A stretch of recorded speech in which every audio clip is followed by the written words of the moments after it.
we have a 3-pack today. It's half of our 6-pack, but that's all right. We will more than make up for it next week. Next week is our special Tears of the Kingdom spoiler cast. We've already got 7 on that show. Add 3 more, make it a clean 10. It's going to be a lot of fun. But tonight you've got Mr. Andres Restart. How's it going, buddy? I'm glad I didn't mute my mic. I'm good. Got as well next to him, Mr. Eric Moore. Hello. And I am the host, as always, Mr. Nintendo Prime. All right. So we have a lot we can get into, but we'll start like we always start. What have we been playing lately? This should be pretty quick. Eric, what have you been playing lately? I brought my Switch again. Yay! He played a Switch. Yeah, right. Still Tears of the Kingdom. I beat my second dungeon now. Hey, which one? Temple. Which one? That was definitely goofy. The carts, the mine carts. What? You didn't cheese it? Yeah. What? No, just do a whole bunch of. There's multiple ways to cheese it. Yeah. You go down to the lava with a hydrant, and then you can just stack shit. No. You could just kind of build a path to go underneath. And then you can just ascend up in. Nice. You could do that. You could also do what a lot of people did. They built a hover bike. Oh, yeah.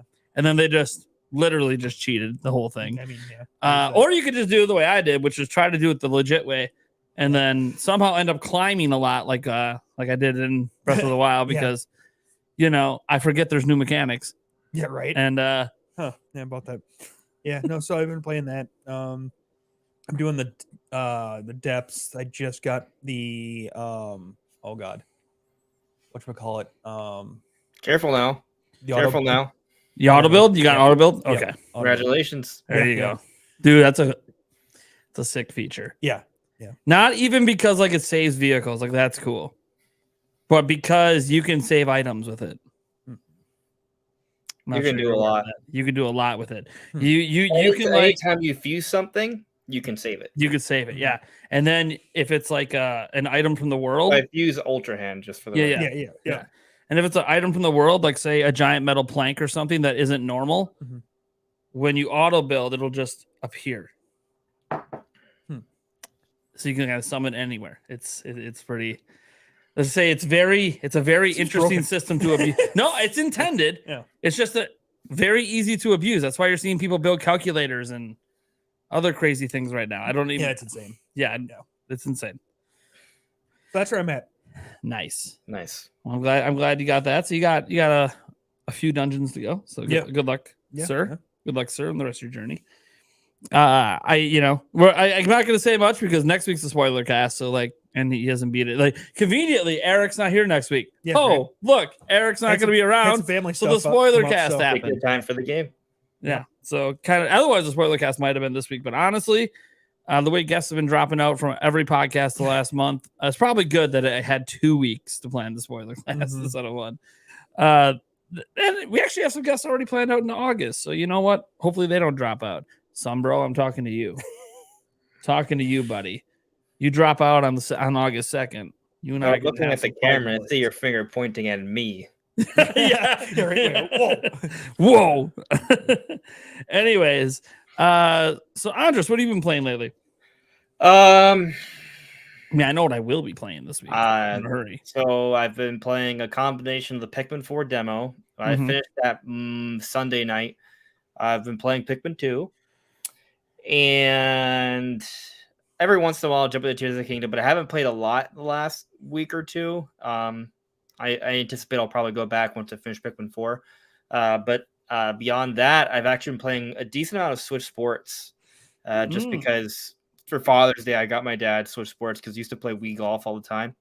And whenever I'm at his house, which has been a lot lately because there's been family, so I've been visiting, we've been playing a lot of Switch Sports, mostly golf. And I used to hate it. Not hate's a strong word, but back during the Wii days, which is kind of like my high school beginning, it happened between my high school to college years. That transition. They would play Wii Golf all the time, and I was like, but there's so many other games. There's Smash Brothers. There's Mario Kart. There's Zelda. There's Donkey Kong. Come on, let's play something else. And they're like, not Wii Golf. And I can't stand this. But now, in my more mature wiser for. I have a greater sense of appreciation and just slightly more patience. So I've been able to perform a little bit better at Switch Sports Golf. So yeah, it's fun. Well, when you give up trying to get them to change their mind, that'll happen sometimes. Yeah. Awesome. I can't. I just accepted that I'm the hardcore gamer. A hardcore gamer. So on my end, I played a smidge of Tears of the Kingdom after I beat it. Technically, I beat it after the podcast last week, so that you could argue I beat Tears of the Kingdom this last week. So that's pretty exciting. Got the true ending and all that. Cool. Yep, guys. I don't really consider that a spoiler. It's kind of like Breath of the Wild. There's multiple endings depending on what you've completed in the game. That being said, I've also played a little bit more of Final Fantasy 16 because I wanted to see if my initial impressions after a few hours still held up. And yes, my initial impressions held up. I still don't like it. So there is that. I did dabble a smidge into the Pikmin 4 demo. Just a smidge. See, this is basically yesterday. And I'm like, dude, the game's out like tomorrow night. I might as well just wait at this point. I've waited this long with the Pikmin demo. Why not just wait? So yeah, and it was kind of cool because I heard something on my Switch. I went looking and I said, oh, it just gave me the final little update because it updated Pikmin 4 updated to 1.0.1. So it just updated Pikmin 4 for me because it's already pre-installed. So that's what I will be playing at some point tomorrow night through the weekend. I might even be done with the game after the weekend. We'll see how that goes. But I hear it's the biggest Pikmin game yet. Yeah, they said there's more to do or more to collect or something than all the other prior Pikmin games combined. Whew. That's big awesome, game. By the way. Which that means that this game should be pretty hefty, pretty big, pretty large compared to other Pikmin games. It's not from what I've seen, it's not like a Legend of Zelda 100 plus hour campaign kind of big. Mm-hmm. I heard the campaign but there's between the main campaign, apparently there's a lot of really good post-game content that's significant, that's really cool. And then you have the Dandori stuff. You have a lot to enjoy with this base game. So, yeah. Yeah. So I'm really excited for this one. Plus I saw that there's a Zelda Easter egg. So that always... Anytime there's a Zelda Easter egg and it's a music related, it really makes me smile. So that's a fun one. For those who haven't seen it, don't know about it, it's cool. Play Pikmin 4 and be happy. We do have a Pikmin 4 topic today, by the way. Finally, we're talking some Pikmin because there's actually been some news and some stuff happening around the series, and Miyamoto saying some stuff about it as well because they did do an Ask the Developer segment on it. So we'll talk about that a bit later. What I want to do right now, quick, is something I've been forgetting to do, but no more. We'll remember now every month. We got to thank some of our patrons who directly support the podcast. If you would like to be shouted out on one podcast per month, all you have to do is go to our Patreon at patreon.com/Nintendo Prime and become a $5 and up member. The patrons who are supporting our show this month, we have Anixia at $20. We have Kylan Grant at $5, Chris Palmer at $5, Zenith at $10, James Fazel at $5, 2 at $20, and Joe Prosco as a $10. So thank you guys so much for directly supporting the show, because that's pretty much what all $5 and up ones are about. They're about the podcast. The money from it goes towards podcast-related equipment and stuff. So thank you. All right. And I guess we just hop right into our first topic because this wasn't going to be the first topic. Like, this wasn't supposed to be a topic at all today. Why? Jeff Grubb. The topic's literally called the Jeff Grubb rumor train. First off, we haven't had like some nice juicy Jeff Grubb Nintendo related rumors in a while because he backed off after the man had to cut his hair. Nintendo trolled him and dropped Metroid Prime Remaster 2 months later. Right. He kind of backed off and said, hey, I need to do better. He was saying this long before he cut his hair. About double sourcing and all that. And he's been the source on a bunch of rumors for other consoles that have turned out to be true over the last year, but he's backed off on Nintendo until yesterday. I don't know what came over him. They have a producer on their show now that apparently stops him from doing this, but the producer wasn't in yesterday. So They got like 12 minutes into the show, and he's like, "Do I do the? You guys want something crazy? Do we want to make some headlines?" Yeah, he just drops a bomb pretty early on. Do you want to make some headlines? Let's make some headlines. The so-and-so is not here to stop me this time, acting as if maybe the producer's been preventing him from saying anything. But he probably instructed him to do so because of what happened before. Yeah. Like, it's not just Metroid Prime Remaster, which you could argue technically was right on. It clearly was delayed. But the Wind Waker and Twilight Princess one, that's been and he even in talking this time says, by the way, I'm not saying it's at you, because like his buddy Mike or whatever brought up the Wind Waker, and he's like, don't you? No. Jeff doesn't want to even go there. He doesn't want to even revisit those rumors. That being said, we got a bunch of stuff. Let's start with the first thing that he mentioned. And we'll kind of go with the first thing and then the very last part that he brought up, because they're kind of related. Can you hear me scratching at the mic? I see this cat here. This is what happens when it's just me on. You're gonna just see me getting extra weird. See that on camera? Look at that. It's visible. It's a little fuzz. You can see the fuzz. Yeah. So we're gonna start with the first thing he said that he's like very sure of and is very specific, and he thinks he knows when it's gonna happen, but he's not really positive. Metroid Prime 2 remake. I think he used the word remake. It probably meant remaster, but I believe he said remastered. Anyways, it's coming soon, and he says he thinks it's going to happen at the September Direct, or at least that sounds right to him. He also later said a September Direct is going to happen, although he noted that shouldn't really be news because they do one every September. But he's already heard that there's going to be one in September. Like, well, yeah, of course. And he thinks this is what he thinks it'll be around the time of the Nintendo thing that are doing, the Nintendo Live 2023, which that part's a little interesting because that's literally the 1st through the 4th. Like, it doesn't get any earlier in the month. And that's a Friday, Saturday, Sunday, Monday. So clearly the Direct's not happening then. So it would have to be the following, like Wednesday or Thursday. So whatever. I have no idea. But that's what he said. So let's start there. Metroid Prime 2 remake, because, guys, yes, he talks Zelda. We'll get to that. What are we thinking? What's happening? Does this make sense? Yeah, remastered, whatever. Remastered, whatever. I mean, so in terms of the Metroid stuff first, right? Yeah. And I think I saw your bullets. Like he said, relatively soonish, which is a very relative term. Yeah, but I think something to be careful about. Not that I disagree. I'm not saying I disagree, but this is just kind of like the road we've gone down before.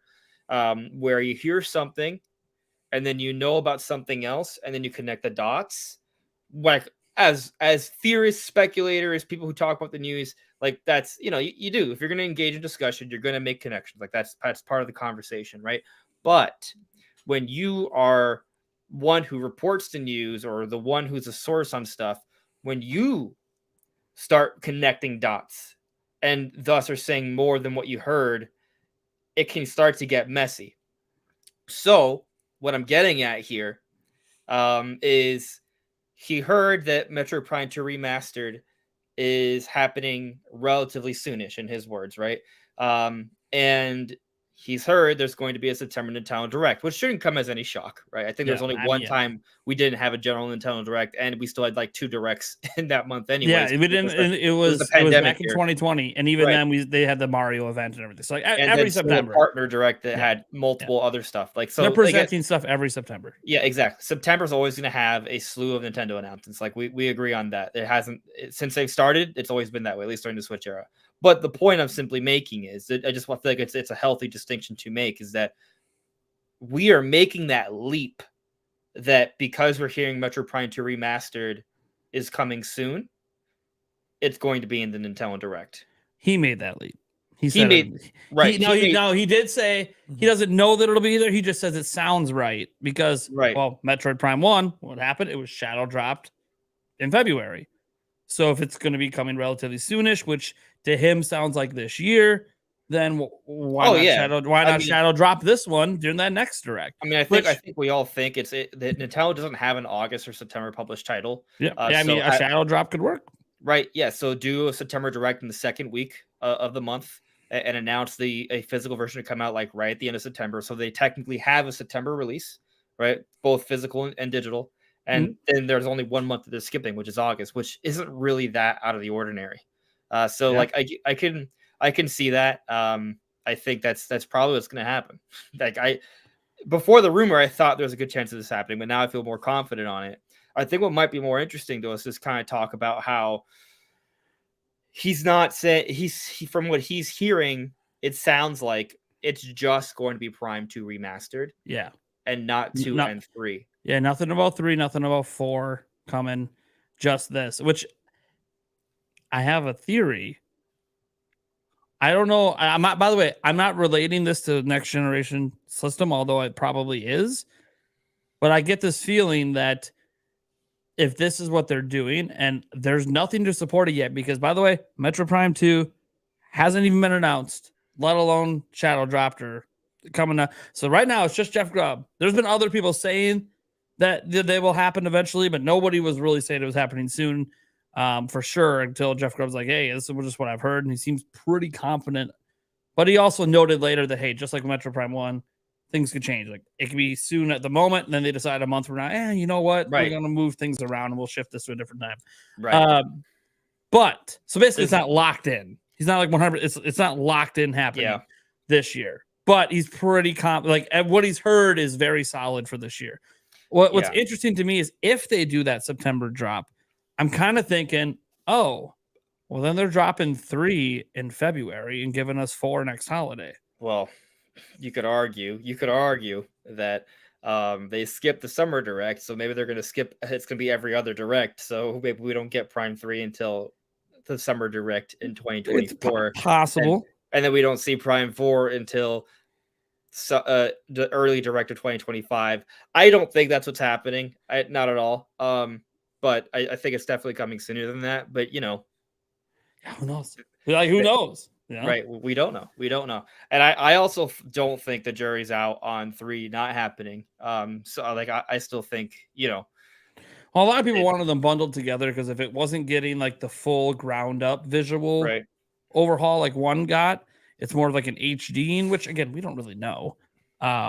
Then why not package these 2 together? Because it's not had as much work put into them. But then again, maybe it has, and we just don't know. We just don't know. We haven't seen it. We're an unknown terror. For all we know, it does look better than the Prime 1 remaster they dropped earlier this year. We don't know. What's interesting though is that from what he's saying, and I think he probably doesn't know for a fact either. He's probably basing. He probably hasn't seen it for right, exactly. So he doesn't know for a fact, but from what he's heard, the sense. Right, so it's kind of like I'm interpreting his words, and he's interpreting someone else's words. So like, that is like classic rumor, right? But telephone, but exactly. But the sense that I got from what he was saying is that this is going to be more than just an upscale. But more than just an upscale, but also less than what Prime Remastered was, and that's. So there's a window there. I don't know what that window, I don't know what that means exactly. Because Prime 2 also looks better than Prime 1. Yeah, that's the thing. Maybe it's less work because they needed less work to make it at that same level. I mean, maybe it's upscaled to 1080p. It would I assume it's frames per second, but maybe they implement like a new lighting engine, and just better textures without redoing the models. And maybe that's what it is. Or maybe it's like one of those. Look really good if they did it with Prime 1, and then when they just sort of brought in the code of Prime 2 and just sort of slapped it in there, maybe it just worked, so it was less work. Maybe I don't know. I mean, that's a good point. Like if the engine's already been modernized to the point where they can make it look and run like that, then maybe they just don't need as much time to do it anymore. But there's also multiplayer. Will they add one difference? That's gonna be really interesting, actually. Multiplayer, dude. I'm going a little nuts here. Online multiplayer. It's gotta be online. I'm going. Well, but the thing, if we go off the precedent set by the Prime 1 remaster, they didn't actually add any. Well, I mean, they added art. There was art and bonus collectible stuff, but in terms of gameplay, there was no new gameplay content. To add online, I guess it's not. It depends. Just letting you play with a friend who isn't on your couch. That's all. They could do something with that. They can do a lot with that. I just don't know that they're going to do a lot. I think if there is online, it's literally just going to be the same game, but you'll just be able to. Okay. All right. I'm going to go on a limb. This is me going full hype mode or fan. Well, I mean, I think there's some logic behind my thought here, but if they bring back Prime 2, right? And I think we all agree that's definitely happening. It's just a matter of when, and there's a good chance it is this September. That if with the multiplayer, if it's just cut, then any fascination or idea about Prime 4 having it, you can just forget about it. If they literally took it out of Prime 2, forget about it. If it's brought in but it's just local, then still forget about it. I don't think Prime 4 is going to have multiplayer, but it's possible, right? But if they add online and enhance or change it in any way, then they're total. Then I think they are going to give Prime 4 more of a multiplayer focus, because I think if they're gonna go to Prime 2 and make any sort of dramatic changes, that I think that shows a bit of it kind of shows what direction they want to take the Metroid series in. Not to say that I think that Metroid should be a multiplayer centric franchise, not at all. I think it's if you look at Metroid as a multiplayer franchise, you don't understand what it is, but it doesn't mean it can't have a multiplayer component, right? It just kind of depends on if they can manage the resources to do both well. So if Prime 2 Remastered comes in with online multiplayer or just an enhanced multiplayer, some sort of something in that territory, then I do think that means that they're going to somehow fit in multiplayer into Prime 4, but I'm not expecting that. But I'm keeping my eyes peeled. Yeah, I mean, we'll see what happens. I'm really excited about because this was the one that he had like an exact thing. Hey, it's Metroid Prime 2. It's a remaster. Like we're soonish. I did bring it up, and he did say remaster. So yeah, so yeah. It's gonna be quite interesting to see what happens. And after we got the Metroid Prime 1, and he was right about it all last year. He just was wrong on exactly when it was going to drop. He was off by like 45 days. But that's, I mean, look, his source on that was legit. It's probably the same source, so we'll see what happens. The pricing is what's going to be interesting to me, because we're interpreting his wording, right? But my interpretation, I think you guys agree with me that what he is suggesting, that Prime Remastered is going to be an improvement. It's going to be a visual improvement that's more than just an upscale. It's somewhere between just Prime 2 upscaled to Prime Remastered, right? Somewhere in between. So it's going to look better, but if it's just only a little bit better, does that warrant the same price?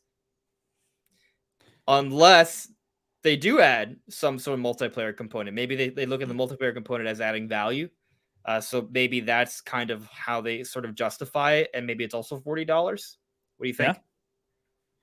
Yeah. I mean, I'm thinking $40 probably, but the big thing is if it is $40, I do feel like they need to at least have it be close to visually on par with the last one that they dropped.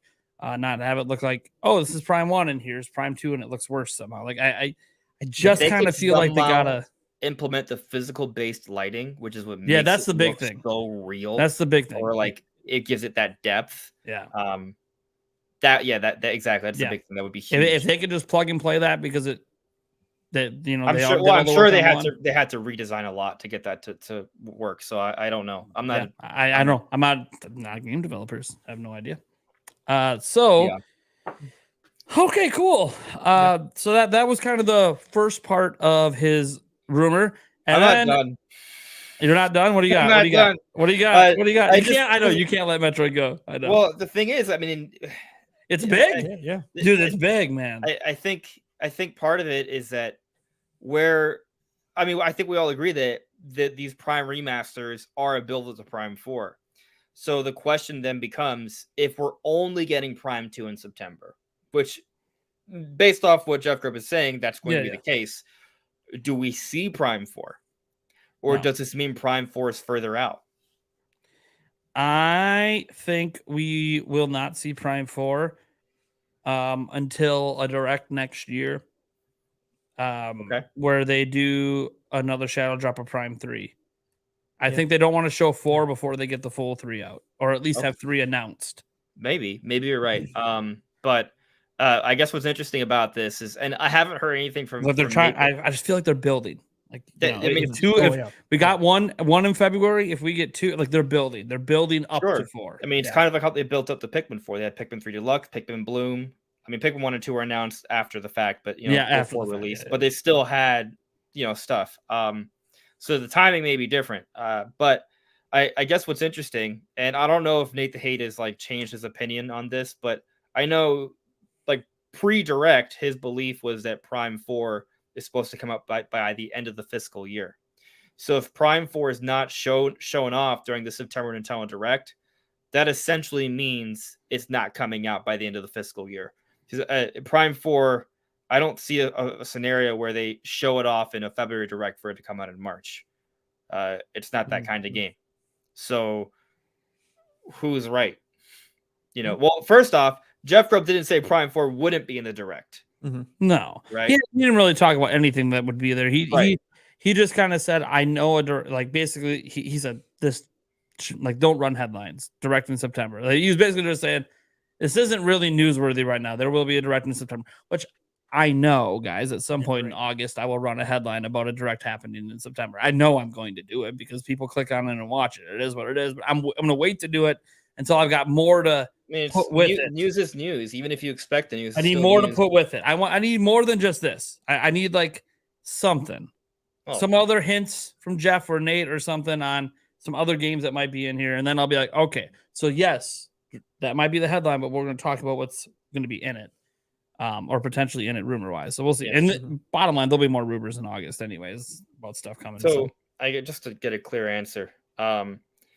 So you I don't know if you've heard anything, but I guess Nate the Hate thinks Prime 4 is coming out by the end of the fiscal year, right? He's a credible insider, right? But Jeff Grubb hasn't said no, but Prime 2 coming out in the September Direct, depending on how you interpret that, maybe without 3, right? Like it would be weird. Like what? I don't think Prime 4 is coming up at the end of the fiscal year. I think Nate was wrong. Maybe. Which it wouldn't be the first time. Nate the Hate is a very credible insider, but he's been wrong on releases before. So just kind of sit there. Everyone's wrong at one point or another. Yeah. Yeah. So, oh, man. Can I move on now? You got more you want to say?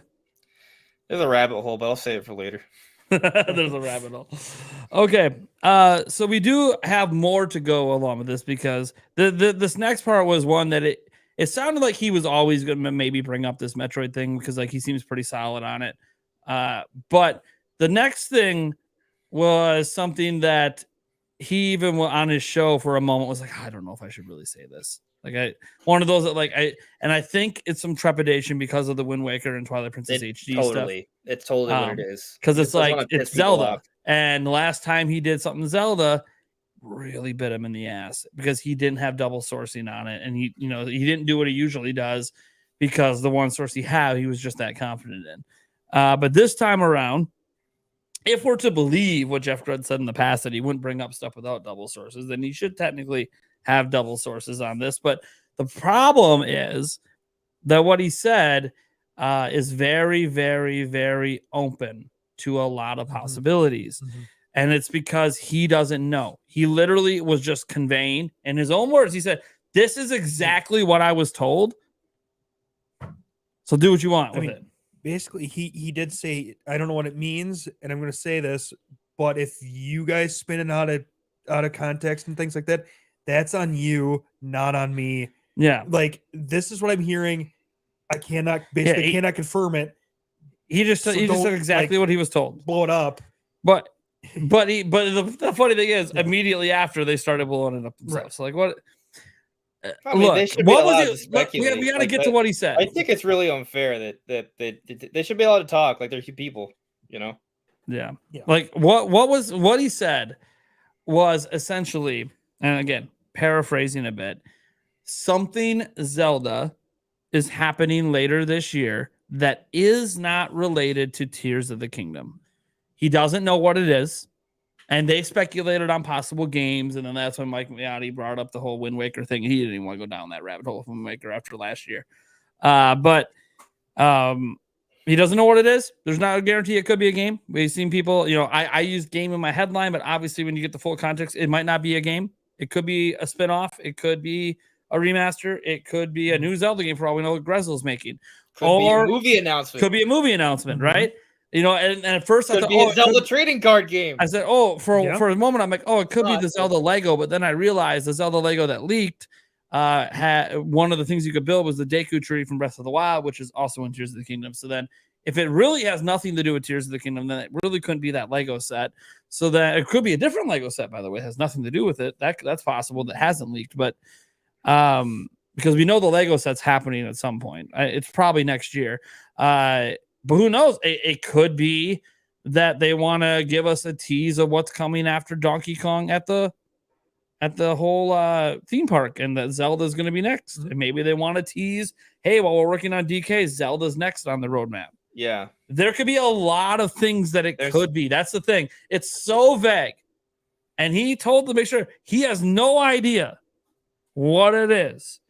But we're going to get some. And he said, even if it's a game, he's not promising the game will come out this year, but it could be announced. His own word is that if it's a game, it could be announced this year. Let me ask you a question. This is a full overhype mode.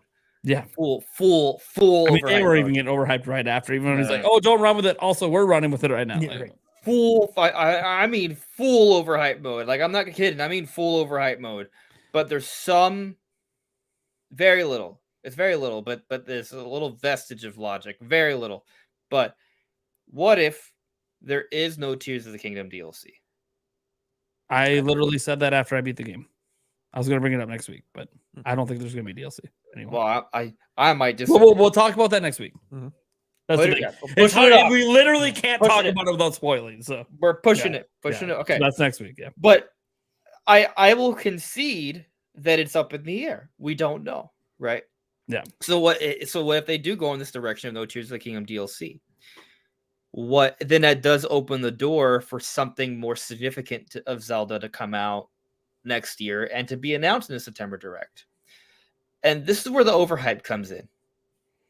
I'm not talking about a Twilight Princess Wind Waker HD or I mean those are too obvious. Yeah. I'm not talking about that.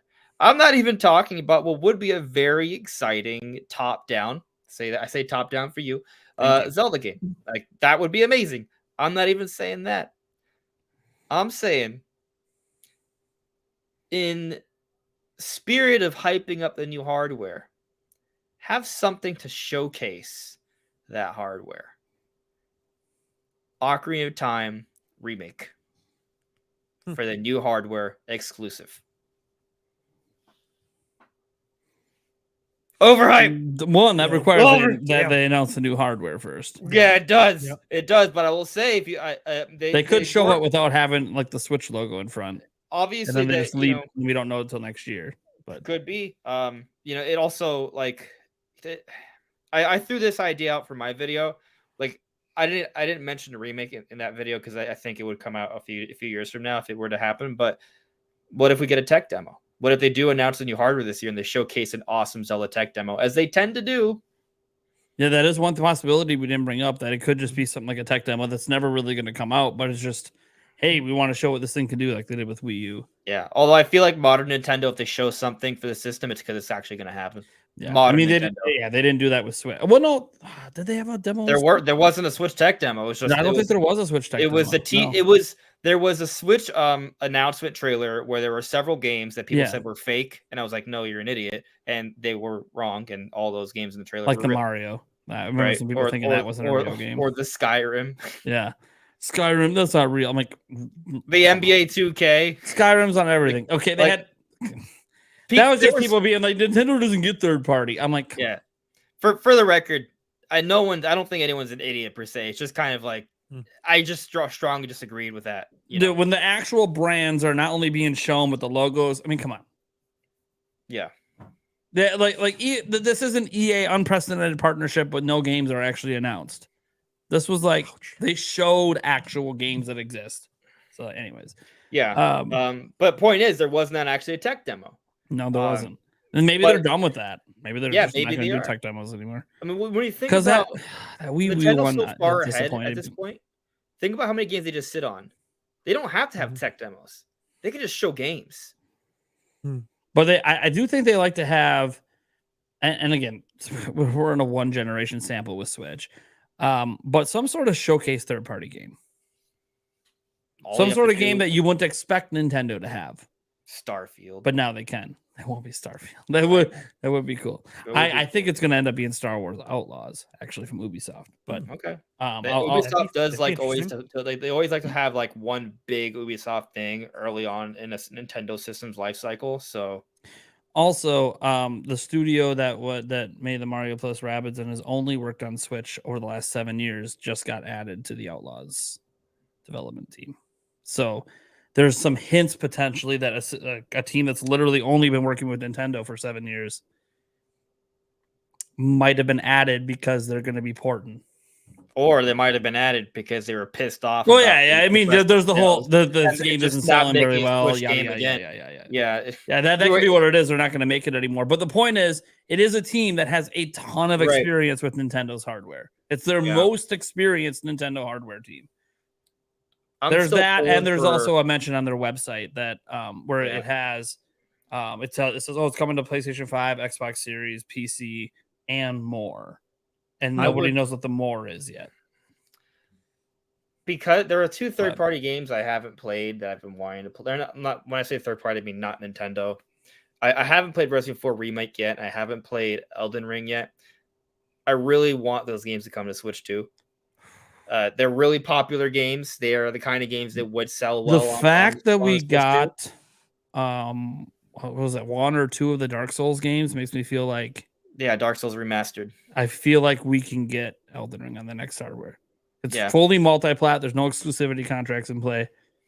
Like I feel like that would be every single Resident Evil game but Resident Evil 4 Remake is on Switch to some capacity. Technically, most of them are cloud, so it's kind of like okay, but the point is that Capcom does want Resident Evil on Switch.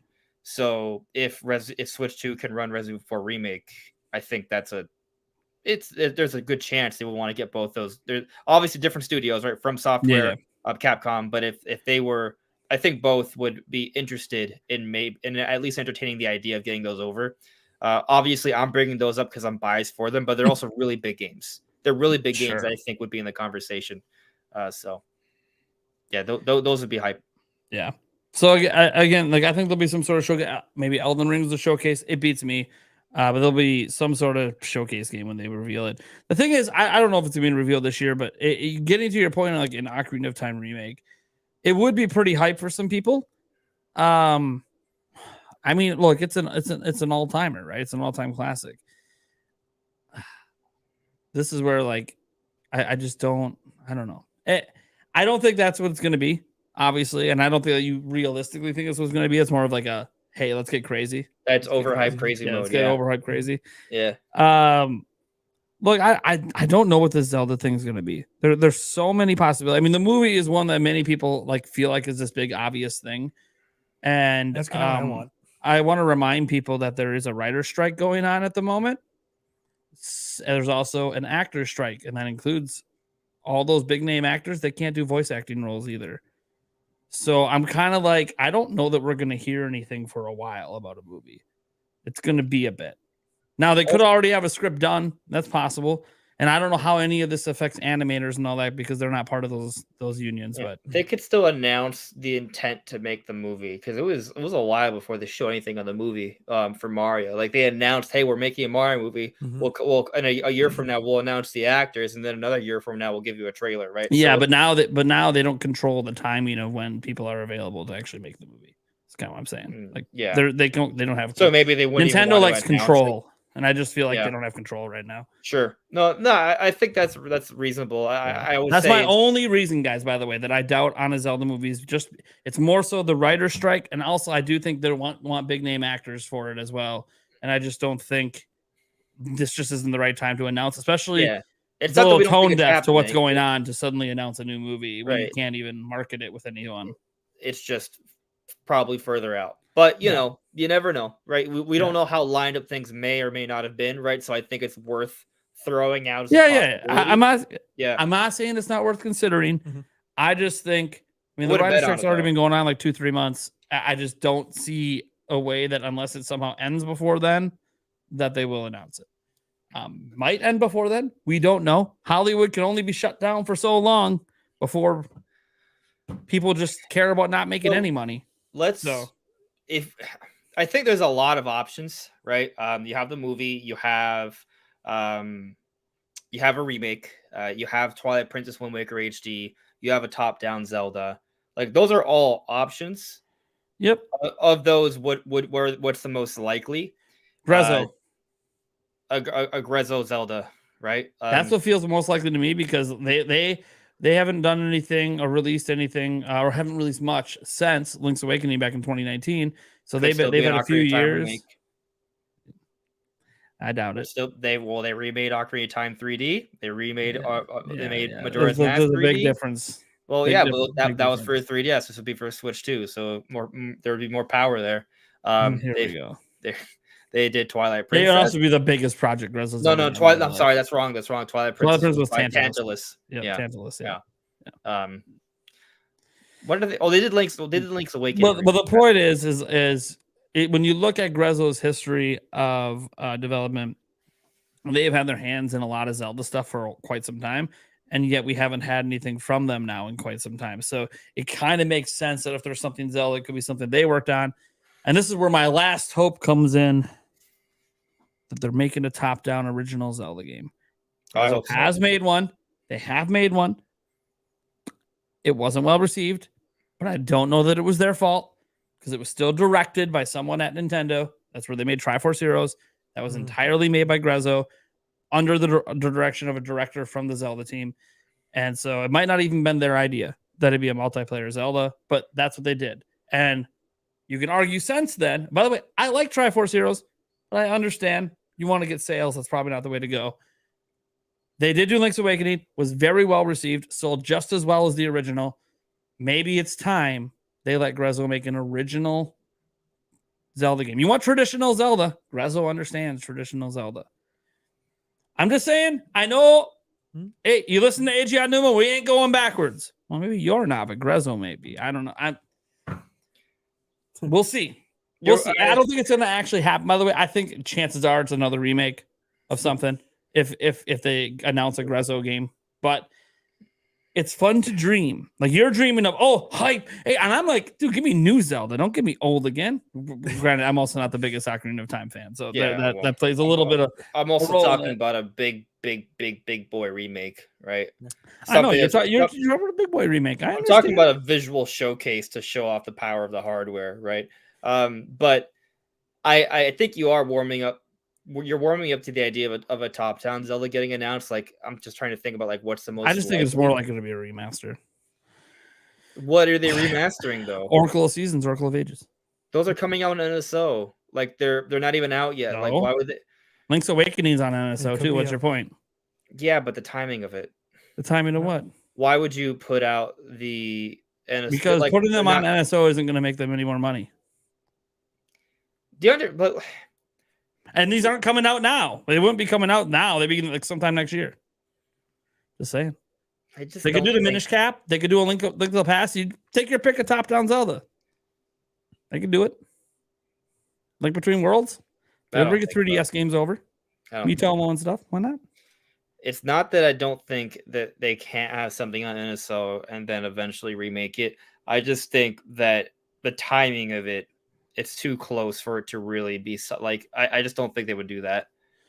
I also don't think NSO games have ever determined what they're releasing. They just have a completely different team that ports that stuff over. It is curious that Mario RPG is not on NSO, but they're doing the remake now. Sure, but they've also never re-released Mario RPG, even on prior virtual consoles. There's something. I don't know if it's a licensing thing. There's something going on with that, and maybe it's a music thing. Maybe there's some music licensing that they don't know. It's hard to know because, like, why haven't we ever gotten Mother 3? Is it licensing? Is it this? Is it the themes? I don't know because they re-released it in Japan. As much as I would love to see Oracle of Ages and Seasons get remakes, I just don't think they're going to announce those. Like when we currently have like Minish Cap, I could maybe see because that's been available for a little bit already. Like that's kind of my perspective on it. They could do. I mean, I don't want them to, but they could do Zelda 2. Yo, actually, that would be really cool. I don't want them to because they're gonna ruin what makes it great to me. But it's okay. Let me throw another dumb idea at you.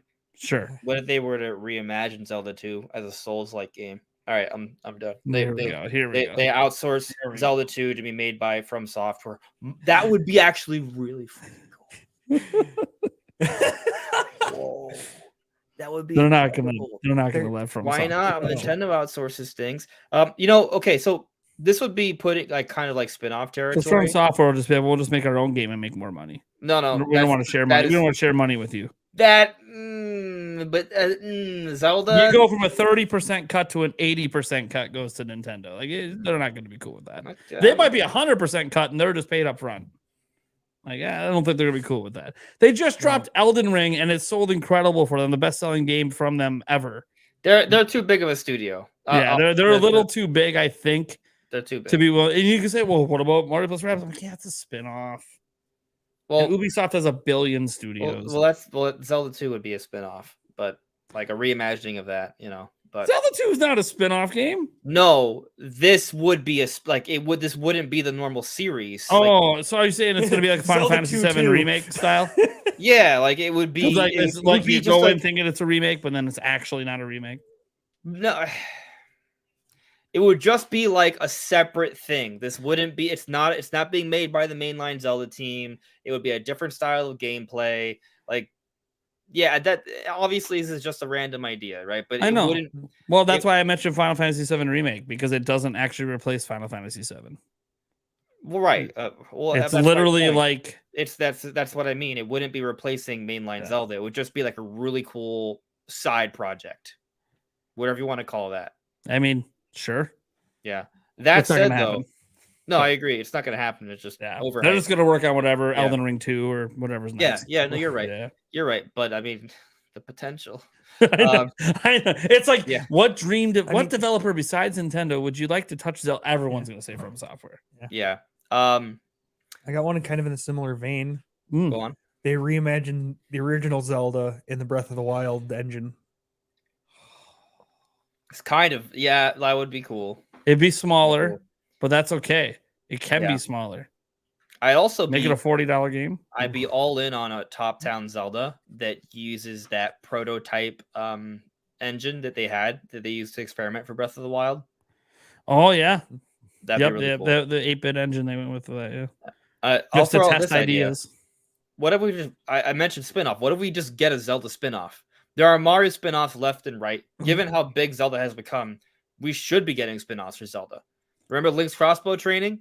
We do get spinoffs. We don't get enough. Cadence of Hyrule. We can get more. Hyrule Warriors.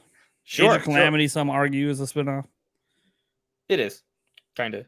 It's technically May 9. It technically might be canon, so then it wouldn't really. But then again, the Tingle games are also canon, but they're spinoffs. So like, sure, yeah, spinoffs can still be canon, basically. But so you've listed off several spinoffs. Like, why? What if that's like we're talking about all these things that don't seem to really make sense because it feels too soon after Tears of the Kingdom? Maybe what makes the most sense is a spinoff. Yeah, we've had several already on Switch. Why can't we get another one?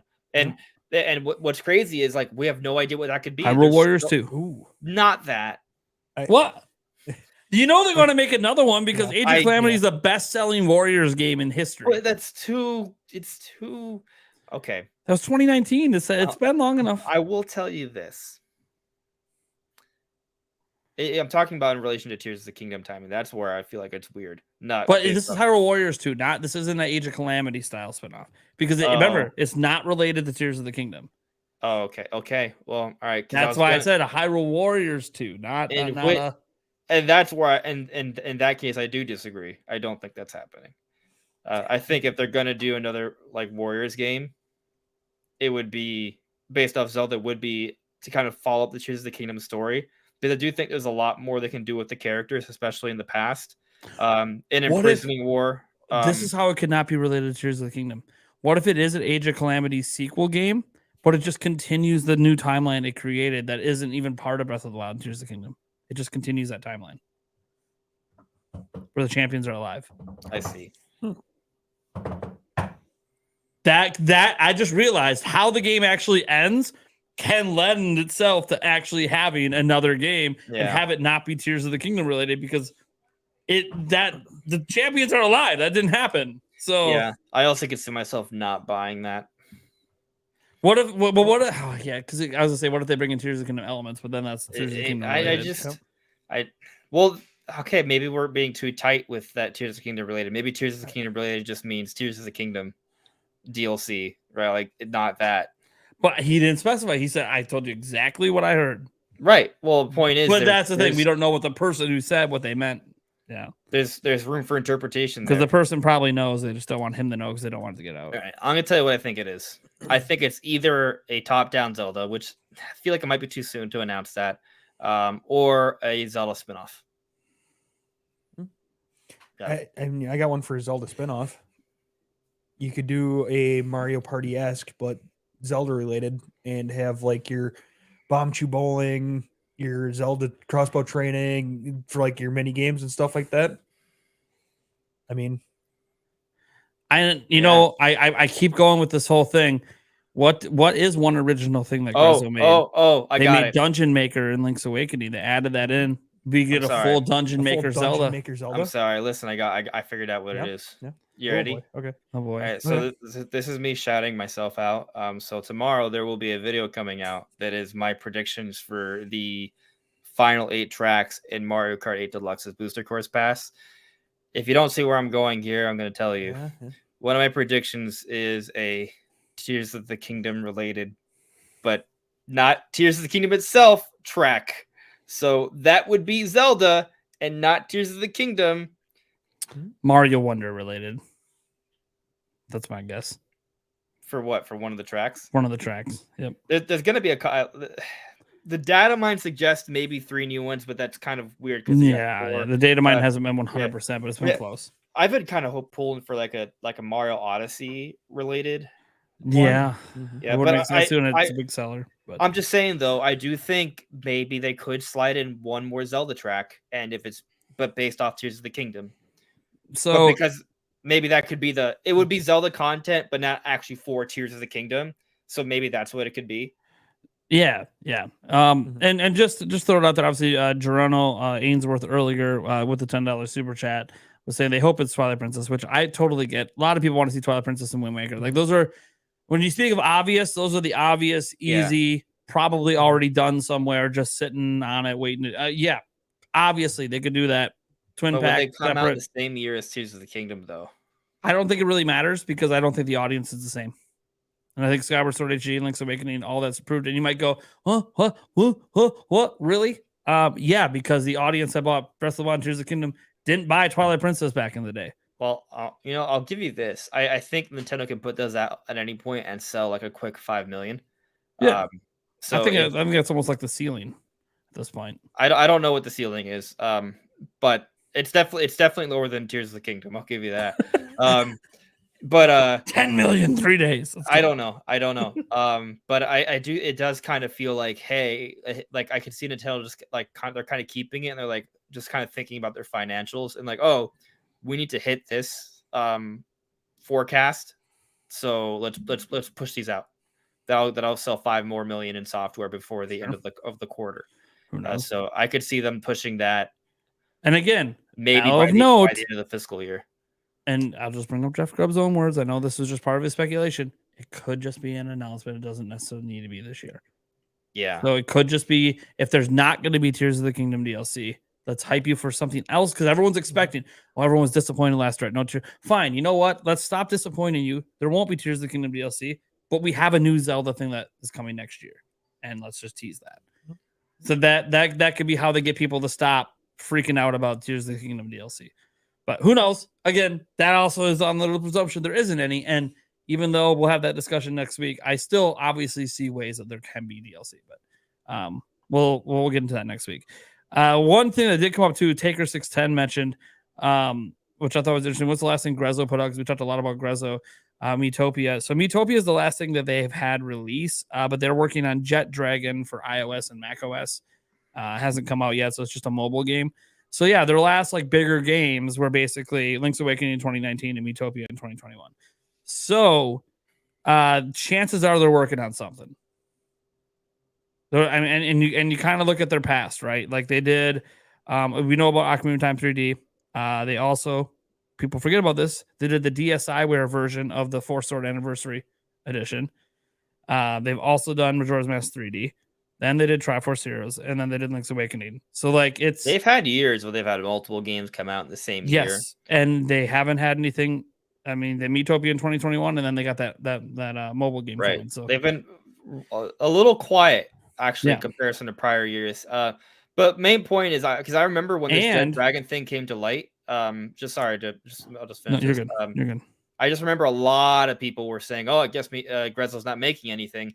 The Jet Dragon thing really doesn't. That's not their whole team. It doesn't deconfirm anything. Just it's not their like whole team. 2015, Legend of Legacy. I don't even know what that is. Majora's Mask 3D and Legend of Zelda Triforce Heroes all in the same year from Grezzo.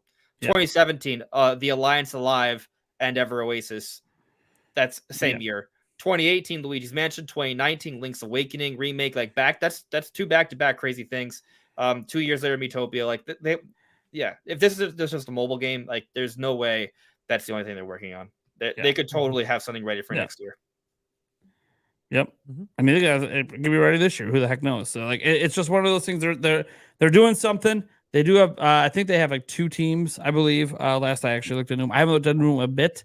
But last I checked, they had two separate development teams. So they're working on something. Chances are, based on their history, it's probably something with Nintendo. And when they do Nintendo, it's been mostly Zelda with a little mix of a couple other things like Miitopia and like Street Pass Garden, stuff like that. But it's been mostly Zelda that they've worked on. So they've had a team there that's done a ton of Zelda, basically. And then the question is, and I doubt Link's Awakening lost them money.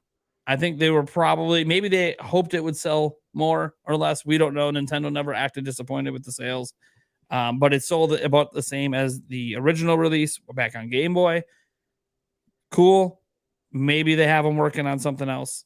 We'll see. Like if it's not this year, we'll probably see next year. I don't know. But this has been rumored for a long time. Like back when we were talking 35th anniversary stuff, if you remember, there were talks about Grezzo and like, are they doing Oracle games? Are they doing this? Are they doing that? Because it's like, it makes sense that they would be doing something. And here we still are, and we still don't really know what they're doing. So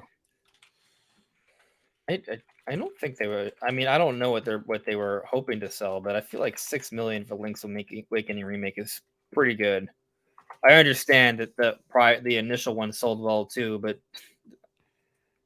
I don't know what they would have been expecting for a top-down remake like that. 6+ million is a really strong number, so I feel like they would not be disappointed with that. But yeah, I don't think they're disappointed. And it's top-down. It's not going to have the same appeal. I mean, if they were to announce a non-remake top-down Zelda, it could sell above 6 million.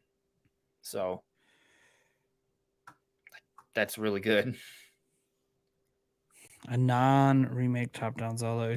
I hope. Yeah, a new top-down Zelda. Like I don't know if a new top-down Zelda would. I'm going to be honest because Link's Awakening was new to most of the people that bought it. That's why they just called it Link's Awakening because it's been so long since Link's Awakening came out. If it was a new top-down Zelda, it would be bigger. They could have a more hype marketing cycle. I think. I mean, imagine if they marketed a pretty hype marketing cycle for Link's Awakening. You could argue it was better than Tears of the Kingdom's marketing cycle. It's just people are more excited for Tears of the Kingdom. Sure. Tell me this. If they marketed a new top-down Zelda that looks beautiful, it's clearly got the budget for what that style of game would be. If they marketed it similar to the way Nintendo marketed Metroid Dread, do you not think it would sell 6+ million? Like assume this top-down Zelda uses like kind of like those Breath of the Wild 2D Zelda prototype mechanics that they had. Right, but it's obviously it has like that 3D engine that's Link's Awakening. I would say that its ceiling is what Link's Awakening sold,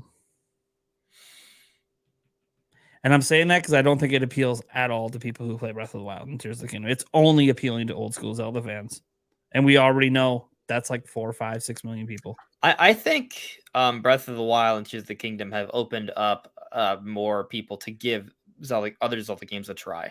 So how did Skyward Sword HD do for you? Is it okay? It did not sell very well. Like, I'm Well, just being honest. Like, for a 3D Zelda game, it didn't sell well the first time around. Didn't do really any better Yeah, the second time I around. also think that Skyward Sword HD was And not that was a after they had a high 30 million value. seller. It was not a high value proposition. I think they were really trying to like. There was a lot of that game got a lot of flack. A $60 game for what was essentially an upscale at 60 frames per second. No, Uh, I want to be clear because so- I see this being talked about in the chat. This doesn't mean that it wouldn't be worth releasing, guys. We're not saying that like, if the ceiling's 6 million, they're not going to release it. Yeah, the budgets are different. These are different stratospheres. They wouldn't be expecting Tears of the Kingdom. I just, as a person who's been covering Zelda all this time, it's never mattered how much a system has sold. Traditional Zelda has a cap on how high it sells.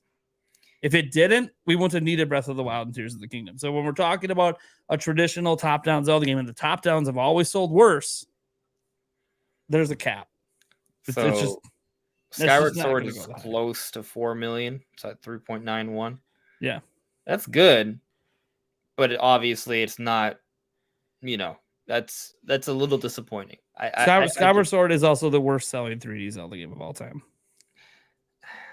I guess what I'm trying to argue is I think they may have sold poorly for different reasons. Or maybe not. Maybe it's all tied in. I think we agree Skyward Sword came out too late on the Wii. Right? Oh, yeah. Obviously. Came out too late, and then the motion controls were divisive. I don't think it would have saved Wii U either. That game was doomed. Those two things ruined the sales, right? Like coming out way too late, motion controls, even though they were good, they were divisive. Skyward Sword needed to be like a 2009 game. Yeah, something like that. They would have probably did a lot better. Totally. But then in the case of Skyward Sword HD, they do have traditional controls in there. Sure. So I don't think people. I think a lot. In fact, I remember a conversation being that a lot of people who were turned off by the motion controls were willing to give it a try now because of that. So that should have. And then it didn't really happen. Well, I mean, I played it with traditional controls and I enjoyed a lot more. I think most people played it with traditional controls, but like when we're talking tradition, they're still not traditional. It doesn't control like Tears of the Kingdom. Not traditional Zelda controls. Yeah, it's an alteration of non-motion controls. Non-motion controls. But like the thing is, and I've played it that way too. Yeah, it's a little clunky compared to just playing a normal game that's built for a controller. It's just a little bit clunky, a little bit too much moving that right stick when people are used to just using that for the camera. I really enjoyed the game. I thought. By the way, I love Skyward Sword. It's like I think it's in my top 8 Zelda games of all time. I have to go redo my list. You'll hold it in higher esteem than Ocarina of Time, you monster. Oh yeah. I mean that's okay. I think it's fair to have to. I think it's got be 3 dungeons I like better than the ones in Ocarina of Time, and it's got the best story in Zelda. So I don't know where. And I love the motion controls. The motion controls are actually a plus for me. Also, Skyward Sword was a somewhat challenging Zelda game. Yes, and I like challenge. Yeah. Skyward Sword really did a lot of things that I think were great for the series. Because Wind Waker and Twilight Princess, while we do kind of seem to hold those in higher esteem now, Skyward Sword felt like a game built for me. By the way, when people are like you love, I'm like for what I want, dude. You go to the overworld once you get below the clouds. It's literally like a dungeon from beginning to end. Like you love dungeon crawlers, baby. That's all this game is. It's a non-stop dungeon crawler. Yeah, the whole game's a dungeon. Like for you guys complaining about dungeons in Breath of the Wild and Tears of the Kingdom, go play Skyward Sword. It's literally just one long dungeon. Never ends. Crazy. It'd be crazy if maybe like after Breath of the Wild they thought, maybe we should have more of a dungeon focus in Tears of the Kingdom.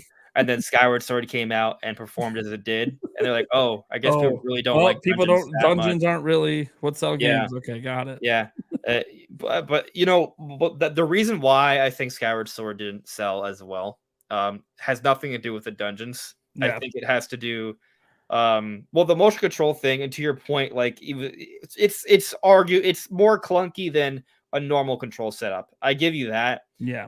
It's fine for me, but I understand where you're coming from. I mean, the whole camera thing. I like having the camera, but the fact it is weird. But yeah, I think when you come off trying to reach a new audience to play Breath of the Wild and they have full camera control, and all of a sudden you're like, nope, now it's sword control. It's weird. It's weird. I'll give you that. But I think the other problem is that it wasn't a high value proposition.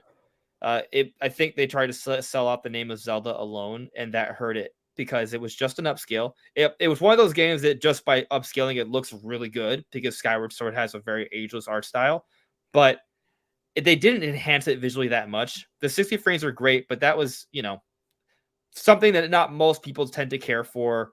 Like when I say most, I mean like not the core gamer. I'm talking about like, Hey, that's like 2 Zelda games ever at 60 FPS. Look out. I know. I'm excited. Between World and Skyward Sword. I love that they added 60 frames per second. For me, that was big. But Yeah. I think it's one of those things that doesn't really help the sales that much is my main point. And so they see this game that's basically just a Wii game with some minor enhancements that didn't require a large budget for, selling for a full $60. There was a lot of conversation and negativity around that, and I think that probably hurt sales. I don't know by how much, but I think that definitely hurt sales. See, I look at it as a majority of sales have nothing to do with what people say online. I've always felt that way about it. Yeah, so like see what you're Skyward saying. Sword was, guess what? Skyward Sword sold like shit on Wii, meaning most people who owned a Wii don't even know about this game back then. It just didn't even exist in their mind. Like it was. I think there's two things that about this game. One, obviously the controls are just wonky no matter which way you play compared to traditional games, and people aren't going to buy it because of that. I also, and this feels weird to say, but when you're watching the trailers, and let's say your first Zelda game ever was Breath of the Wild, and then they say, there's a new like 3D Zelda game or whatever coming out. Let me watch this trailer, and then you watch Link run. That running animation ain't good compared to Breath of the Wild. It just ain't good. And so now you're looking at animations that look old. The game feels dated before you even touch it. And I just don't think it appeals. I don't think Skyward Sword, I mean, obviously it had a hard time appealing back in the day. You can argue, the biggest argument was always release timing. Okay, well, you're in the heart of the Switch. You just came off the most popular Zelda ever. Link's Awakening did pretty well later in 2019 or earlier in 2019. So if Link's Awakening could do pretty decent, see what Tears of the Kingdom did. I just think it's just not an appealing game. From like you just look at it and you go, pass. And I think that's the way a lot of people felt back on Wii, and I think that's the way a lot of people feel now. Just like the general consumer, the one that's going to buy Breath of the Wild, Tears of the Kingdom after they see a trailer, when they watch a trailer of that, they go, that doesn't look great. It's interesting. I thought about this long because like I love the game, but also even just looking at the animations, everything just looks dated. It doesn't look like a modern game. Yeah, I'll also say that the boss fights, I'm not saying there weren't good boss fights, but I guess what's Breath of the Wild and Tears of the Kingdom are a spectacle. Like that's gonna appeal to a large audience, right? Skyward Sword, it doesn't have a lot of spectacle, if that makes any sense. Like the Imprisoned, while it is a giant boss fight, it's also whack. Like it's really wacky. Like it's got giant toes, and you pluck the toes. Like you don't pluck them, you know what I mean? Like you wouldn't define the Imprisoned boss fights that happen repeatedly in Skyward Sword as an epic boss battle. No. And then like there's Tantalus, which on paper sounds really cool, but when you see it, you're like, that's just funny. It's straight out of Monsters Inc. So, and then I'm not gonna spoil the final boss fight for Skyward Sword. That is one of the most epic boss fights in Zelda history, right? So there are some epic boss fights, but the weird thing about this game is it's also one of those games where the mini bosses almost felt a bit more epic at times, especially because there's like a whole sword fighting mechanic. I mean, the Girahim fights were all pretty cool. Like they could have featured that a bit more. And then obviously you have things like the pirate ship and like the mini boss fight there is just fantastic. The pirate ship dungeon was, I mean, even Tantalus was great. It's just I wish it didn't look like a monster from Monsters Inc. I wish it did. I wish the design was different. I mean, you're not wrong. Yeah. You're not wrong. We're kind of like we're really speaking ill of Skyward Sword. We're not. I love Skyward Sword. I'm just speaking to why it just didn't. We're talking about why other people probably didn't like Skyward Sword that much. Like that's why it's so. Like I know people that bought Breath of the Wild and Tears of the Kingdom that told when I asked them why they didn't buy Skyward Sword HD, they're like, "Oh, I watched the trailer on it. It didn't look very good." I'm like, Why it didn't look very good, I don't know. I watched the trailer and I go, this is awesome. But then I'm like, I got to remember, they aren't Zelda fans. They are fans of Breath of the Wild and Tears of the Kingdom, which, by the way, that does make you a Zelda fan. You're just a modern Zelda fan that didn't grow up with the classic games. And if you didn't grow up with the classic games, you might look back at those and say they don't look very good. You talk about Ocarina of Time. Yeah, okay, they can make the visuals whatever, but they still might watch the trailer and go, huh, nope. And why? I don't know. Granted, I think that is a full visual reimagining and redoing. I think that's obviously a very different thing, obviously. But I'm like, if they just HD'd, Ocarina of Time 3D, they'll look at that and go, nope, that looks like garbage. Right. I think it would need more work. Yeah. That's why I said like Final Fantasy VII Remake, that might reach. But in my ideal world, I would want them to make Ocarina of Time remake more like a little bit of a reimagining, like maybe add a little bit more exploration factor to kind of appeal more to that Breath of the Wild, Tears of the Kingdom audience. Sure. Because I think that would probably increase sales significantly. So I do think though that if they were to like straight up remake Ocarina of Time, like visually, like a Prime remastered level of remake, sure. right? Like I think it would do better than Skyward Sword. Probably. I don't know. By the way, of all the 3D Zelda games to bring over and port, Skyward Sword was the worst selling 3D Zelda game before. And I think if you port all the 3D Zelda games, it would be the worst selling of the ported 3D Zelda games. So it is one of those things that I just don't think Skyward Sword's that appealing. But I also think other Zelda games, like, if they brought Twilight Princess over and let's say they put some real work into it for the next generation system and it's in 4K and they actually make some texture changes and do some cool things. Could it hit 10 million if that next system's also just as popular as Switch? Yeah, I think it could get a little bit of a 2 million boost from what it did back on Wii. But I don't think that's like groundbreaking. You're just kind of, hey, here's an old school style game that was appealing. Why was it appealing? What made it more appealing than anything else? For some people, it's just the art direction that it went in. I know that was a huge factor. Twilight Princess had spectacle though. Yeah, it's spectacle. It touted a very epic adventure. It touted an epic adventure, really cool boss designs, and it also went in an art direction that's very appealing. Yeah. Like Wind Waker is not a very appealing art style in comparison for the general populace, guys. General populace, the non-Zelda aficionados are more interested in something that looks like Dark Souls than something that looks like the Wind Waker. Then you might go, but Breath of the Wild. I know. Again, that was we have a new generation of Zelda fans that started with Switch. And that's awesome, by the way. I'm thrilled because I love the new style Zelda games. I'm good with this in the future. But in terms of bringing the old ones back, what ones could sell best, what one could do this, who really knows? And we don't know what this Zelda thing is going to be anyway. So, I mean, I would say the art style of Breath of the Wild is not that much different than Skyward Sword's. Right, it's almost like Breath of the Wild's art style is almost like a fusion of Skyward Sword and Twilight Princess. It's a happy medium. Yeah, Eric, why didn't you buy Skyward Sword HD? I did. Oh, did you? Did you play it? No. Oh, there you go. I bought it. But you gave him money. Yeah. So you're part of that almost 4 mil. But why didn't you play it? Because you beat Breath of the Wild. Yeah. So why wouldn't you want to play it? You're like an example of a more general consumer, a new age. Even though you have experience with old Zelda games, it might be because he's an adult and just didn't have time. Yeah, that's mostly it. But you're still playing Tears of the Kingdom, so I don't want to hear it. When you want to play, you want to play. You beat Sparks of Hope. Did you 100% Sparks of Hope? Yes. Okay.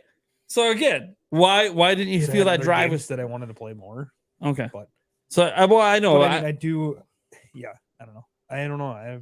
I mean, I've seen it played, so I've sure. seen them all played, obviously, and I dabbled here and there way back in the day with I think even that game. Probably. I mean, at your house, we've played all of them pretty much. I know. So I don't know. I wanted it to do well, but I don't know. I just haven't I had every intention of playing it. Haven't had the motivation. Just haven't had the motivation, and I've had other things that I wanted to play more since then. So why? So what about say like Sparks of Hope or Tears of the Kingdom or the other games you wanted to play appealed to you that Skyward Sword didn't? Because you bought it with an intent, but then it's not like you didn't play games. You just didn't really feel like playing that game. But there's got to be something, some sort of like you're like I'm a hardcore Zelda fan, so I'm like, yeah, of course I played it. Yeah, I didn't beat it, but I don't usually rebeat games I've already beaten a bunch before. Right. I don't know. I honestly don't know. I haven't played it, so I guess I don't really know if it's the gameplay or anything like that. Like I said, I've seen it played, and I know. I mean, Tears of the Kingdom. You knew you were going to play that. Yeah. I don't know. I haven't really. I'm not going to answer. Well, I mean, I think it doesn't necessarily have to be an indictment on the game. I think sometimes people just don't get around to games for whatever reason. It might not be the game's fault at all. So. Well, I mean, you're correct in that. So, like, there's games I bought that I haven't touched or have barely touched. But why? Well, it's because other games appeal to me more. Well, then why do those games appeal to me more? I don't always have an answer, but I could say I've spent more time with Breath of the Wild, Tears of the Kingdom, and Link's Awakening. Let's just go with Link's Awakening. Why did I play that one more than Skyward Sword HD? Well, because Link's new Awakening, art style. Yeah, new art style was really that and the Dungeon Maker. Like, it probably felt more new to you than Skyward Sword. No, it didn't feel new. Nothing about just the base game felt new to me. Even Link kind of just moves and controls in the same way. It was the Dungeon Maker was one of my big driving factors. It was like, this is actually new content, and Skyward Sword didn't have new content. Is that maybe that's why? Do we want to argue that Dungeon Maker was a 2 million difference? A 2.2 million difference. Could be round up. Could be just Zelda fans that always wanted one. They did advertise it. It was a selling point of the game. It was a remaster that had new content. Where's the X button? Oh, there it is. I just press X for doubt. Well, why? You don't think Dungeon Maker is appealing? No, I just don't think that's a 2.2 million difference. I don't think that's why I don't think that's a sole reason why Link's Awakening Remake sold 50% more than Skyward Sword. I think it's a little mid. You think what's a little mid? I'm using all the memes. You think the Dungeon Maker is mid? I just don't. Yeah, but you can think it's mid, but it got. I'm saying.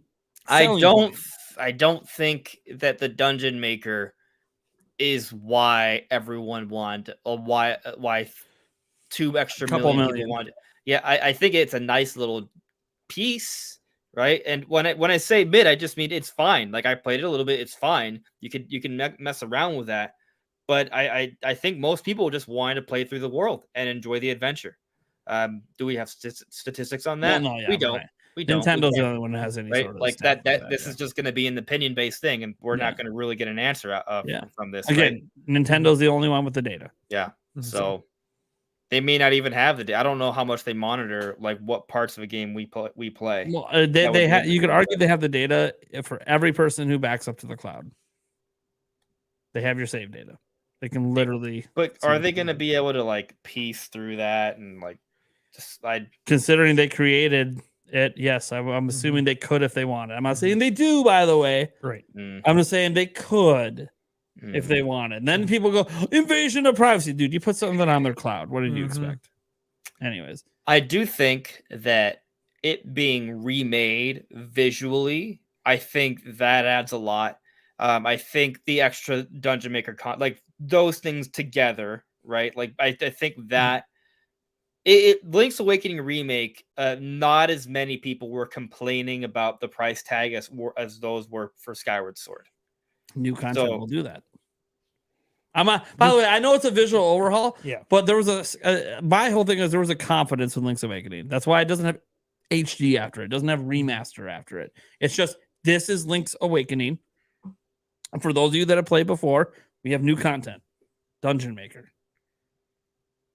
They were just very confident with the game. And Skyward Sword, here's Skyward Sword HD.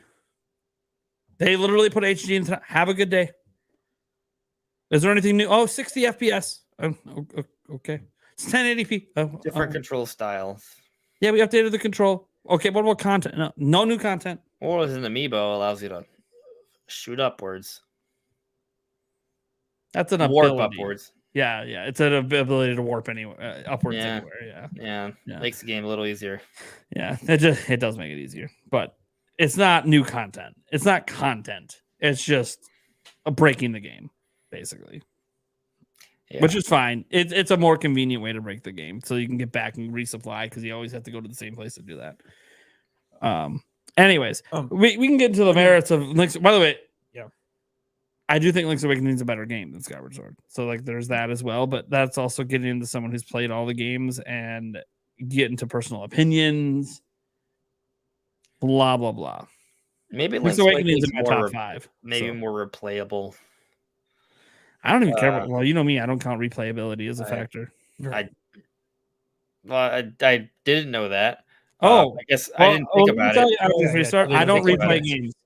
I don't replay games. I understand that. So replayability is not a factor. But I have not taken note to consider that when you are thinking about the quality of the game, you don't factor in how much time you're going to play it for, or how many times you may go back to it.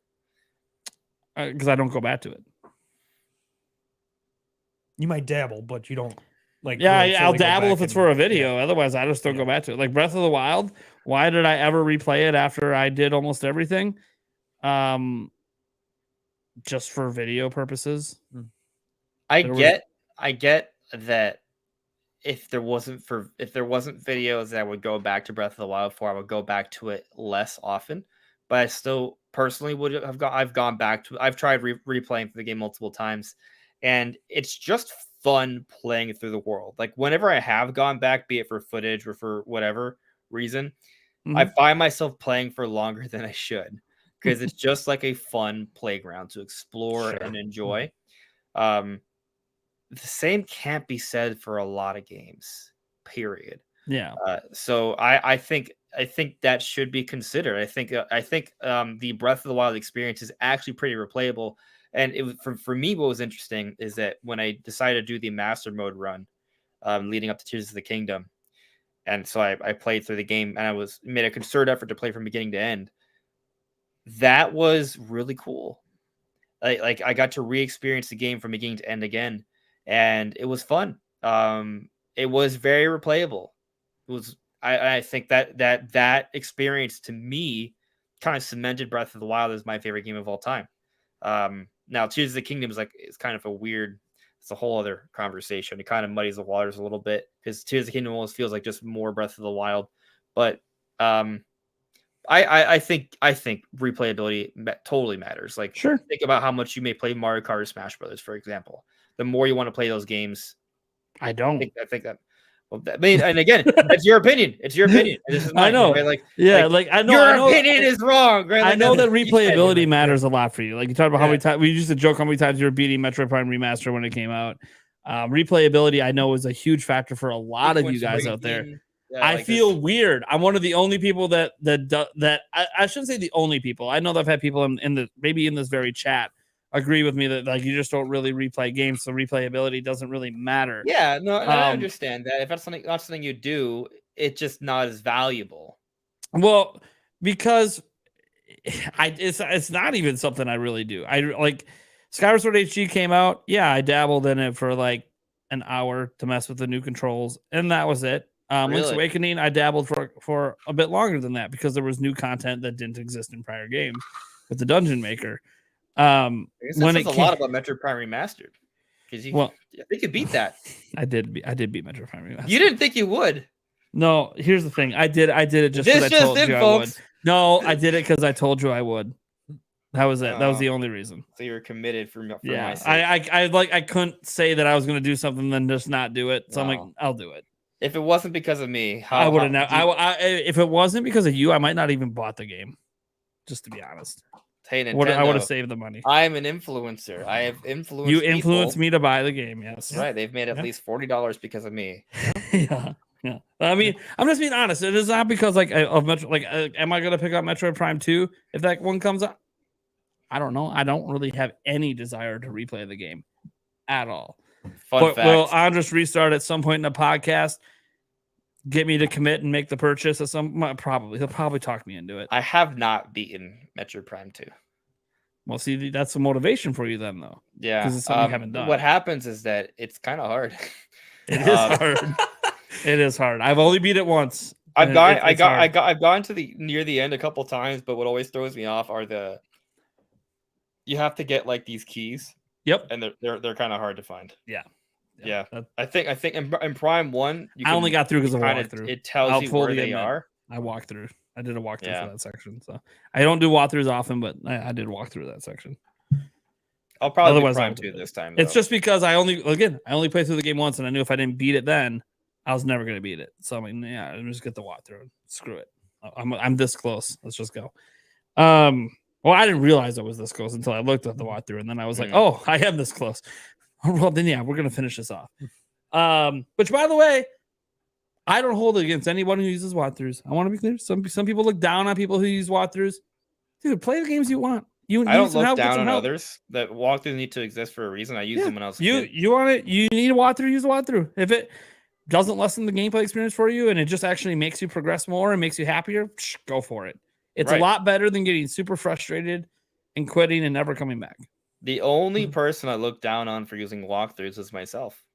Yeah. Personal judgment's fine. Yeah. Personal judgment's fine. But yeah, no, for me, with the replaying games thing, it's always just been one of those things that a huge driving force, and I don't talk about it a lot with me playing games, is not knowing what's coming next. Whether it's story or gameplay, not knowing what's coming next. And the thing is, once I know, I don't have that desire to really play anymore. And that's the fun part right now with Tears of the Kingdom is one of the big driving forces for me was the story. So I kept putting the story off, Now I got to do this review thing this weekend. So I'm like, okay, cool. So I beat the story. Oh, my drive to play Tears of the Kingdom has gone down a bit since I know how it ends. But the thing that's still making me play is that there are things I was doing along the way to the end, other side quests and other story things that I didn't experience that I'm like, no. I still need to go back in because there's still things I haven't done. There's still things to discover. But now, granted, this is an open world game and there's a lot more to do in it. So it's not the main quest is not the only thing. So it's a bit different than some other games where it's kind of like the point is to get to the end and there isn't a whole lot necessarily outside of that.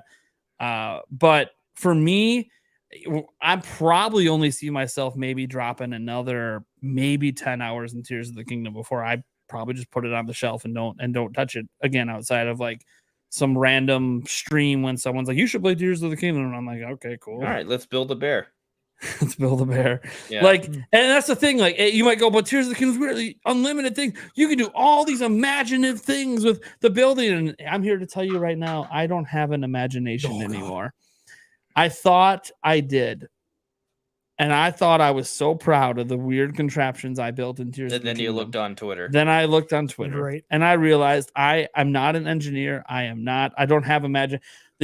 Maybe when I was younger, I would have came up with these ideas. Now I don't. And you're like, well, don't you want to try? And I'm like, look, I watched a tutorial on how to build this really complicated thing. And after I realized that I was following this tutorial and running around in the game for 90 minutes, and I still only had about a third of the materials I needed to pull it off, I realized I ain't got the patience to make these really cool mega contraptions either. So I'm just going to leave that to the people that want to do that. It's not entertaining to me to waste my time just to build something that I don't really need. It's just cool. It doesn't. Yeah. There's other ways to do what that thing does. Like when you build some of these mega mechs, it's like, yeah, that's cool. But like I could also just do a billion other ways to accomplish what I'm doing. Yeah. But I get what you're saying. But that's just me. I've known for a long time you're someone that really values replay value a lot because you've talked about games that you replay. And if you'll notice, a lot of times when we're like on this podcast, we're like, what have you been playing lately? Very rarely am I mentioning something that hasn't come out recently, because that's what I play. So yeah, for me, I mean, there's a lot of games that I'll only play once. There's a lot of movies I'll only watch once. There's a lot of shows I'll only watch once. Right? Books. You view it as an indictment if you don't rewatch. Not necessarily, but I also think that if it's something,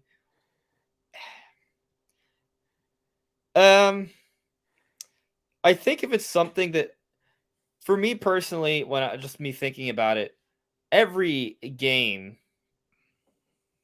that I would put in my, or even anime, right? Like I'm into anime, I'm into video games. I'm into movies too. I would say that my favorite video games, my favorite anime, my favorite movies, I have played or watched more than once. It's fair. For me, maybe you don't want to do it back to back, right? Maybe you wait a few years, right? But it's fun to go back. I prefer reliving those experiences more than engaging in a new experience that I think will add less, if that makes any sense. No, And that makes a lot of sense. It's well documented that going back and watching movies, you will discover more the second time. Sure. I think the same applies for all forms of media. You will discover more. There is more to everything, right? There's always another layer that we can dig on anything. I mean, if you're a Zelda theorist, you can keep peeling those layers forever if you want to. Yeah. Oh, yeah. Right? Like so. Yeah, I mean, me thinking about like the Metroid games. By the way, I think it was King Frost was making a joke. No, I think I was thinking about the only Metroid game that I think I have not beaten is Metroid Prime 2 Echoes. I've beaten every other Metroid game at least once. Yep. Metroid 1, well, I've beaten. Technically, I didn't. I've dabbled with Metroid 2, like the Game Boy version, but if you count Samus Returns, which is a remake of it, then I've beaten that. I just realized I technically never beat the final boss in Metroid Dread. What is wrong with me? What's wrong? I know I fought it, but I didn't beat it. Yeah. Oh, I beat Dread. That clicked in my head, times. And now it's like, okay, I'll go beat it. But that's not replaying because I haven't beat them yet. You're right. That makes sense. Yeah. But so it's just one of those. Before Pikmin 4 comes up, goal tomorrow. Beat that boss. Dread's like designed to be replayed. Because they literally programmed in sequence breaking. It has there's a completion rating. There's also a time rating, right? Then when you beat that, there's multiple difficulties you unlock. So I've beaten it multiple times, and then there's the boss rush. So I've done all of that. Like Metroid. Me thinking about Metroid Dread, that's one of my favorite Switch games for sure. Yeah.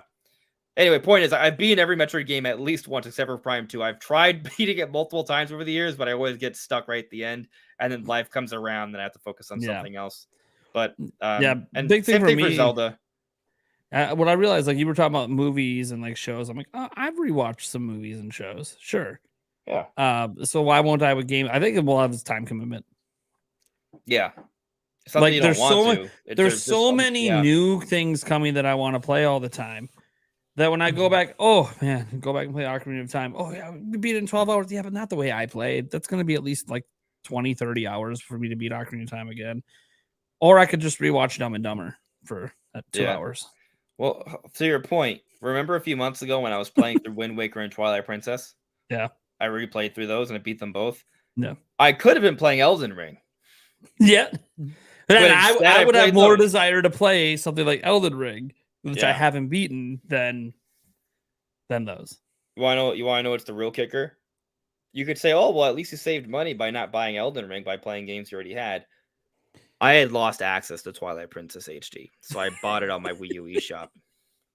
Before they took it down. That's awesome. Before I took it down. Yeah, because I used to have the disc. It actually sucks. It's not awesome. Like years ago. Yeah, but at least I have it to some capacity. Yeah, the physical copies are ridiculous. Yeah, I regret selling that so many years ago. But when you're young, I mean, when Wii U barely sold, it's like, dude, any physical on Wii U is going to be insanely expensive someday. Yeah, and prices are only going to go up. All right. Hold on, I got one more thing. Yeah, it just if the new Zelda thing is like, I know you mentioned an add-on to like Universal. If they don't have some sort of reference to Gruseland, they missed an opportunity. I mean, if they don't call it Gruseland or something along the lines of that, they missed an opportunity. Well, it would be cool if they at least have a ride, right? And maybe welcome to Gruseland. Maybe exactly, that would be cool.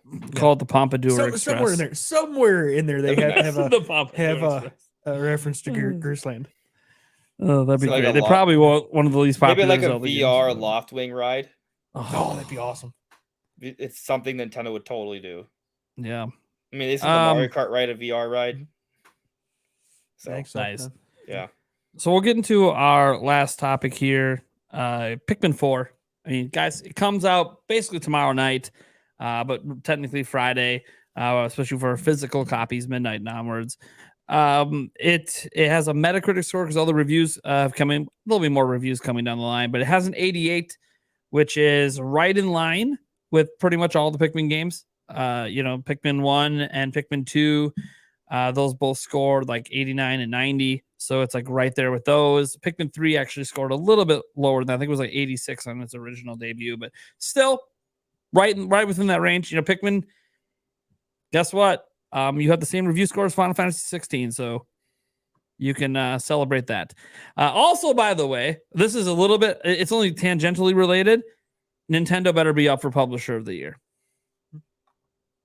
They have, assuming Mario Wonder delivers, again, that's kind of the last one they have coming out that's like a brand new game. They have an October release, so it can be up for some sort of Game of the Year nomination. Yeah, like if that one scores a 90 plus, and they also have this to throw in there.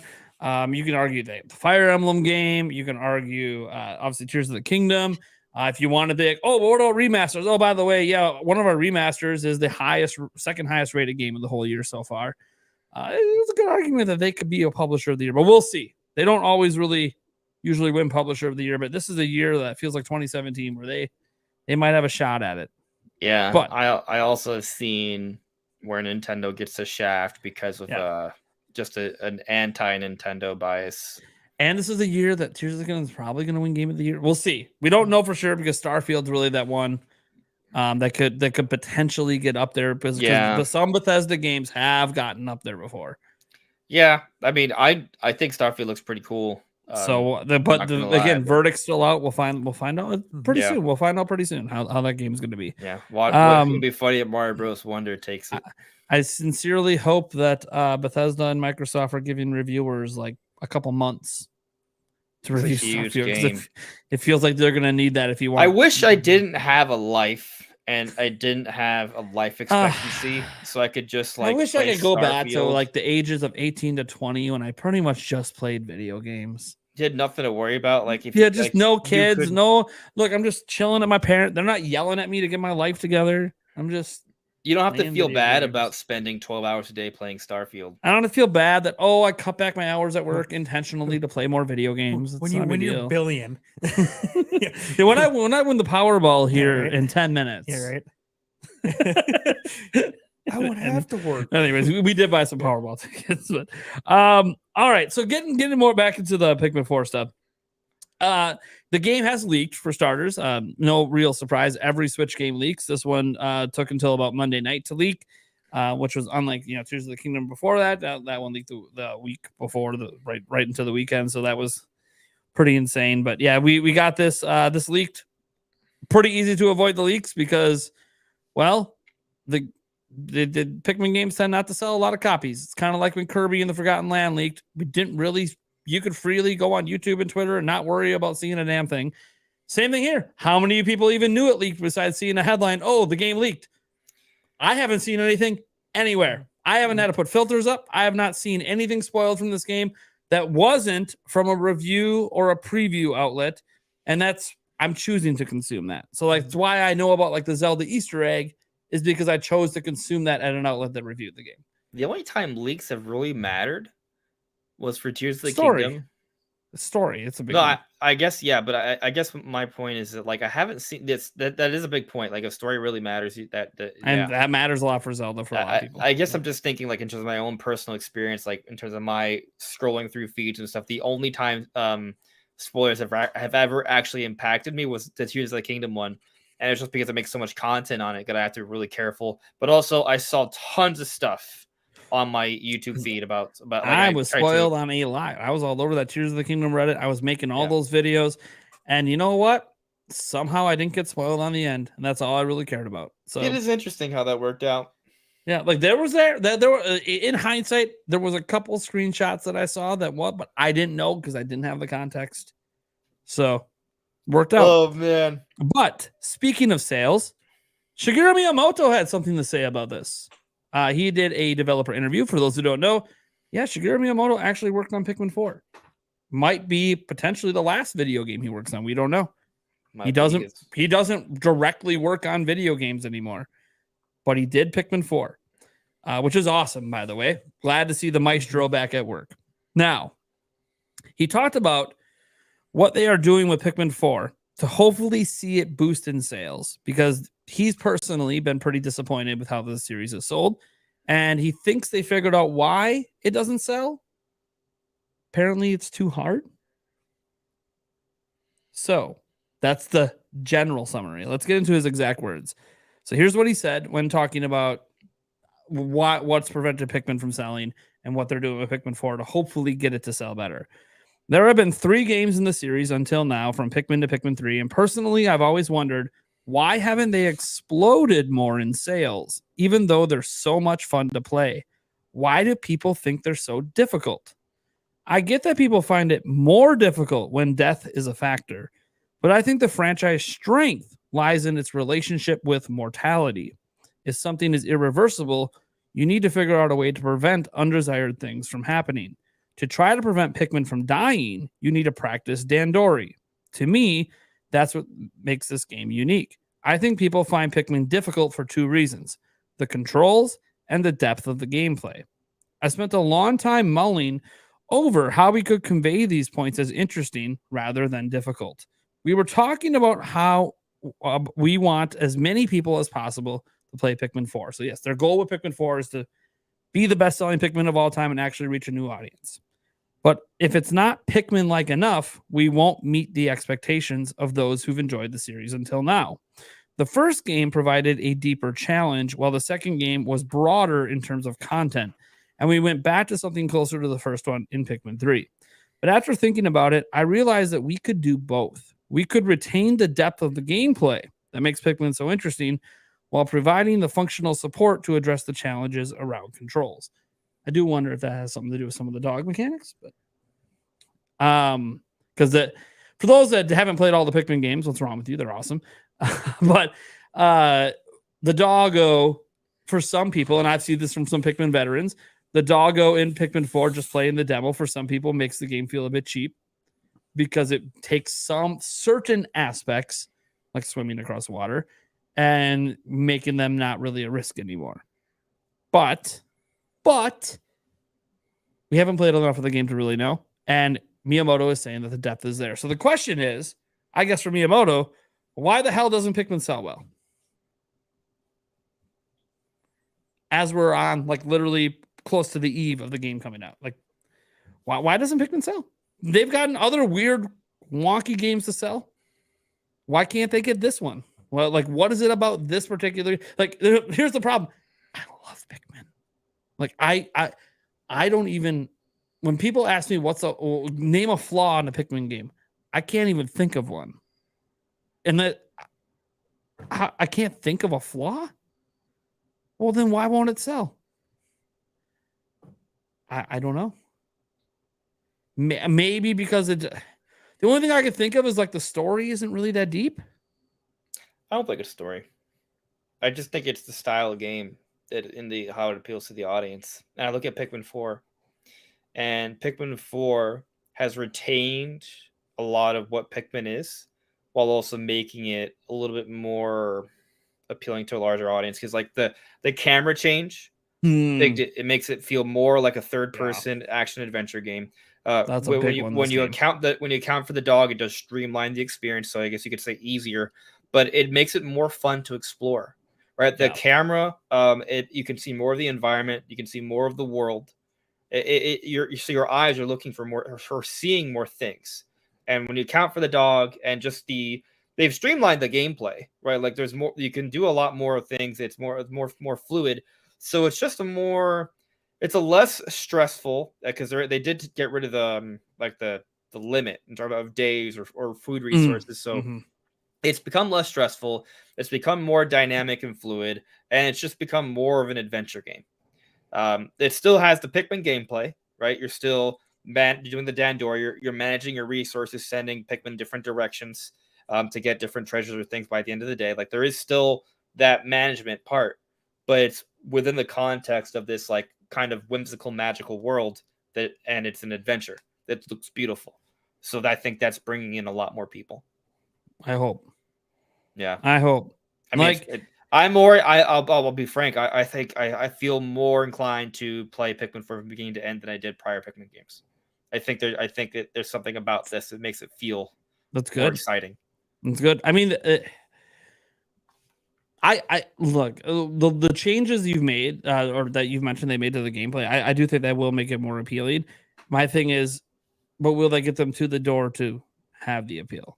Like, what can they? I don't know how they get people through the door. It looks good. I It mean, it's does probably look why they good. did the demo. Like, they probably want people to really try it That's out. true. Yeah, the demo actually Yeah. might have helped a lot.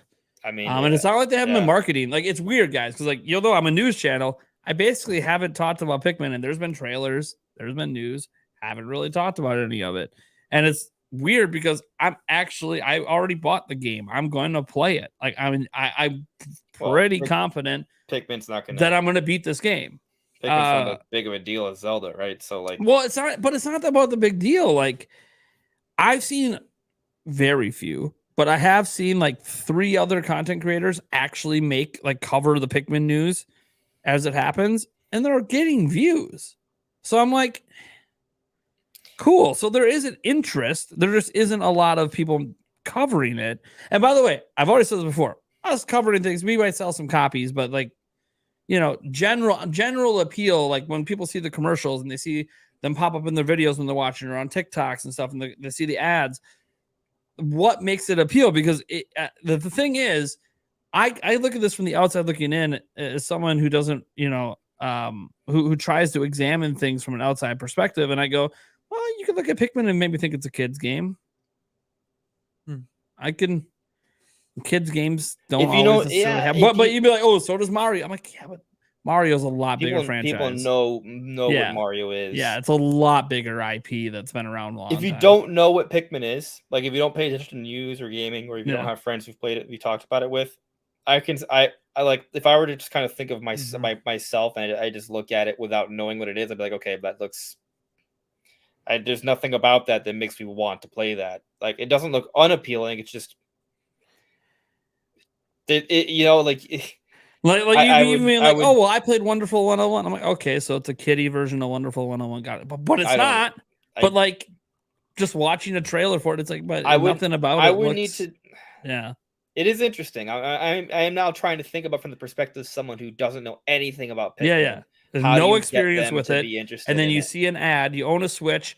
You see a commercial, and you're like, I mean, would that appeal? Like, what about like? And the thing is, I don't know what they could show that would make it appeal. I mean, maybe a boss fight, but then Pikmin's actually a very unique game. Yeah, I think that's another sort of element to consider here. It's not like you show that to someone who doesn't know what the series is, they're not going to understand what they're really looking at. Yeah. You know, like you can't be like, oh, it's a shooter. Oh, it's an adventure game. Splatoon was unique, but you could understand it. You could see what's happening in Splatoon. You get it. You see what's happening in ARMS even. You get it. You're fighting. In defense of, well, I don't know if it's in defense, but it's like the opposite. Just to play a contrarian, as I typically do with Splatoon, I think a lot of people can see that and not realize just how crazy it is. And because I remember when I first saw Splatoon, I was like, okay, so I was making a weird thing. This is not a big deal. Like, that was my first thought. But then when I saw it the second time, I was like, wait, hold on a second. You can shoot ink on the walls, climb up the wall and hide in it, and then jump out. Oh my God, that is a crazy mechanic. You know, like once I realized how actual unique and crazy the mechanics were for Splatoon, that's when I got hyped. But also, that's something people would notice at face value. Yeah, but as unique as Splatoon is, also it's still a shooter. People get shooters. They at least know that, yeah, you're shooting things and competing. Yeah, you're shooting things. You're competing. You're trying to win. Yeah. That excited me too about the original Splatoon back in the day. But I was like, but I get why like people sort of get the concept easier because there's other shooter games, even if it's not like this. This is unique. It doesn't matter. They understand the value of a competitive experience. I can't think of too many games that are anything like Pikmin. Does Pikmin appropriately convey that you are an ant-sized character in a giant world? I think it It does, but I think there's ways they could do something that would make it more apparent. I think incorporating the house environments makes that more The house obvious. environments help. Yeah. I also think one thing they could have done, because I kept thinking, like, when we saw like the trailer for Plucky Squire, what was awesome? Oh, it was storybook, and then you popped out and you're in the real world, and you're this tiny character in the real world, and it just looks so exciting because it just looks exciting. And I think what made that look exciting, but then when you see a Pikmin trailer, it doesn't. I don't know that you watch a Pikmin trailer and really understand what the point of the game is. Oh, you're in a spaceship and you got lost on the planet. You need to go save them. Okay. And what are these weird things? Why are we so tiny? Like, it would be cool if I always thought like a way that they could have advertised this game, and they would have to put some of this in the game. It would have been like, they show this mysterious ship. Instead of giving us a background story, oh, you're saving below, just you crash land your ship. You'll walk out. All these plants look kind of big. You're pulling some stuff, and then it cuts to when you go into the house. And in the house one, they actually not just have house supplies around, they have some humanoid characters in there interacting with some of those things, giving perspective to what the hell is going on. And they don't compare it to. Yeah. Like, I think something like that would have been like a Plucky Squire moment of like realization. Why, like, wait a second, what is happening? I don't know if that would help it sell. I don't know. It's just, I don't know how. Pikmin is such a very unique game. Like, when I think of Pikmin 1 through 3, I can't think of any other game I've ever played that's like it. I can think of very specific things that I can find in other games, but the collective of what makes Pikmin what it is basically a unique experience in the world of gaming. Mm-hmm. And how do you convey a unique experience to general consumers who have never experienced it? I don't know. I mean, getting it in their hands with a demo is good, but this almost feels like the game that could have used like a Nintendo Live 2023. Mm-hmm. Could have used a demo tour. And I know that I think they are adding it to like a summer demo tour, but like, I don't even think like that. I mean, like, every Best Buy should just have a kiosk with Pikmin 3 on it, or Pikmin 4 demo on it or something. Like, because like the only way to really do it is just to put it in people's hands.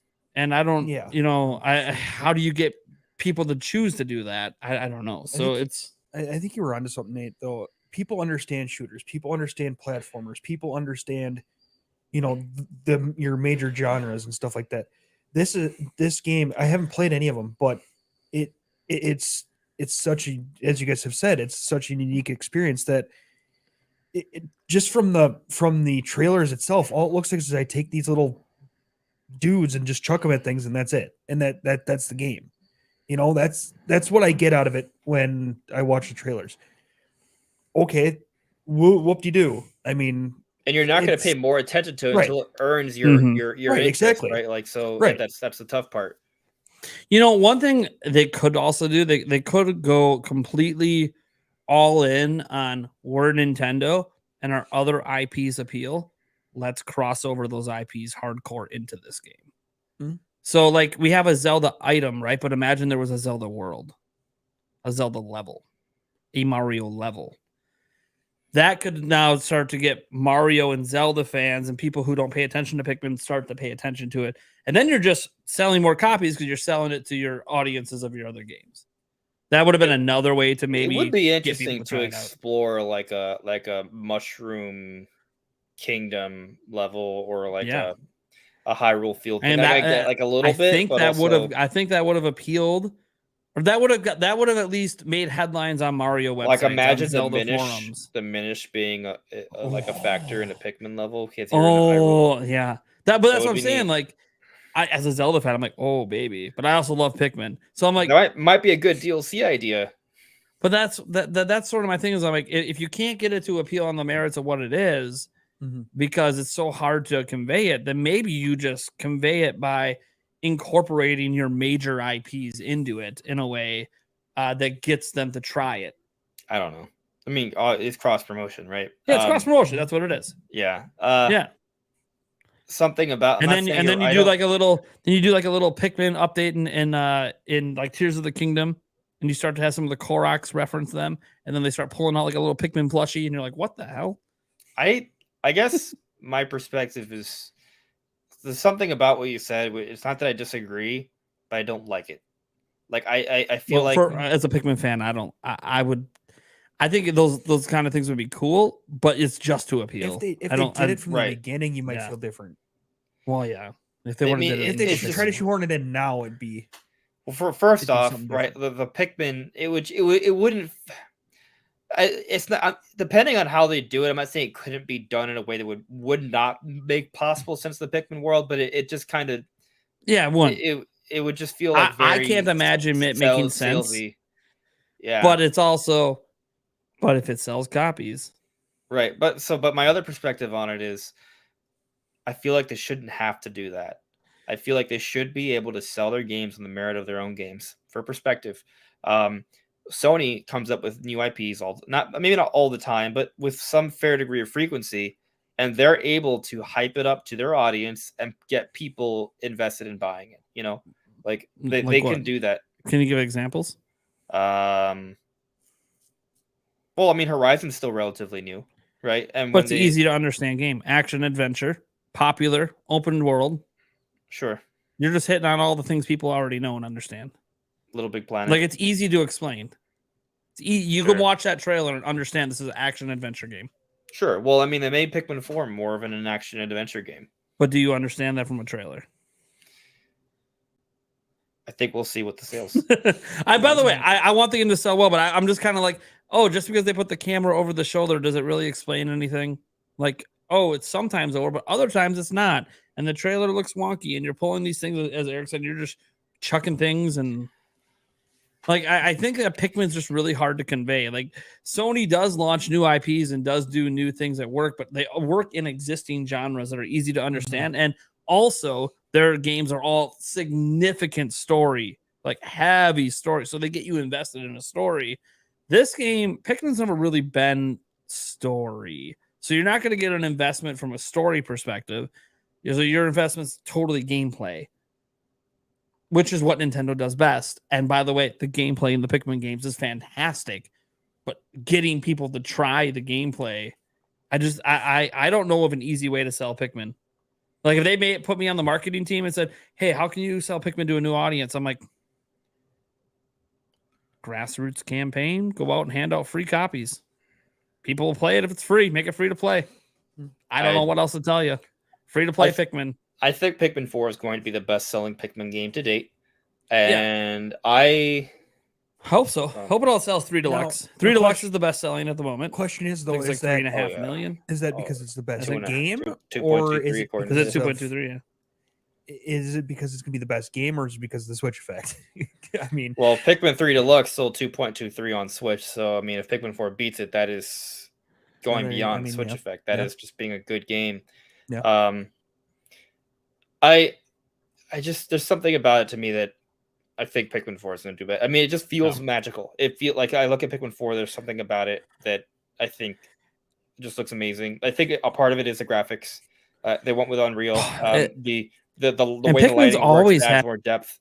And Pikmin's always had some really nice graphics. For sure. That's for anyone who plays all of Nintendo's IP, you know that, yeah, the Pikmin are simple, the characters are simple, but the world... The world is very detailed in all of the games. And I think you touched a little bit on it too. Some of the monsters that you fight do look a little kiddish, and things like that. So I can see where some adults might go, well, as you said before, it looks like it could be a kid's game. So it's, kind of, I could see that too. I guess a commercial, I think, has a hard time conveying what's fun. I'll tell you, most commercials that exist are terrible. But like, you watch the trailer for Super Mario World, Super Mario Wonder, it just looks fun. But then they'll do like this 2-minute segment on Pikmin in a thing, and I think if you don't have experience and don't know what Pikmin is, I don't know that people watch those 2-minute segments and are direct and go, that looks fun. It's also a slower paced game, right? It's hard to showcase the gameplay loop of Pikmin as opposed to 2D Mario. Yeah. I mean, very true. Yeah, it is. Like I think Pikmin's it's hard to cool. showcase it compared to most of what Nintendo has to offer. Yeah, I mean, I will even argue, like you look at Metroid, right? And I feel like Metroid deserves better sales. Yeah. I think it's it's one of the highest reviewed franchises in history, right? Like, but it doesn't sell like that. It's comparable to Pikmin, actually. They're comparable. So I wonder, like with Metroid, like you look at it, oh, that's a pretty looking game, but it looks kind of scary. That you shoot stuff, great, but Metroid's not a shooter. Like it has shooting components, right? Like that's how you attack things, and that's how you interact with the world. But it's an adventure game. It's kind of like Zelda, where you're moving around solving puzzles. Yeah. So, but that's harder to convey, in a quick trailer.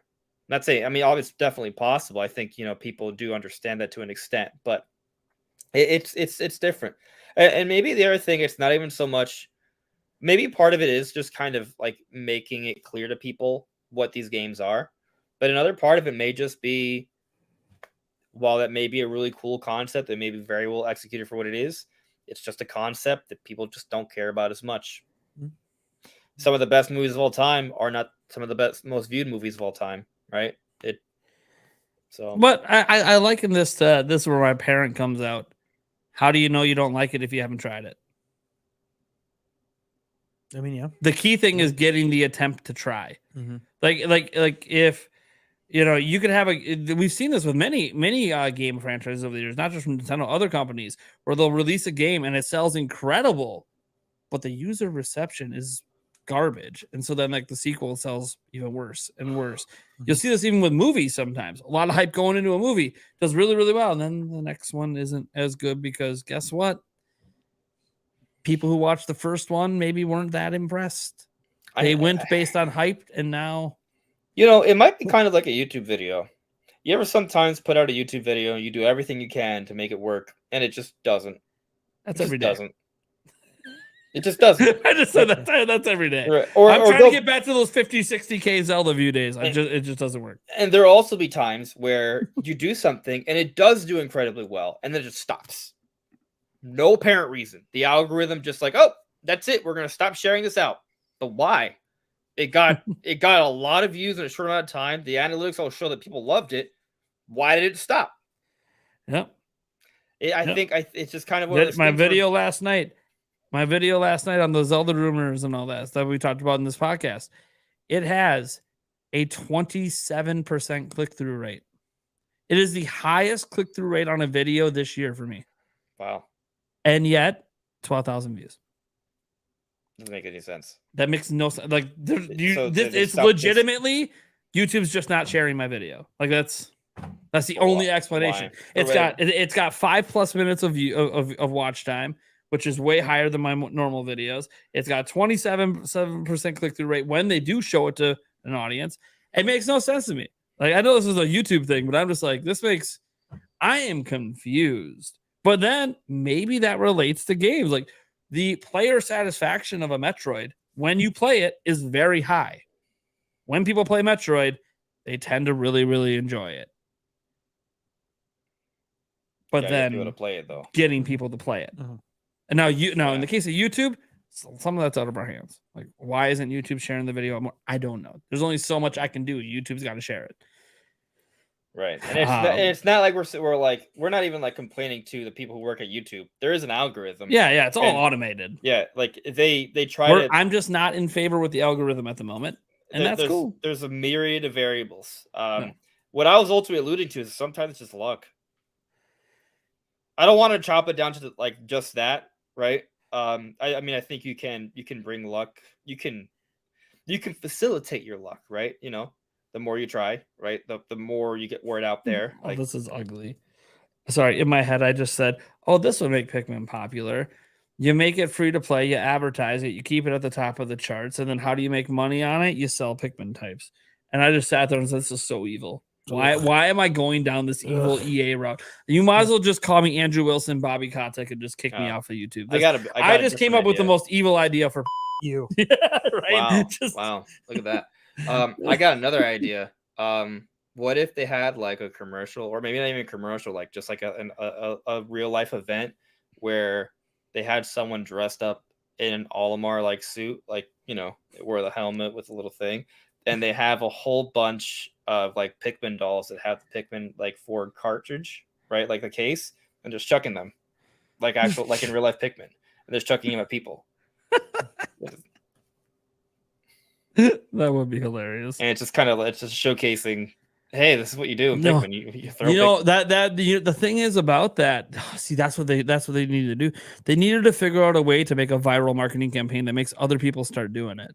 Oh, okay. Here's an idea. So imagine like that could have really got sales. here's like going. like a fourth wall breaking commercial, kind of like the Grimace shake. How the Grimace shake They need blew a- up and people kept buying all those damn meals just for the shake. Oh, you could only get the shake if you buy the meal for this 1 week only, and it became this massive like meme all over the internet. Like if they could have found a way to do that with, oh man. All right, I got a commercial idea for you for Pikmin. You ready? All right, hear me out. Here we go. So you're this young kid, right? Like young kid, I mean, you're like, you know, maybe 18, 19, right? Like it's your first job. Young adult. You're a young adult. You're working in this store, right? This electronics store. Boss doesn't like you, right? But you Pretty typical. you're working in the back of the store, right? The warehouse, and you Sure. get in the beginning of the day, and the boss is there. He's like, hey, Pikmin 4 is launching soon. So it's not a store, it's a warehouse, right? It sends things out. We need to get shipments out by tonight, or you're fired. Leaves. So the day starts, just like in a real life Pikmin game. There we go. And your job is to Dandori, right? You got to plan out what you're sending. So there's conveyor belts, there's cargo freights, and you're chucking Pikmin cartridges in different locations to get everything to where they need to go in time by nighttime, so you can get out before the big bad bullboar manager comes to fire you, and everything gets shipped out so it has a successful launch. So it's a fourth wall breaking moment where they're like, hey, buy Pikmin 4, we're getting it out in time. But also the commercial, the skit is the Pikmin gameplay, that hectic energy to try and get everything done before nighttime, but also, you know, the fear of what nighttime provides.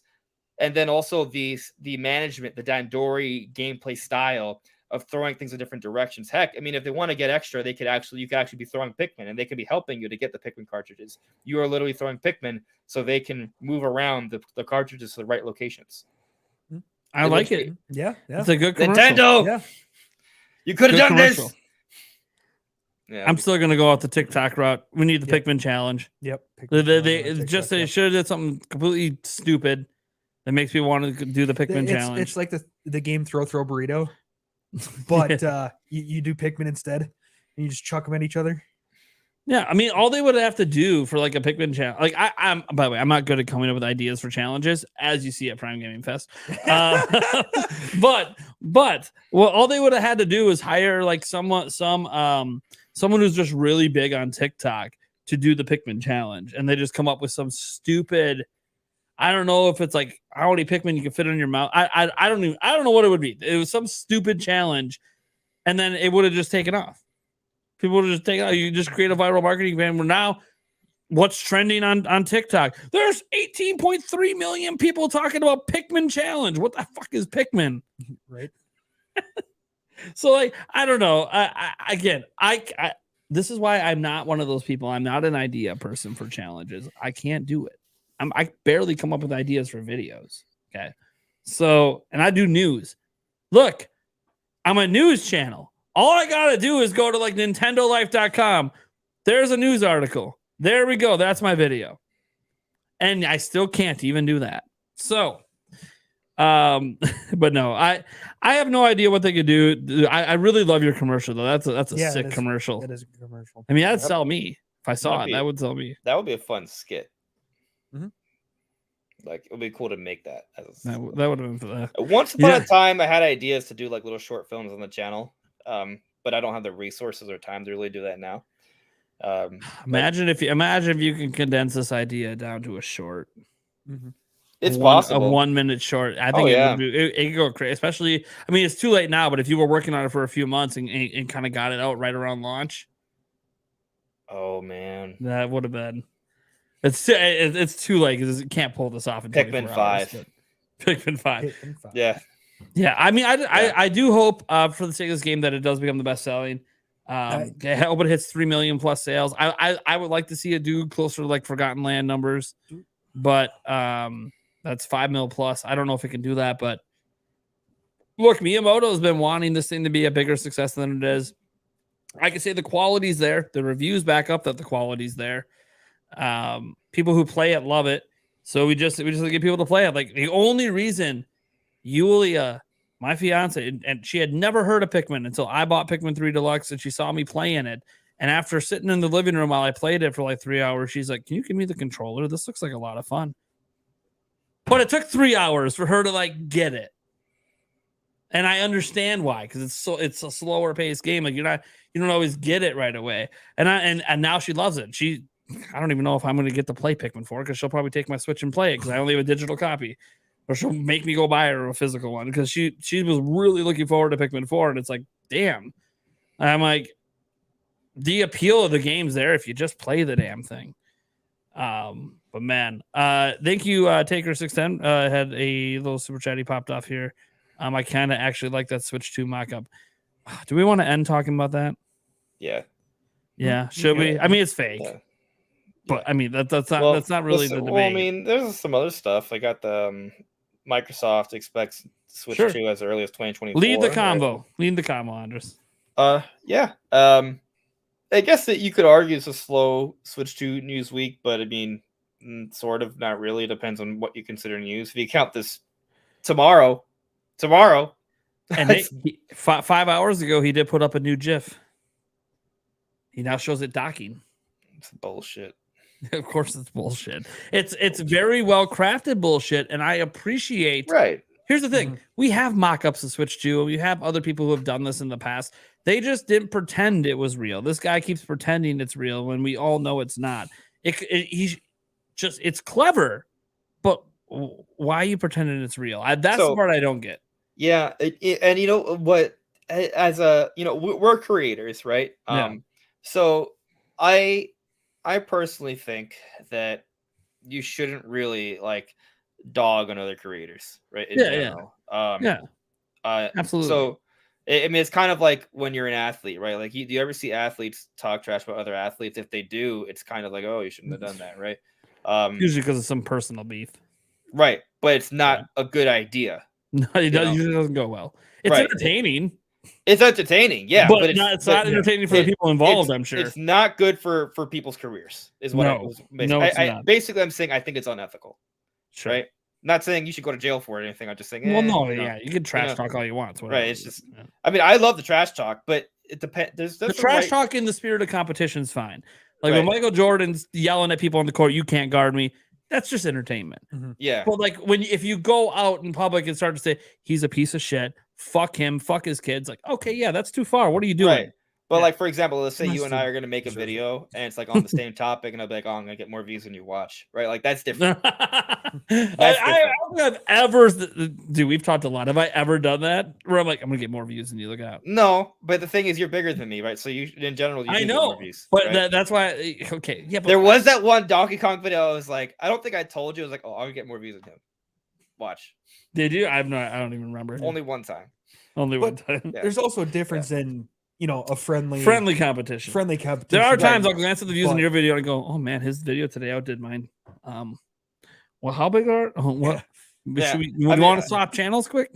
I mean, like, I think competition is good, but also like when it comes to YouTube stuff, like it's kind of like a fine line because you also don't want to. You want to be attractive. You want to be, I guess, clickbaity in the sense that you want obviously you want to get views, but you also don't want to go so far that you're lying, right, or misleading, right? So that there's a fine line, so it can get a little tricky. But what were you talking about? The fake mock-up. Fake mock-up. So, anyways, that tangent aside, I only brought it up because I don't want to speak ill of the work of this creation because there was clearly creative effort that went into not this. just a Photoshop. Like, no, he's got actual moving, 3D renders that he's done. but this is a fantastic job, and I can understand trying to pose it as a leak from the framework of they want their work to be appreciated, but also it's totally misleading. It is not at all true. Yeah. See, what got me wasn't that, like, if he just put it up and didn't say anything, I'm cool with that. Whatever. We all know it's fake, and you're not claiming it's not, that it's real. My problem is when you go to some of the replies, and some of the replies are like, yeah, oh, you want information on the new Joy-Cons? This is what the new Joy-Con information is. This is this. I'm like, you're acting like you know things you don't. Like, you couldn't just leave it at the mock-up and just keep releasing new types of the mock-up, let people get hyped, let people think about it, and just leave it alone. Right. If you don't say anything, at least, I mean, I guess you could thrive off the ambiguity of no non-response. Yeah, right? where you never really said it. Like, I liken it to the do you remember the leaked MX back in the day that was 3D printed? When that got out, and was posted online, with the joysticks in the middle of the screen and everything, people ran wild with it. And the person who posted it never claimed it was real. That never came out of their mouth. They just let the internet go crazy with it. And then after a while, it was like a few days, and then they're just like, guys, come on. Here it is. Let me show it again. And then he showed the whole process, how it was 3D printed and everything, which was very clever, got him lots of attention. And like, that's what this person wanted, was just to get a lot of attention for some clever ideas. Cool. I'm cool with that, but you can't just maybe tomorrow let the internet run wild with it. Tomorrow, maybe there's like, hey, so it's fake. This is how I did it. Right. Except the difference is we know this is fake. There's no, like, you remember at least that was based off a patent, the 3D model one. Yeah. Yeah. And then the Rayman leak, like that, people were like, oh, we're not sure if this is real or not. Right. Like, there was some doubt. So those make sense. Like, but this, if you know what you're talking about, you know that this is fake. And the problem is, not everyone knows what they're talking about. Some people don't analyze things as deeply. They just like say, "Oh, it looks cool. Okay, great. Maybe it's real." Like, I think that's why things like this gain traction, because not everyone kind of like assesses it on a really deep, critical level, And so I wanted to preface by saying, I think as a creator, right, like, I think what they did is impressive, but it's by no means at all. Like, there's not even a snowball telling chance that I think this is real. So for those who don't know, I see a few people in the chat like, what are you talking about? There's this guy on Twitter that put up. Can we share the imagery? I could, whether or not I don't have it locally. I don't have my keyboard. Well, I mean, it's your podcast. You can share it. I think you have the ability to share. I don't have my keyboard in front of me. I also don't have it public. Yeah. I'm sure I could find it in like a second, right? Yeah, it's at Nintendogs. I quote tweeted. Oh, well, someone was. This is Cheeto Gaming. I think I had more of a problem with this. What Cheeto Gaming did. Oh, Cheeto Gaming pissed me off. Yeah, and I don't know who this person is. I see because I've seen him. He's got a decent amount of followers. And he's been quoted by people before, and he's put up leaks and stuff before. And I'm like, dude, Cheeto Gaming basically acted like it was real, and and he didn't source he's hiding, and he's hiding by saying, "Hey, I said it was a rumor." The problem is, this is not a rumor. It's not a rumor. He's conflating information. Maybe I could just do a straight up screen share here. Let me pull it up over here. And I don't want, like, it's one of those things where I don't want to. There's just things that were done that I don't agree with. Let me see if the screen share will work. And present. I don't know what I said, guys, about a snowball in hell and chances, but you know what I meant. Mm-hmm. A snowball's chance in hell. Mm-hmm. What is it? It's small. Right. Although, unless you believe Dante's Inferno, where it gets cold. But I'm talking about the fiery. A snowball's chance in a volcano. How about that? An active one. Okay, so I think. Yeah, I think we're good. I don't know if I have. If I Oh can... man, the hype is real. Right. Okay, I can't see it. What I the can screen share's see going it. on? I can see it. Yeah.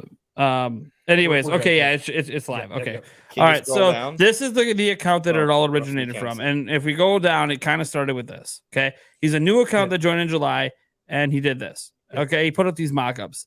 There's obvious things with some of the mock-ups that are a little weird. Some of the capitalization on Legend of Zelda Tears of the Kingdom is not how Nintendo did it. The Xenoblade and Mario. The Xenoblade one is a big one as well. So there's the Splatoon 3 was backwards actually too. Yeah, the picture. So there's Mark, I think they're all kind obvious of off. there's obvious things about them that are clearly fan made. Somebody pointed out how the background behind Super Mario RPG here is from actually like Mario 64 or something like that. Oh, but I think it might be Mario Galaxy.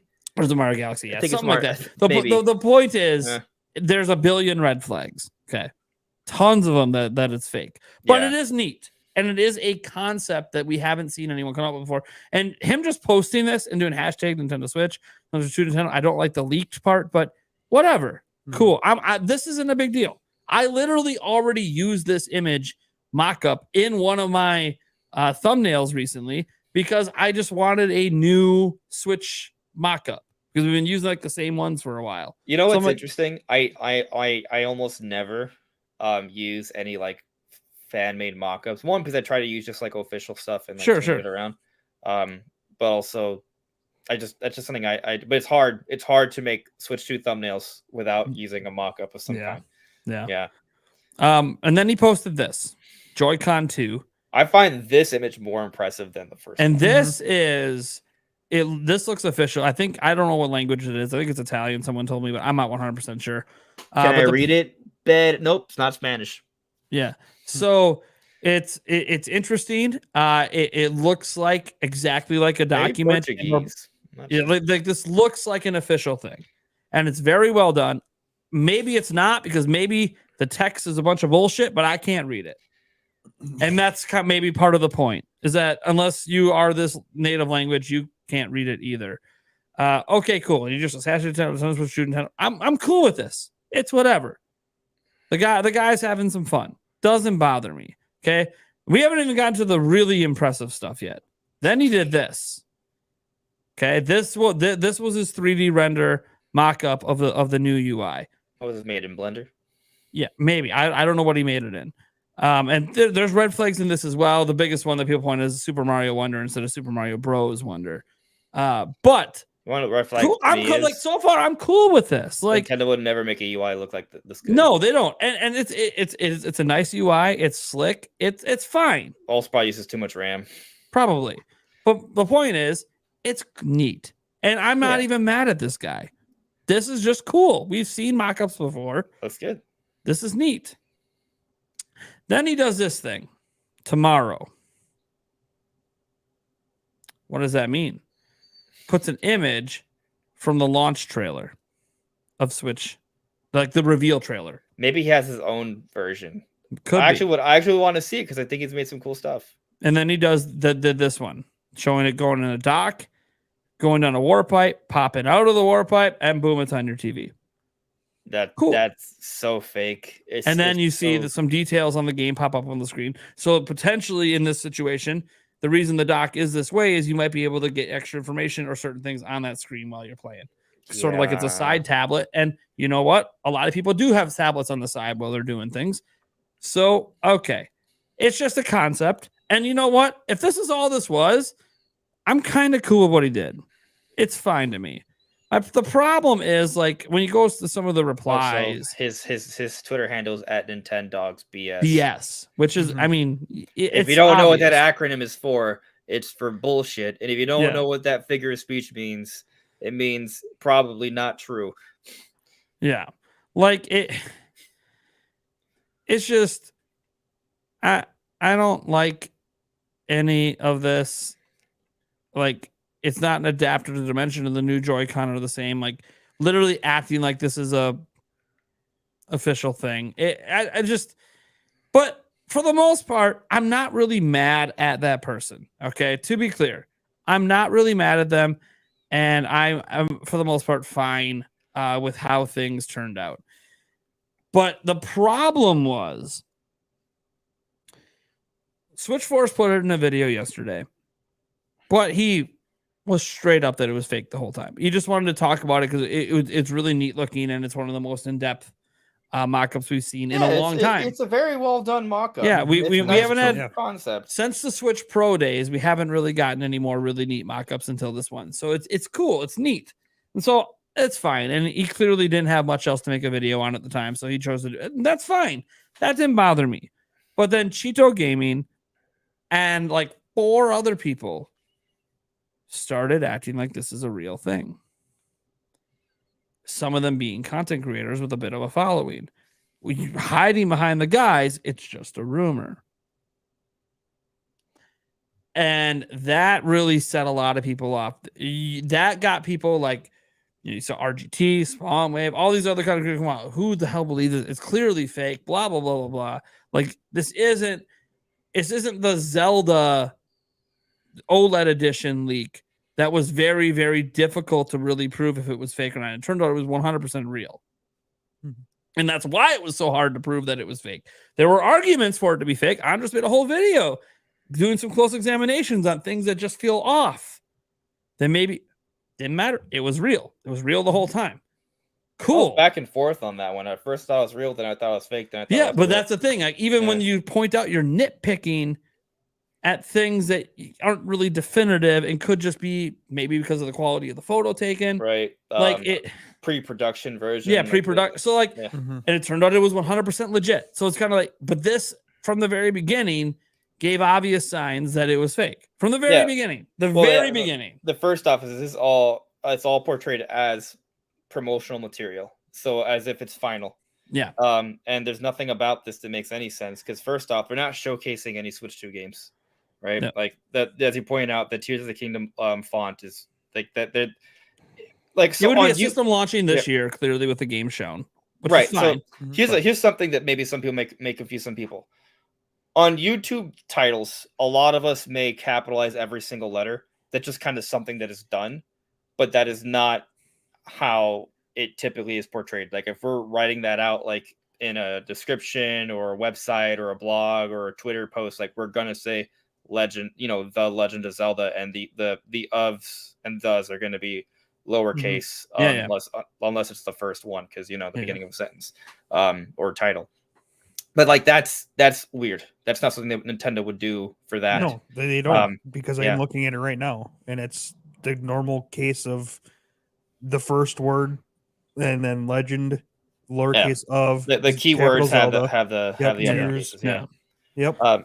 And then the all the images have weird little backgrounds. But then just like you consider like functionally what this is. Like I think it's a cool concept. I think there's some interesting ideas there. Like the idea that the Joy-Cons can maybe have a glove so they could have maybe better grips. That's great. But also to have the system where there's one oval, and then the system's an oval. That almost feels like they're making the system less sleek. It's almost like a downgrade. So that seems unrealistic. The UI thing, how much RAM that would take to do. Unrealistic. I don't know. I mean, if it's Apple that made the UI, I would believe it took very little because they just make smooth UIs on. I mean, there's nothing. But this isn't. It's probably some Android or something. If it wasn't, those phones cost close to $1,000, right? So it's very different. I mean, it depends because now they're hitting those different price points because they're lowering the price of all the older phones that are pretty much just as good. You can now get them for like $500 or something. I think is the lowest price one I saw on their website, which is still really high for a game system that doesn't have a controller or a bigger screen. I understand your point, but also there's insane margins on those phones, so they don't have to be that expensive. The margins on the game system usually aren't that great. I'm not saying the margins on Switch aren't good. I have no idea what the margins are on Switch. They're obviously good. They make money. They could sell a lot more systems if they were to do a price drop. They haven't. Well, no, duh. Anyways, they haven't because they shouldn't. But the mock-up, I mean, guys, it's a clearly fake mock-up. My problem was people that tried to pretend it might be real for the sake of just getting views. And look, I'm a content creator, so I get part of the game. In you got nothing to talk about, so let's just talk about this and make a really enticing title that makes it sound real. And look, there were some content creators that did that. I'm not gonna call anyone specifically out, but there were some content creators that did that, even though in the video it specifically said, "Oh, it's obviously fake," but the title and thumbnail made it feel like it was real. I'm not going to say I've never done anything like that because that would be very hypocritical of me. In my 6 years of doing YouTube videos, I can say that I've definitely done stuff like that, especially when I was a really dinky creator with less than 20,000 subscribers. But what I will say is after being a creator for 6 years, I've slowly realized that there are certain lines you just shouldn't cross. And I do think, even though clickbait's a thing and you're trying to get views, if the clickbait is pretending something is something that you factually know it isn't, that to me is a problem.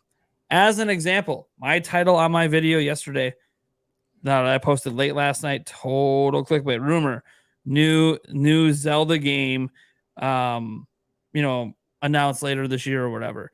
Hey, we don't even know that it's a Zelda game, but I also don't know that it's not a game. This is different than me being like, rumor, here's a first look at Switch 2. But it's not. Like, you just 100, like, beyond any doubt, it is fake. And that's what really kind of got me today. I mean, there may be some people who don't know it's fake, right? Because not everyone analyzes things the same level we do. Barely have to analyze it. It's so obvious. He's got so many examples. I mean, I understand. I'll say this. There are people out there who think it's real. If you're a kid, there's a reason. If you're like a teenager, if you're a teenager making YouTube videos, I'll give you all the excuses in the world. You have no experience. You don't know what you're doing. It looks legit to you. Cool. My problem is some of the people doing this are like well-known, been at this a while. They're not that stupid. And they're saying in the videos it's fake. And that pisses me off because they know it's fake. So they're just making a title to get clicks on something they know isn't real.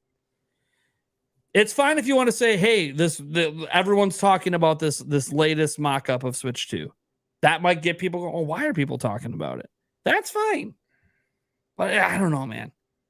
And the thing is, it's hypocritical for me to say things because I used to do it. But I don't know. That's, I think, what pissed me off is just people pretending that it's real just to get views. More so than the person who actually made it. I'm not really that mad at that person. He's just having fun, I assume. I think I have talent. He's got talent. The YouTube videos, I'm not even sure I have a problem with that. I mean, I wouldn't do that, but if you make clear, as long as you make clear what the truth is, I can maybe let it slide, right? But when there's people who are kind of like intentional. Cheeto Gaming was bad. That one pissed again. me off. I don't like attacking. He won't even be like it's fake. It's a rumor. I'm like, no. But if he believes it, if he believes that, that's okay. But I also think that is incorrect. By the way, I don't really know who Cheeto Gaming is besides this random person that keeps popping up on YouTube or on Twitter. So no real shade to him. I have no idea. He says on his thing that he's a former realist content creator. He's actually quite big. He's pretty big. What's realist? He's got over 100K on his YouTube channel's small, but his Twitter is huge. What did he used to be part of something that was big? I don't know. He must have been former realist content creator. So he's he had to be associated with someone that used to be big. Maybe the chat knows. Have you guys ever heard of this Cheeto Gaming guy? Work for another set. Because he's got a really big following for someone. Why do you follow him? I don't know. That's what I'm saying. What is going on?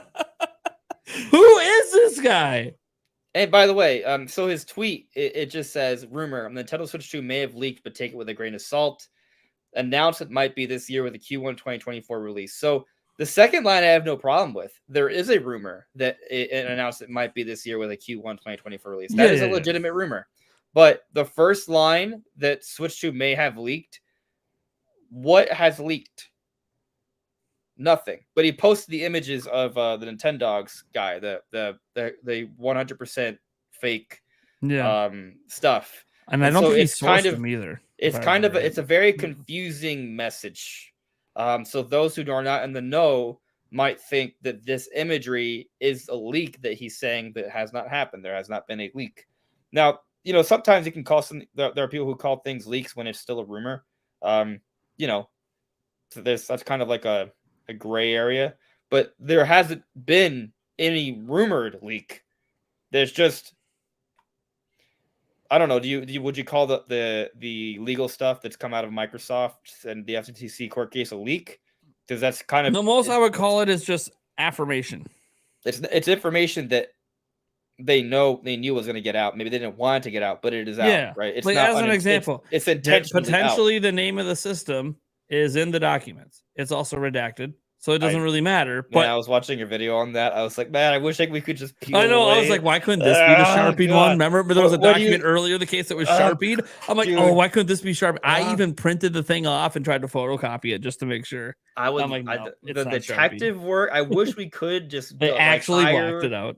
I wish we could do that kind of stuff to find the answer. I would love to find the answer. Because it's like there's clear information that the public isn't supposed to know about the next system in those documents, and it's just staring at us. But here's Steve Singer saying things about the system we are not allowed to see, and it's just like, but it's right there.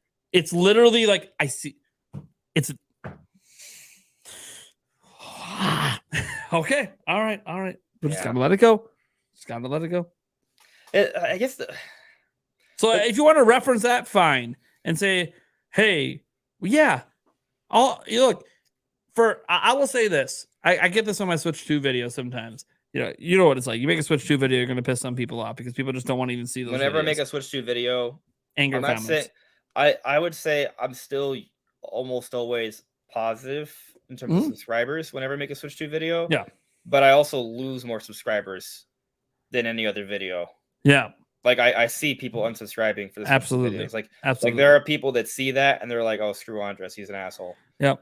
It's funny because you get the unsubscribe, you get the negative comment. And my favorite one is when people tell me Nintendo isn't working on anything, Switch 2 isn't real. And I'm like, look, it might not be called Switch 2, but here's one evidence. Nintendo in 2021 literally mentioning the next generation system in a financial briefing. That's one evidence. Here's another one from another meeting where they say they are working on new hardware. Oh, and by the way, here's a bunch of legal documents where literally it's referenced like a dozen times, and the name of the system's even in the damn thing. I made a Switch 2 video. The thing exists. We just don't know when it's coming out. I made a Switch 2 video 2 weeks ago, right? And I tried to frame the video. I think the video was like why people are going crazy about Switch 2 rumors. Like I wasn't even so I tried to make the title clear. I was like, hey, I ain't talking about what other people think. I'm not even saying what I think. I'm not even saying what's happening. I'm saying what other people think. Like it was trying to explain why there's the craziness, right? I think it was relatively well received.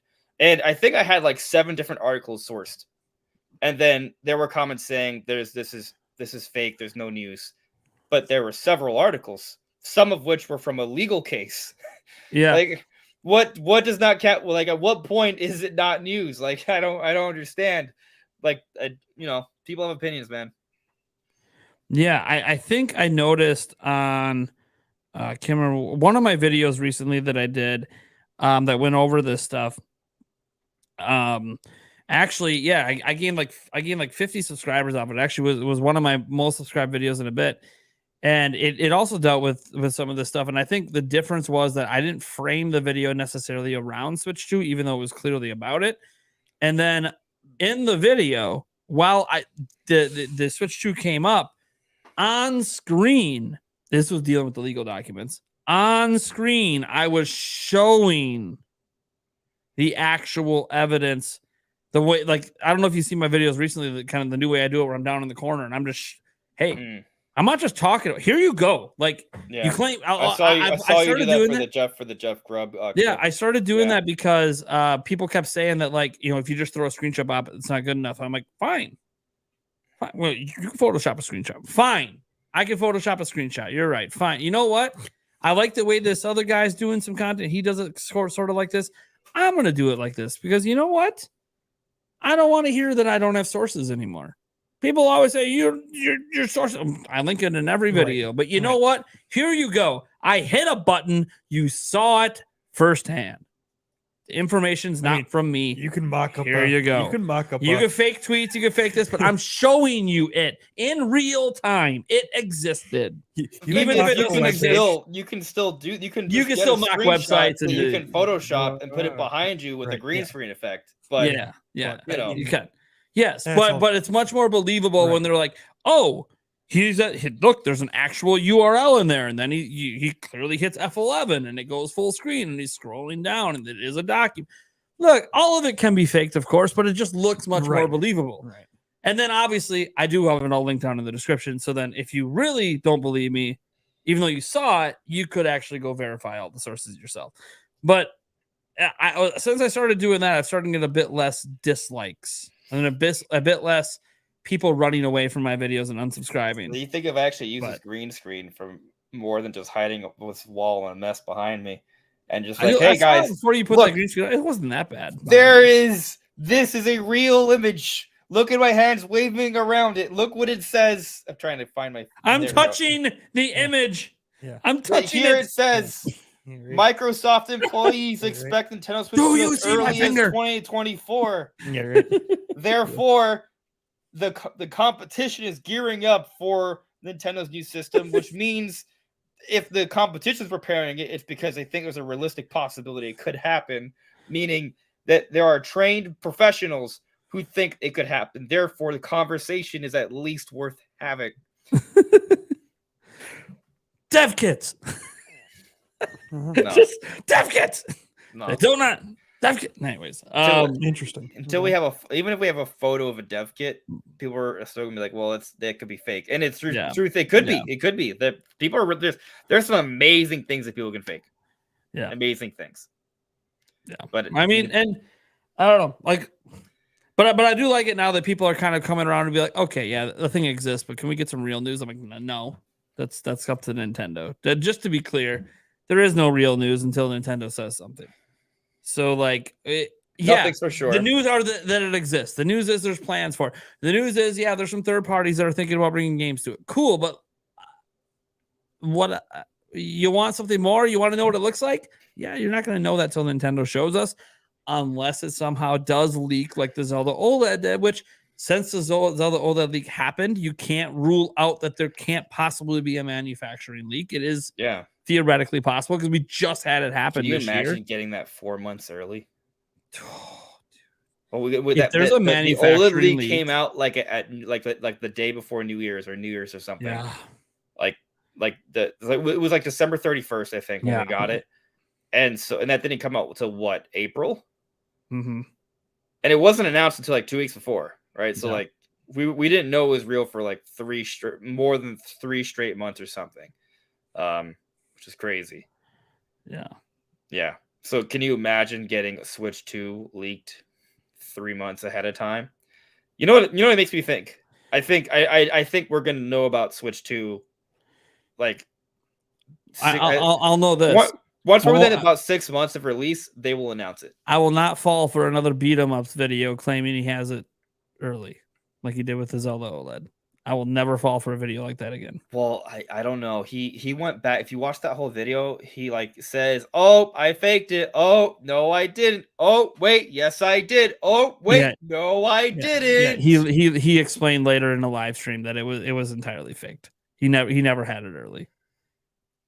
And he went through all the details and all the money he spent to actually make this thing come together. I thought it was really, really fun. It was a very clever idea. It blew. It's one of his biggest videos in the last year. So like, it was clearly a really brilliant idea, and I don't think it hurt his channel, especially with the way he's like, "Is it fake? Is it not fake?" Like, but I will never fall for that again. If he's like, "Oh, I got the Switch too early," like literally the day it was announced. I mean. No, you don't.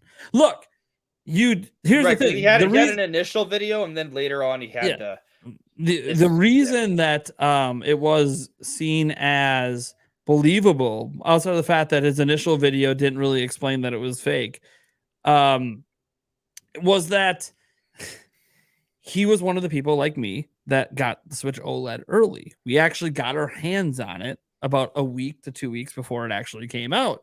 So it became this believable thing that, hey, if some content creators got their hands on the Switch OLED early, why couldn't a content creator get their hands on this early?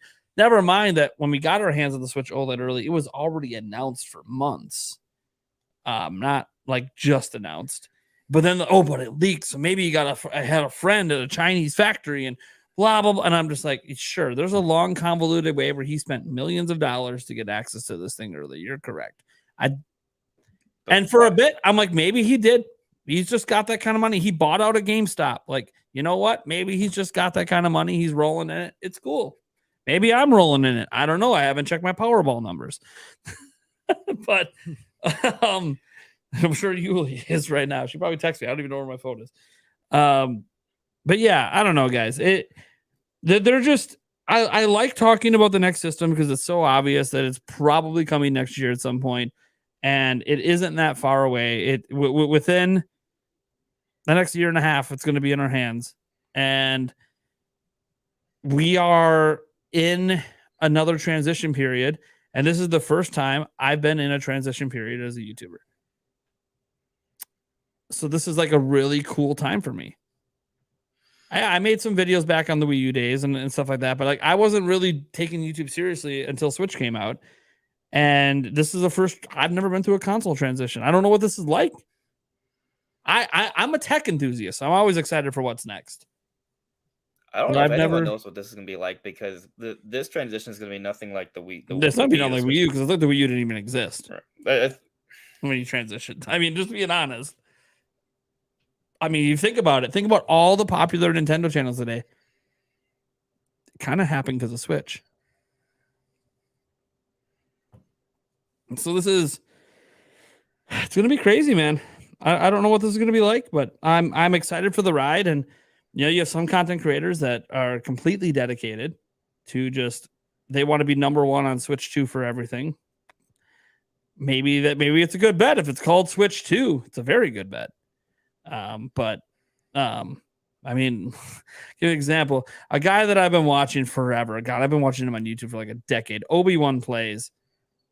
I remember him. He's still going, man. He's still doing like a stream every day. Something's going on with Switch 2 every day with that guy. Every day there's something with Switch 2. And you watch it. He's still exactly the same as he was back then. Nothing much has really changed. And that's fine. But it just hyping up. I just don't know how there's that much to talk about. Look, I'm someone that makes quite a number of Switch 2 videos. I really do. Like just in general, I know that I do. Like looking at my most recent content, it's like 1, 2, 3, 4, 5 of like my last 15 videos are Switch 2 videos. So it's like one out of every 3 or so. And I don't even know how. And honestly, if it wasn't for the FTC case, most of those videos wouldn't have even existed. Notice I haven't made a video on this mock-up. That's why a lot of the people watch are like, what mock-up? What are you talking? Exactly. I haven't talked about it because I don't think it's worth talking about. It's not newsworthy. I just use parts of it in my thumbnails sometimes. And even then, you can even look back 5 days ago. Remember, everyone thought this was real. 5 days ago on my channel, Nintendo Switch 2 news gets interesting. And what image did I put in there? It's literally the box art mock-up. Right, but the thing is, you use random mock-ups for every YouTube. Yeah, like 2 days before that, 10 days ago, I used the old Switch Pro mock-up with the purple Joy-Cons and like the little dock that fits multiple cartridges in. Like I use mock-ups all the time, so people didn't think anything of it because I didn't think anything of it, to be honest. I was just like, whatever. Here's a new mock-up, man. We haven't had a new mock-up in forever. Cool, I'll just use this. But yeah, I don't know, man. I want them to announce it this year so bad, just so we have tangible things to talk about. For those that want tangible, yeah, we all want it. We just don't control when we get it. Mm-hmm. Well, here's something that we haven't touched on. Watch this guy be real, and Nintendo does announce it tomorrow. And we're like talking shit this whole time. And then all of a sudden, Nintendo actually drops a reveal trailer, and we're like, "What the fuck?" And it looks nothing like it. Look, it looks nothing like that, of course, because it's clearly fake. But he was doing it as a troll, as someone who actually knew they were about to reveal it. That would be insane. I would love it. I have no problem with being wrong. But that would be insane. I have no problem with being wrong. Sometimes I like being wrong. I like being wrong too. Sometimes Especially when I'm just being skeptical, even though it's something I want, would be nice to be real. Like, I think a lot of people were skeptical. I think what created a lot of the skepticism around that Zelda OLED was when people saw those images, they're like, "That's ugly. We don't want it to be real." I saw a lot of comments like that. Yeah. And sorry guys, it's very much real. It's very much real. This is a real thing here. Yeah. Sorry. Something else we haven't talked about. What's that? I don't know how much longer you want. We could touch on it. What is it? I think you made a stream about it, but the Pokemon Legends rumor. Oh sure, yeah. Well, I mean, I guess it was kind of circulating a week before. Did you talk about it last week? And I didn't talk about it because I'm not knowledgeable enough to really sift through this stuff. So you know what? Why don't you? I'm actually glad you're here. You give a nice breakdown of it because I tried talking about it yesterday and I'm still kind of like I don't know. It's a rumor. Well, I'm not gonna act like I understand every single little detail. I haven't done enough research to understand every angle to this, but basically, so there is this leaker, and they are a leaker. They go by the Riddler, and they go by the Riddler or Riddler. Is because when they leak things, they don't leak things. They're like, hey, here's the image. It's leaked. They like to put little riddles and little hints and puzzles for us to kind of speculate over. And they constantly do this for Pokemon. And they've been hinting content and details about the Pokemon games for now the last few years consistently. So basically, whenever the Riddler says something, without a shadow of a doubt, it's real. The only thing is, because it's in riddle form, we're not. He's never been wrong. Yeah. He's never been wrong, but also we're not. And because it's a riddle, is there sometimes conveniently, no matter which way you take it, it's right. If you pay attention to everything, it's very clear he knows what he's talking about. Yeah. And once the information is made clear, like, oh, so that's what he was referring to. Yeah. Like he does that. But it's very clever because it's a way that you can't ever say he's technically leaking because he can't get shut down because he's not technically telling you exactly what it is. And it makes it more fun because it's kind of like every time he has something new to say, it's a game. It's speculate. Yeah. It's a puzzle. It's like you're playing detective. Yeah. So it's really fun, actually. And lately, the Riddler has been talking about the Scarlet and Violet DLC, but also hinting at what's to come afterwards. And he's talked about how there will be a character that may hint at some story stuff that could kind of translate over to the next Pokemon game next year. He put out a poll asking what kind of Generation 5 game would we like to see, and there were 4 different options. If I remember correctly, one of them was like a Let's Go style. Another was like I'm not remembering everything correctly. Like a black and white 3. So like Pokemon Generation 5 had black and white, but then they made sequels, Black and White 2. So a third version, like a trilogy, right? So that Let's Go style, Legends or Paradox, which is just kind of like a neat, maybe like the opposite of Legends, like instead of the past, it's the future. But point is, he's hinting at something Generation 5 is coming. But when you think about it, and then there's other things that make sense because there's a lack of Generation 5 Pokemon in the Pokedex, and typically that does kind of it could be a clue that maybe they're going to have a game that will introduce more Generation 5 Pokemon to kind of fill in the gap, kind of like what Legends Arceus did. So there's been some clues. The Riddler's hinting at something Generation 5 related coming out next year. So I believe it because of his consistency. Now, the question is what?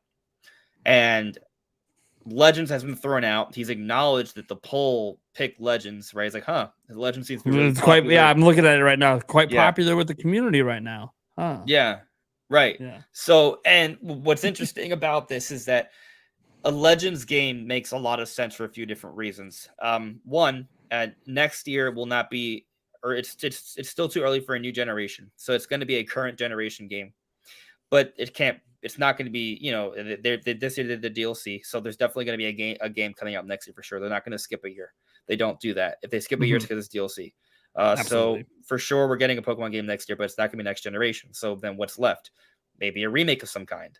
But the thing is about remakes, especially when we talk about Generation 5, we got Generation 4 remakes not that long ago, holiday 2021. And before that, it was 7 years with Generation 3 remakes in 2014. And before that, it's been 5-year increments. So to then expect a 3-year interval between remakes, I'm skeptical of that. But to play devil's advocate, if they did 3 years, they would be averaging the remake gaps to 5. But it just seems unlikely. Yeah. So then you consider, okay, well, maybe they do a Let's Go style, which is kind of like a remake, but a different direction, right? So maybe do like Let's Go Johto or something instead, except Let's Go Johto wouldn't be Generation 5, right? So maybe they could do like Let's Go something, of something. Like they could do that.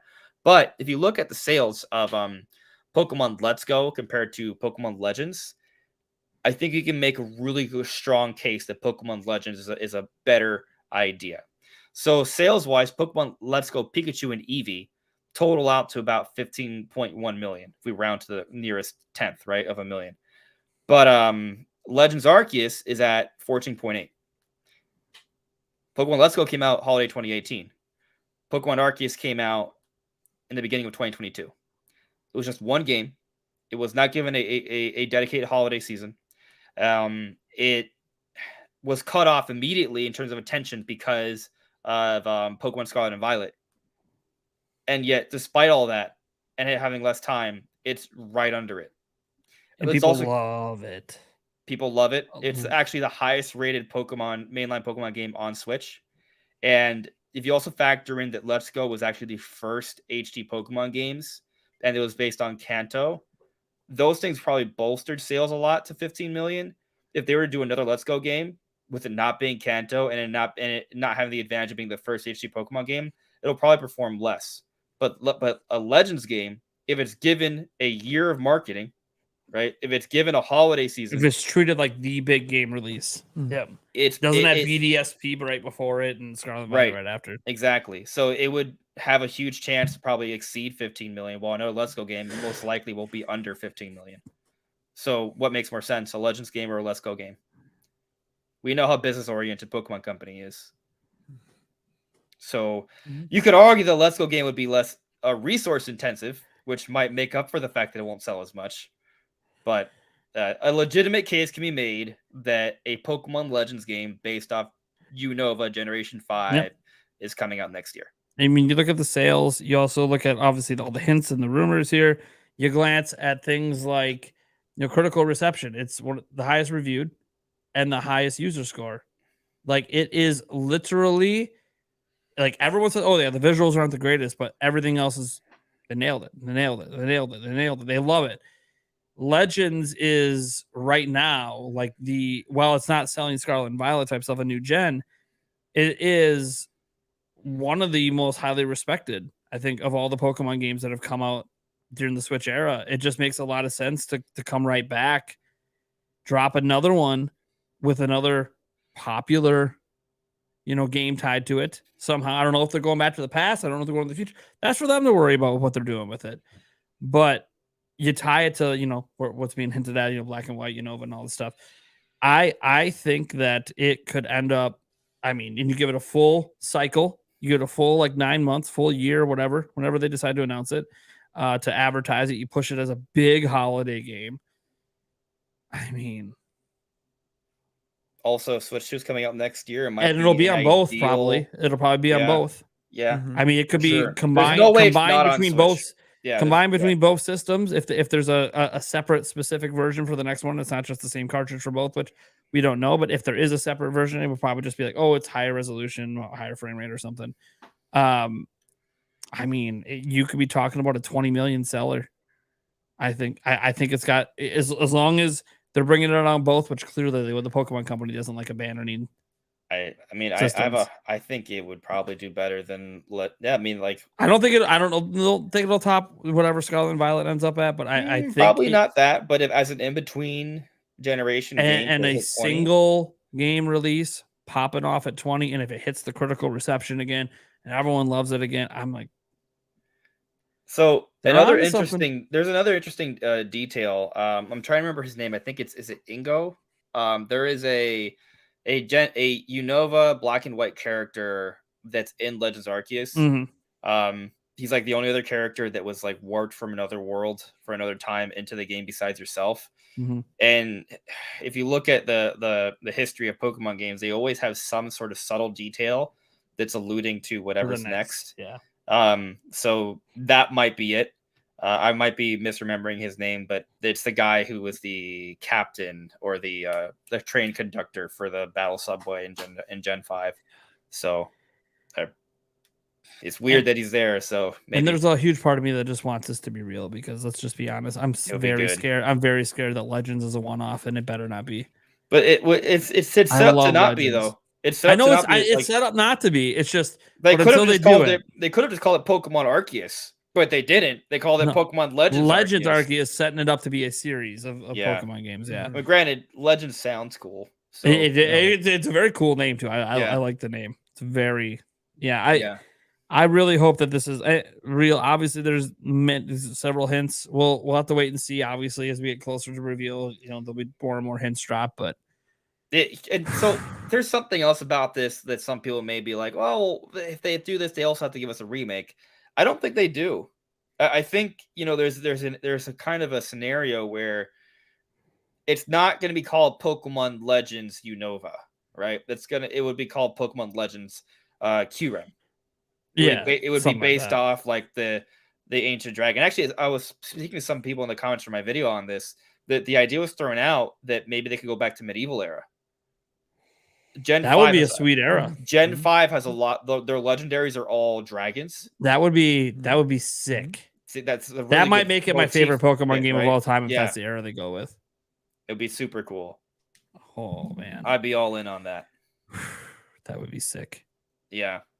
Now the flip side is that maybe because like Scarlet and Violet has this I never get excited for Pokemon, but I was stoked for RC, and it paid off. The interesting thing about this, like another consideration, is that Scarlet and Violet has this motif of like past and future. Yeah. And Legends came out right before, and that's obviously past. Mm-hmm. The reason why Paradox Unova has been thrown out, because Paradox refers to like the Paradox Pokemon that are from different times. It's because like maybe they instead of going to the past, they go into the future. And what's interesting about that is that, well, one, they would be kind of completing the motif of past and future, but also Unova is based off, if I'm not mistaken, it's based off the United States, but specifically New York. Hence why they have the buildings and the bridges. Can you imagine like if they were to kind of go more in that direction where it's like a very futuristic world that you explore? That would be a totally different direction. I'm gonna say that's not what's happening, because then you don't call it Legends. Probably, yeah, it doesn't fit with the Legends, right? name, Like maybe you call it Legends. Feels like it's something from a long time ago, right? Pokemon Prophecy might be like a nice contrast to that. That's a nice name. Yeah. Sorry, that's just a really nice name. Yeah. I'm not even like this big Pokemon guy, although I've been more into it recently, mostly thanks to Arceus. And I had my moments of enjoying Scarlet and Violet. I think Scarlet and Violet's a good game. It just has a lot of performance problems. Yeah, and I used to tell myself I don't care, and then I don't know, man. The more and more I played of it, the more and more I started running into the problems. It does feel incomplete though, because you can't go inside any of the houses in the town. Yeah. There's games. Yeah, like if you that's the thing about Scarlet and Violet is the setting aside all the bugs. Yes, they deserve to be trashed for all that crap. Absolutely sucks. Should not have released in that state, and certainly by now should have had a patch to fix some of it, and it hasn't. But I will say that setting all that aside, there were just some things about it that sort of still felt like it was incomplete. And that's the one thing that you can't go inside all the houses, or even most of them, to be honest. You can't go inside anything that's not a shop, basically. And it's weird.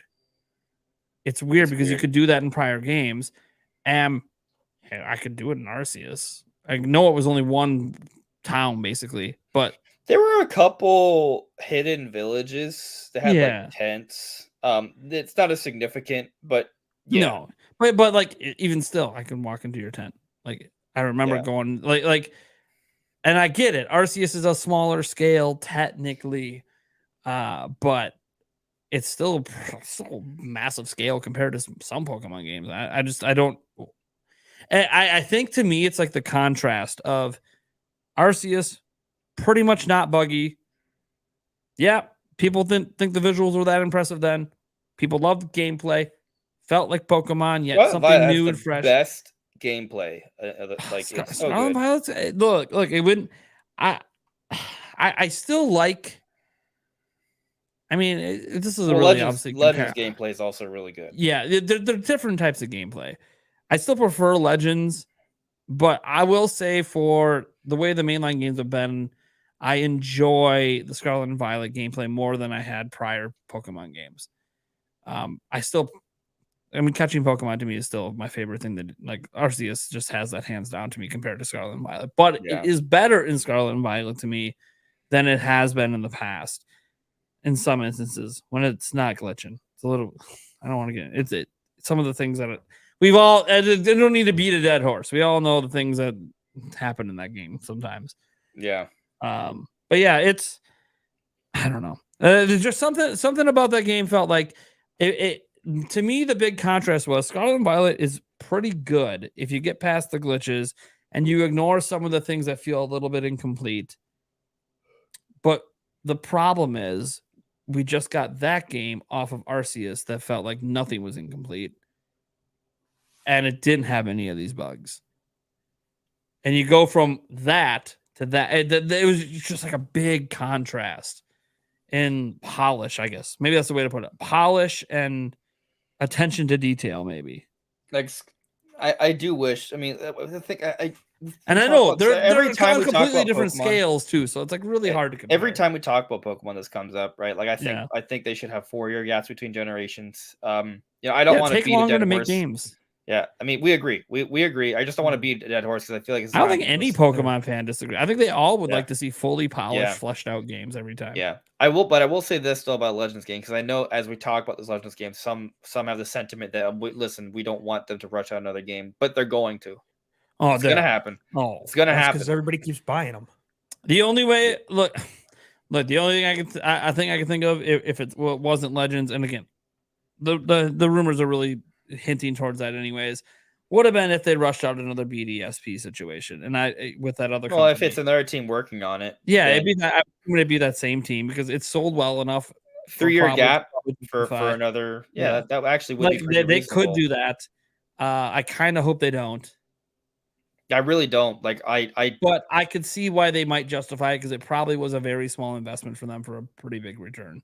yes, that business wise it makes sense. I don't But want it. Legends, I mean, who knows? Here's the thing: they already made Legends, so if they're just using the same engines and the same graphics, anyways, theory shouldn't have any of the bug problems. Also, by you know? making DLC this year, that's not as much of a development load as a whole game.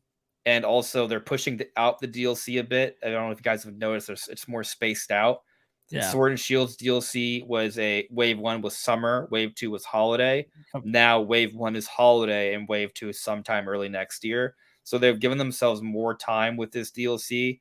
And a Legends game, which might be made by the second team, will likely have had, by the time it would come out, if it comes out, say, holiday, right? Kind of spacing it a little bit after the DLC. Like, that would be 3 years since Arceus. And it's not like Arceus is like a huge game. Yeah, that's almost 3. Almost, not quite. It would be 2 years and 3/4. But yeah, it's close. yeah, or to actually probably. And we don't know how long it took to make the first one. Sure, either. it'll probably be 2 years and 10 months, which rounds up to near 3. Yeah. I think. I don't think that's. My point is that there's reason to think that that a Legends Kyurem would probably be about as good, if not a little bit better and more polished than Legends Arceus. Absolutely. So, All right. Probably won't be perfect though. Yeah. I predict there will still be issues. There will still be complaints, but I think it'll be a little bit. It won't be as bad. I'll say this. I'm going to give massive benefit of the doubt if the next one is a Legends game they announced, just because the last one gave me faith. And maybe that's my problem. Just because they got faith from me, I shouldn't give them faith because they'll use and abuse it. But they made a good I will be Legends game, super stoked. My biggest thing now with like, whenever they do the next generation game or whatever, the next game in the Scarlet and Violet engine, I'm going to sit there and I'm just going to sit back and go, I'm going to wait and see. I'm not buying it day one. Yeah, still they lost my day one sale. Even though I enjoy Scarlet and Violet, they lost my day one sale of the next game in that engine until they proved to me they've. I'm not excited for the DLC. Like I saw the DLC, it looks good, but the way I don't even know if I'm going to buy it right now. We'll see. I'm gonna wait till it comes out. Obviously, I keep waiting for a performance patch. And I know it wasn't. I'm a bigger Pokemon fan than you, and I'm still not sure. I'll probably buy it, but it depends on timing. Yeah. If there's something else that comes out too, I might want to play instead. Yeah, like Metroid Prime 4. if we're talking about Wave 2, if they come out like for March, yeah, probably. But even like I'm already going. I'm like, well, Mario Wonder and Mario RPG will need some time for me. So like.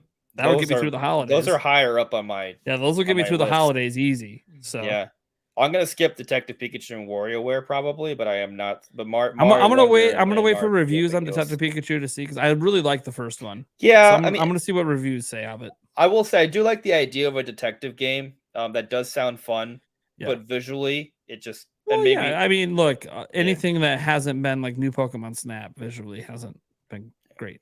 Well, Pokemon Tournament's pretty sick. Okay, but again, we're talking about games that are made by third-party companies that care. Yeah, like know how to make good-looking games. Basically, Game Freak's still like I'm not even convinced that Scarlet and Violet engine isn't another modification of the 3DS engine at this point. Like, I'm just not. I don't know. I don't know. Maybe the details are out there what engine it is now, but I want to see a Pokemon Stadium game. Like I would love that so much. Or at least just the mini games. Give me the mini games. That's what I'm saying. Like you can have the stadium and have the big thing where you become the champion. Also, the mini games. Mm-hmm. The mini games are so great. They're so great. Pokemon Party. I'll do it. I'll buy it. Oh man. I would buy it. Why haven't that been a thing yet? But come on, you tried Amiibo Festival. You can give us a Pokemon Party game like the Mario Party series. Come on. Mm-hmm. Oh man, dude. I just want an updated version of Ekans Ring Toss with all my online friends. That works. A Pokemon Stadium 1 and 2 remake actually would be crazy good. Yeah, even just remaking them. Yeah, because like when we were doing it during Prime Gaming Fest, we noticed that like, okay, the controls are a little finicky, touchy with today's controllers. Now maybe it's better if we would have actually had the N64 ones that we made. So maybe that would have fixed it. But just using the Pro controller. They were really touchy compared to what the controls used to be. Like you barely pull the right stick back to launch Ekans, and that he just chucks it all the way across the map. I'm like, I only moved the stick. Like I can't even tell I moved it. Yeah, right? But that's the way sometimes it goes when you're emulating and bringing in old games. Sometimes it doesn't really work perfect. It is what it is. The Switch, why know it's the best system of all time? What? Excluding the Switch, why know it's the best system of all time? The Switch? Excluding the Switch? Excluding the Switch, do you want to know what's the best system of all time? I know what the best system of all time is, excluding Switch. But you tell me, what's your... this is obviously opinion, so... No, it's not. It's not? It's a fact? It's not. It's fact. We're not talking about sales. We're talking about quality. Okay. All right. We got to say it at the same time. We're going to disagree, so... Ready? 1, 2, 3, go. On go, okay? 1, 2, 3, go. Nintendo. Super Nintendo. You're wrong. Nah, I mean that's a pretty good choice. It's a pretty good choice. I would say it's hard to knock Super Nintendo. It's very hard to knock Super Nintendo. That was a very good era of gaming. I just thought of it because I was just thinking about how like we were talking about the Pokemon Stadium games, and I was like, oh man, I remember like single player Pokemon games outside. Like Legends is really good, but then I was thinking about there was Pokemon Coliseum and Pokemon Gale of Darkness. Like those are really good Pokemon games on the GameCube. It's like, GameCube had 2 really good single player Pokemon games. Absolutely. But then also Pikmin 1 and 2. and Yep. Metroid Prime 1 and 2, and Wind Waker and Twilight And Princess, Resident Evil 4, the original. and Resident Evil Zero, and Luigi's Yep. Mansion, and Eternal good Darkness, system. and Mario Here's the thing. Sunshine, and 3 GameCube's Mario one of those, Parties, it doesn't and have a Double very Dash, big and library. F-Zero. Like, The problem is every game's a banger. there's It doesn't so have a many big library, bangers. but they're all good. So many games. Odama, Bat and Kaidos 1 and 2, Q4. I don't disagree. GameCube's A great. lot of games that were on Dreamcast that were brought over to Switch. I almost wanted to troll them and go Commodore 64. I just like the 64 The period. Neo Geo. I wouldn't even. I Virtual wouldn't I Boy. should have. You know what? I know. I should have went with Virtual Game Boy. I should have went with Game Boy Color, and I said, "Try me. You want to try me with games? Game Boy Color. You want to try me right now? Game Boy Color would have Because I can go all the way back to the OG Game Boy. Game Boy Color would have been an effective troll because you would have enough material to make an argument, but I would still strongly disagree. Super Nintendo, it kind of just comes down to what your preference is, because Super Nintendo is like the epitome of 2D gaming. Bangers. Yeah, I mean, it is the epitome of 2D gaming. It's so, bangers, man. Like so, every yeah. third part is all the third party games. Link to the The Past, good Super ones, Mario all the World, good Metroid- third party games are on there. You Yeah. like fighting games? It's got all of them. You like RPGs? It has all of them. Oh yeah, I mean for an RPG, like it's got Chrono Trigger, right? Like which is All the one of Final the greatest games ever Fantasies. made. Oh, think of it like this: the big three, right? Yeah. It's got Super Mario World, it's got Link to the Past, it's got Super Metroid, and all three of those games are like the greatest games of all time for large audiences. Yeah. That's crazy. Super Nintendo was my favorite system until Switch. GameCube is First 3D. I've console always games, loved too, GameCube. from Nintendo with Star Fox. I've always loved GameCube. I don't know that I could ever put it ahead of the N64, but it's there. There's an argument to be had that GameCube's better. I can listen on an argument. I mean, I think GameCube is better.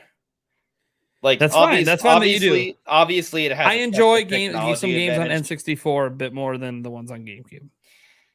Sure, but we're not arguing N64. We're arguing GameCube versus Super Nintendo. Yeah, I know. Right? Yeah. That's why I was. Here's And one you, thing. and that you just like you GameCube- can concede to me that Super Nintendo. That's a pretty legit thing one to say. I can understand the argument. I mean, you got Earthbound. Like, if you just think about like the RPGs,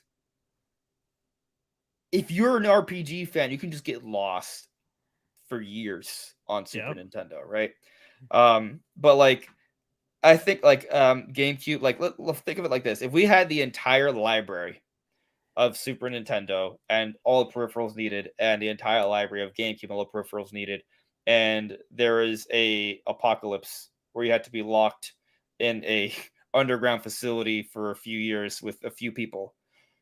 You have all the food and stuff you need, but you can only pick one for entertainment. One entertainment system. Right? I would pick GameCube. Why? Well, there's a lot of reasons why, because I think the library is better personally, but I am biased, right? Because I was born in the early 90s. I didn't really play it that much Super Nintendo, right? Because I was a baby. But GameCube, that was when I was growing up, like for realsies. But also, it has 4-player games, right? Like it's a way better party system. Sure, but I mean, I'm locked in a basement in a cellar. I don't know that I have 3 friends with me. If you're by yourself, I guess I can see where you can make the argument for Super Nintendo. But if you have at least a few people, also, if I have 4 people, I'll just take it on 64. No, but it's between Super Nintendo and GameCube. Eric will be. Look, we should have involved Eric in the conversation because I know he's going to go N64. Yeah. And he can give a very strong argument. He'll just start rattling off the games. It's just like you did for GameCube. You'd be like, "Oh, that's a nice list on GameCube you got here." Now let me show you the superior list. N64, you can get to like 30. GameCube, you can get to like 60. We could do this, but done. Yeah, he's just like, we have Conkers. You're out. Done. You're out. We have multiplayer and yeah? single player. Oh yeah, well, Banjo-Kazooie and Banjo-Tooie. Okay. Okay. Star Fox Adventure. Mario 64, Ocarina of Time. Star Fox Assault. Star Fox 64. Donkey Kong Jungle Beat. Donkey Kong Conga. 64. Donkey Kong Donkey Conga Kong 2. 64, yeah, right. Kirby's Air Snowboard Ride. Kirby's Air Ride was sweet. Yeah. Pikmin fun. 1 and 2. Sure. Sure. Crazy We've already Taxi. established nobody plays those. So Yeah, we did just establish nobody plays them. But we also established they're good games. No, for I sure. would- 89 and 90. Yeah, Well, yeah. first of all, it's not like N64 got a lot of sales either. It's No, a little for better sure. than No, GameCube, but- Better than I GameCube. agree. better than GameCube. Yes, Better than GameCube. Better than GameCube. Yes. I mean, you got to remember, like you're rattling off games. I mean, you want to go genre for genre. It might not always be able to be done. You had Diddy Kong Racing, Yep. So a second. Mario race Kart one. Double Dash F-Zero GX. Mario Kart 64, and Diddy Kong Racing. What are we? And F-Zero X. yeah. F-Zero X, by the way. We had an F-Zero F-Zero game. Yeah, but F-Zero GX is better. Rogue Squadron. Star Wars. Oh, Rogue Squadron. we had Star Wars Rogue Squadron. That's right. Wave Yeah. Race too. Wave Race Doesn't 64. GameCube have Rogue Squadron Wave Race 2? 64. Isn't We had that the OG better Paper version? Mario back in the day. Of course, 1,000 Year Door. I 1,000-Year Door. get it. I get it. By the way, I'll give it the nod. by to the you on that way, if you can bring up Ocarina of Time and Majora's Mask, but there is such a thing as the special collector's version Disc. on GameCube. one. Yeah. But not everyone can get that. It was very limited. If we're talking about the hypotheticals where we have the libraries, You by the couldn't way, buy them individually. by It the was way, a I had it. bonus. I Yeah, it had was a friends pre-order who had bonus. it, so people had it, right? It would existed. That's fine. It's Still like better on. Still better with the N64 controller. So I'm good. Yeah. I know you had the master mode. The master that was pretty cool. I mean, Yeah. GoldenEye. Perfect Dark. GoldenEye. Perfect Dark. You had the good Mario Oh. Tennis and Mario Golf. We also had Pokemon Snap, the Yep. OG. Great. Yep. Pokemon Puzzle League was really great. Yeah. Can't those are forget good those. games. Stadium. Those are good games. Yes, Stadium one and Stadium. two. We did have Pokemon Stadium. I know Coliseum, but so is Stadium. Like, can't deny Stadium's The awesome. got actual nut- good Mario Tennis and Golf. What? The actual good Mario Tennis and Golf for sure. Yeah. But Yeah, we have some good sports games. Oh, Tony Hawk Pro Skater 2. We had that too. Time Splitter. ooh, Time Splitter's good. Time Splitter is good. Well, there were Tony Hawk games on GameCube as well.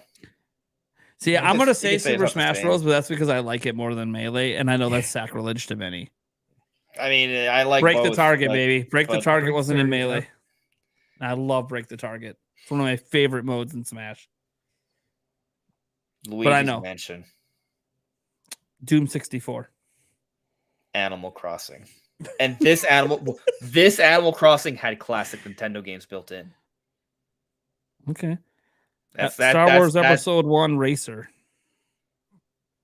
That one. Pod Racer. Pod Racer was the awesome. What are you I talking have it about? on my Switch, and I think it That's sucks. on Switch. You got to But play I it back in the day. think it We have sucks. better games today. Come on. Mario Strikers. That's a good one. Yeah, Mario Strikers. I'll good give one, you. I'll man, give you too. Strikers. 1080 Strategy. snowboarding. Yeah. I mean, don't even get me What? started on snowboard kids. Snowboard. Wasn't kids. that also on No. GameCube? I have There no was a- idea, was it- but was it was it called started. It was on Avalanche? N64 first. I don't care if it was on Yeah. GameCube. Yeah, Conker's Bad Fur Day is also on Xbox. What's your point? We had the better online No, it's not. or the better multiplayer. I- No, I'm the just single player is fine. I'm blocking that out of my No, mind. but the single player is fine. No, you're right. Yeah, it's The single player's gorgeous. fine. It's Yeah, it's for just sure. the multiplayer. They fucked that up. Oh, by the way, we actually had good wrestling games back then, like WWF No Mercy. By the way, you brought up Rogue Squadron. Just for the record, like GameCube had Rogue Squadron 2, which is Yeah, like Rogue that Squadron really- 1's better. What? Yeah. Like Rogue. Oh, by the way, did I forget to Yeah. mention Perfect Dark?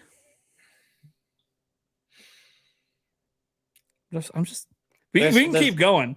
We can keep going. It doesn't end. We'd have to Oh, by the actually. We're this is very. You brought up Kirby. I totally forgot about Kirby 64 and the Crystal Shard. I'm just saying, great Yeah. game. It's a great game. It is. It is. Like we can just keep let's going. just You're put like it- you're like 30 games. I'm already like 50 games deep over here. I can just keep going. We have to actually. You know what we have to do? We have to do a stream where we just list off the games and like a Google Doc so people can see. We just kind of like Mm. point for point. I think that would be that's a good stream idea. Like it could just literally be like GameCube versus N64 and just we talk about each game. Yeah. Yeah. There's so like I'm literally just going. We had Sin and Punishment. Sin and Punishment was great. Was it? Yes. Can't forget we still had Mortal Kombat back then. Full trilogy, by the way. There were fighting games on GameCube, but also the Gauntlet best one. Legends. Soul that game was Calibur great. 2 is the best fighting game. South Don't Park. forget, oh, dude, South God, Park that back game then. was awesome. South Park back That then. South That Park game was awesome. sick. Yeah, more wrestling games. WCW versus I NWO had that one. Revenge. That Yeah, was There that were was a wrestling great games game. on GameCube too. Okay, but I don't see you listing them, so it's clearly not part of your argument of enjoyment. Well, I mean, there is. I'm telling you games I actually played and enjoyed. Okay. Well, I'm literally skipping games I didn't play that I'm Okay. seeing on this list. Like there's like this Aiden Chronic. I don't know. It's NBA probably Volume NBA Street Volume 3 with the Mario characters. Yeah. Yeah. What are you nodding your head for? It wasn't a good game. Yeah. You're bringing up nonsense. You're saying that's not a good game. Spy Hunter. I enjoyed that. I'm bringing up games. Do you even enjoy those games that you're listening right now? I had them on my GameCube and I enjoyed them. Yes. Okay, at least you can. Okay, Shadowgate 64. I don't know what that is. Oh my! It's one of the greatest. Okay, I'm leaving it alone. It's a top 10 RPG all time. I'm just. Holy shit! Shadowgate 64. Yeah, I don't know what this is. Trial of the Four Towers. Oh. I've never. This. I didn't really play Killer Instinct, so I'm not gonna. Killer Instinct though. That's a good one. I'm not that big into fighting games, but I actually did play Mortal Kombat and like Primal Rage and stuff back then. No offense, but Shadowgate 64 looks dull as hell. A lot of N64 games just have not aged well. Dude, all GameCube games look like shit. I don't know what you're talking about. Right. That. See, I expect N64 to look like shit. I think GameCube, I'm like, oh man, it's almost a Wii, but it's just not. Was there another Kirby game on GameCube? Ogre Battle 64. Yeah. Rayman 2, The Great Escape. That was great. That was a good one. Blast Corps. Hell yeah. Tank action, baby. We had Harvest Moon 64. I forgot about Harvest Moon. It's not on both. I don't know. It has 64 in the name. It has 64. It's an N64 It's game. automatically better if it has the number 64 in the title. We have a bunch of Mario Party games. I know, so did GameCube. Mario Party, there's always a bunch of Mario Party games and everything. So that's all personal preference on which one you like more.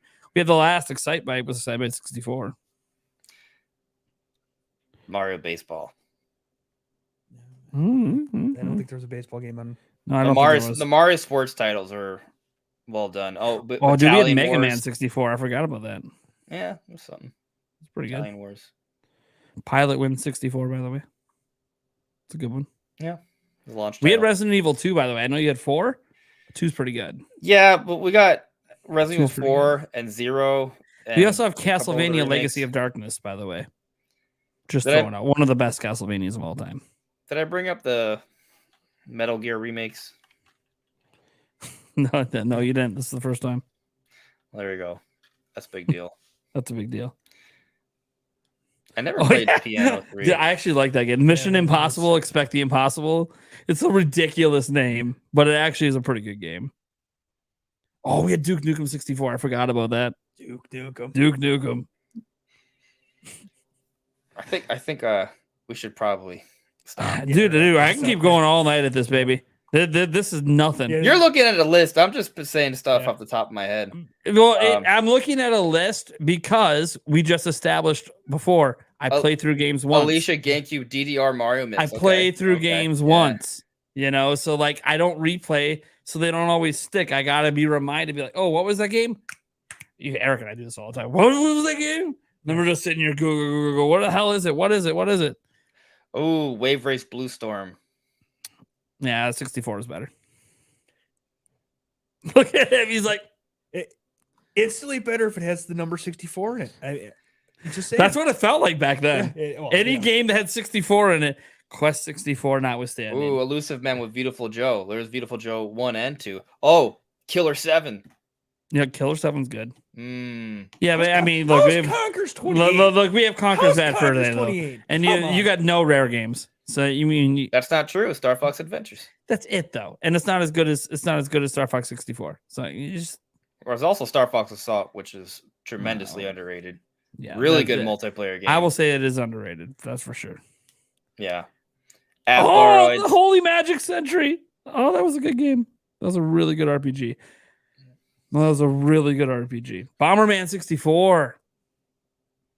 That's really good. Turok. Back when Turok was actually good. Super Monkey Ball 1 and 2. Mm-hmm. Sonic Jet Adventure. Force Gemini.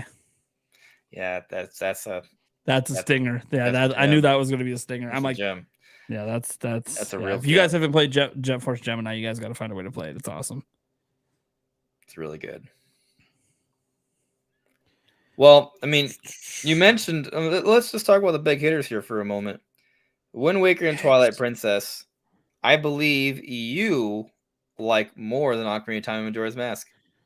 No, Majora's Mask is literally like my number 3 game of all time. So Majora's Mask makes up for the fact. Well, first off, Ocarina of Time and Majora's Mask are also on GameCube, right? So, Sure. but you don't like the control options for those. No, I prefer So the N64. let controls. me ask you a question. Be honest with me. You get Ocarina of Time and Majora's Mask on N64, or you get Ocarina of Time on Majora's Mask, the GameCube versions of those, and Wind Waker and Twilight Princess. What are you honestly picking? There's no way. Come on. There's no way you prefer the N64 version of Majora's Mask so much that you would not pick the GameCube Zelda offerings. Also, we got Four Swords on GameCube. Four as Swords well. Adventures. Yep, I know. Yeah. I'm aware. I played it, beat it Yeah. back in the day when I was a kid. That's another. Had all the link cables, had Eric over and other I'm people. just saying We that's. I remember having a that's another birthday party problem. where people were playing. We got 5 Zelda games on Although- GameCube that are pretty damn good. I do have to give. Look, if you're gonna start being like that, I could just talk about how like we have an accessory that allows me to play games from a completely different generation, and I can start talking about all the Zelda games I have. Then, oh, you're not aware of some of the accessories available. Shall we start listing the accessories that make other games playable from prior Nintendo platforms? Does the 64 disc drive allow that, or are you talking about something else? You're not talking about the Game Boy Transfer Pack, are you? No, not that. What are you talking about? I'm gonna leave it alone. I'm gonna leave it at that. But to answer your question, you got the 5 Zelda games. It's hard to deny the GameCube. The GameCube might also have like a really like rare peripheral attachment that also allows it to play other games. There's also there is a Game Boy Advance player. There's a Game Boy Advance player, I believe. So go for it. That gives you a lot of the Super Nintendo games. I know, but I love Majora's Mask. I mean, dude. This has to be its own podcast. We got it. I honestly like more than Wind Waker and Twilight Princess with the gutted versions. It's not that bad.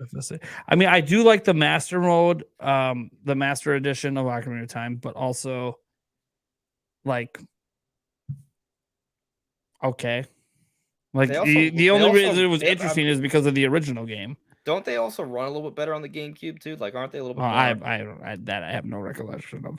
Like, I think the only point of contention here is you just don't like the controller. Oh, I love the N64. Well, it was made for the N64 controller. So. Sure, but I mean, you get over that pretty quick. For the sake of being stubborn, I'm sticking with Majora's Mask. Wait! I also have another reason. This is where nostalgia comes in. You guys know I rank Ocarina of Time outside of my top 10 Zelda games. By the way, Rumble's. However, if it wasn't for Ocarina of Time, I wouldn't be a YouTuber. It is what led me on the path to content creation on the internet. Yeah, but literally, I made a Zelda fan site that led to all of this because of Ocarina of Time. You could have become an Ocarina of Time fan on GameCube, though. Nope. I would have been older, and I was a 4-sport athlete, and I was too busy. I wouldn't have even thought about making websites or doing any of that stuff. Literally, wouldn't have. It was the right time in my life. I was 12. I wasn't busy all the time. I don't understand this argument. So Doggy asked me, if you're going to discard Ocarina of Time Majora's Mask on N64, then Wind Waker and Twilight Princess also have to be discarded on GameCube. No, they don't. We're not discarding anything. Oh, I think he's saying because those games are available on other platforms. Is probably what he's pointing. But we're comparing N64 versus GameCube. Yeah, and he's probably thinking that you shouldn't count N64 games ported over. I think is what he's trying to say. Well, I mean, like literally, if we can only have one system, that like I know. That's the thing. Yeah. When it comes to the value of the system, yeah. The games are there. Glover. I mean, I mean, You're not the gonna thing go the thing wrong is, a with newer Dude, system Star has Wars an games are inherent so damn advantage. good. I forgot about Shadows of the Right. Empire. Oh man, that game was great. Let's just put it this way: you're not gonna go wrong either way. Well, let me put it this way. Anybody that picks a system to take with them into the depths of hell to just play forever, you're going to pick whatever system's your favorite. And if I'm honest, it'd be the Switch anyways. It wouldn't even be any of the shit. Mhm. But we're Yeah. excluding the Switch in the conversation. Problem is the Switch ends the conversation. The Switch has Yeah, most NES games, most Super Nintendo here's games, the thing, though. most Dave, 64 you games. say this, you got to remember the caveat of the Switch. Do we have internet? We don't have internet, then we there's don't have that. NSO. Yeah, there's them. Well, the thing is, And that could affect what games you can play too, because some like is Splatoon really matter if you don't have internet? The thing, internet's changed a lot. A lot of games, like suddenly a lot of values lost without internet. Yeah, that is a fantastic point. I do believe that you can play the NSO games without online. You just have to have the initial connection. Yeah, but as if you have no internet, there is no connection. Well, I mean, assuming you if my Switch right now, if it was not connected to the internet, I could play every single game that's loaded onto there. Yeah, because you've had a connection, but eventually it's going to ask you to reconnect, and if you don't have internet, you lose access. When does it ask that? It's like once a month because it wants to confirm you're still subscribed. And I think there's no way I could go into airplane mode for more than a month to find out how long it takes. Yeah, I mean you could, but like, why would you? No, Like just to prove me wrong. But Right. it does check. I know that it has a check. Yeah, that is tough. Yeah. Well, the beautiful thing is I don't that, play you NSO know, games enough to if know, there- but every time I do, it's always checking to make sure. this is it's a fine. hypothetical situation that's never going to happen because Oh, right. No, Yeah. sure. like if you are going to create yourself a bunker for for an apocalyptic scenario and you do want to think about entertainment, if you have the resources to set this up, you probably can get multiple You probably have all the systems. systems. Yeah. You Right, probably have every exactly. system and every Yeah, well, maybe not every right. game, but all the systems. But you can set yourself up so you can have pretty much everything. yeah. Yeah. Yeah, you I mean that's the thing. In the situation, it's not realistic anyways, because you could just get everything. It's more of like one of those gun pointed to the head, which system would you choose? And there is only one right answer. But the problem is you don't know what the right answer is because you're thinking your opinions, but you're trying to think what's that person's opinions. Like I knew when you said, let's say systems, I'm like, oh, we're gonna say the same system. I'm like, you're gonna say GameCube, and I'm not gonna say GameCube. I knew you were gonna say GameCube before we just knowing the kind of games you enjoy. I'm like, he's gonna say GameCube, Yeah. and I'm gonna say Part of SNES. it is, And is- I is thought the when I product said of my age. Like I also thought when I said SNES, you might go, I can actually respect that because SNES has I do respect that. it's the last time Nintendo had full third party support. All the games from third parties back then seemed to just be great. Yeah. And by Nintendo the way, had a lot of great games. Super Metro, like it's yeah. By the way, I love N64. Right. That was yeah. my You first weren't dissing game. N64. Yeah. Right. That was probably one of your first systems you probably got into. That I mean, technically, the first game I ever remember is a Super Nintendo game. Sure. But the first system I actually played games on consistently was probably N64. It was N64. That was my first personal system. Yeah. Mhm. Yeah.